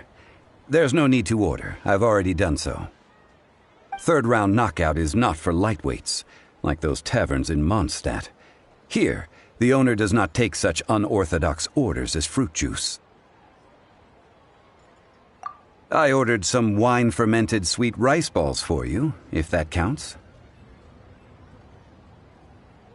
If it is to your liking, dear customers, I shall continue the tale of Lady Ningguang's Jade Chamber. Hey, there's even a storyteller here! Great atmosphere! Besides fine wine, the excellent ambiance is the reason why this place is so well loved. But when I say ambiance, I refer to a different sort from the one the Tevat travel guide uses to judge other establishments. As you all know, high above the land of Liyue lies a pavilion in the clouds, a palace in the mist. What does it mean to have all-seeing eyes?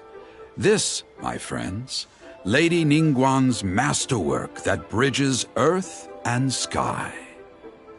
Imagine, the weather is clear, and you gaze down from the deck on the world below. Behold, the glorious sights of Liyue Harbor, stretching out far and wide. These are but scraps of paper, and yet they guide Lady Ningguang's hand. Such is their value. Merely grasping one or two of them will surely gift you a fragment of her wisdom, enough to stay a step or two ahead of your peers. Tianquan Ningguang. Feels like we're hearing this name a lot. Liyue locals talk about her. The Fatui hate her. She's most likely the one who hid the Exuvia, and we saw her at the Rite of Dissension. Huh. Paimon wonders what sort of person she is. At last I have found you. You who returned from Jueyun Karst. Who's there? Wait, I am not with the Millelith, nor am I here to claim your bounty.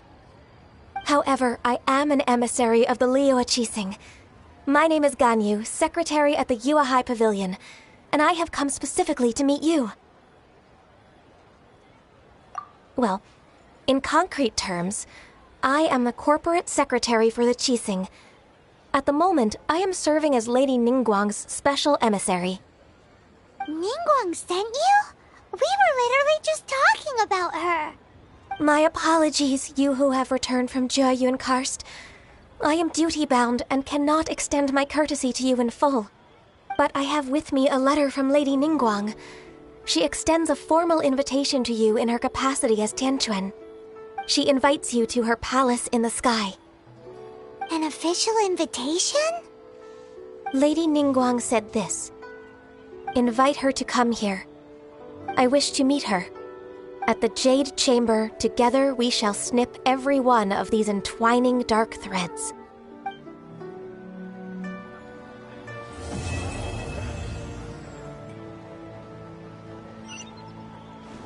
And with that, the emissary who called herself Ganyu just disappeared. But we've received an invitation from the Liyue Qixing. Paimon still can't believe it. We'll be meeting people that have way more money than Paimon could ever count. We should be on our best manners.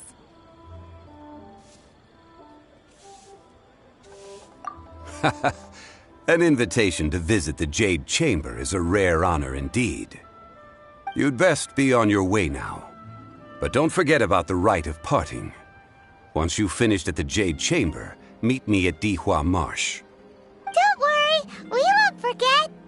Dihua Marsh. We'll see you there. A toast Made another to handsome our sum success. today. What about the pickpockets?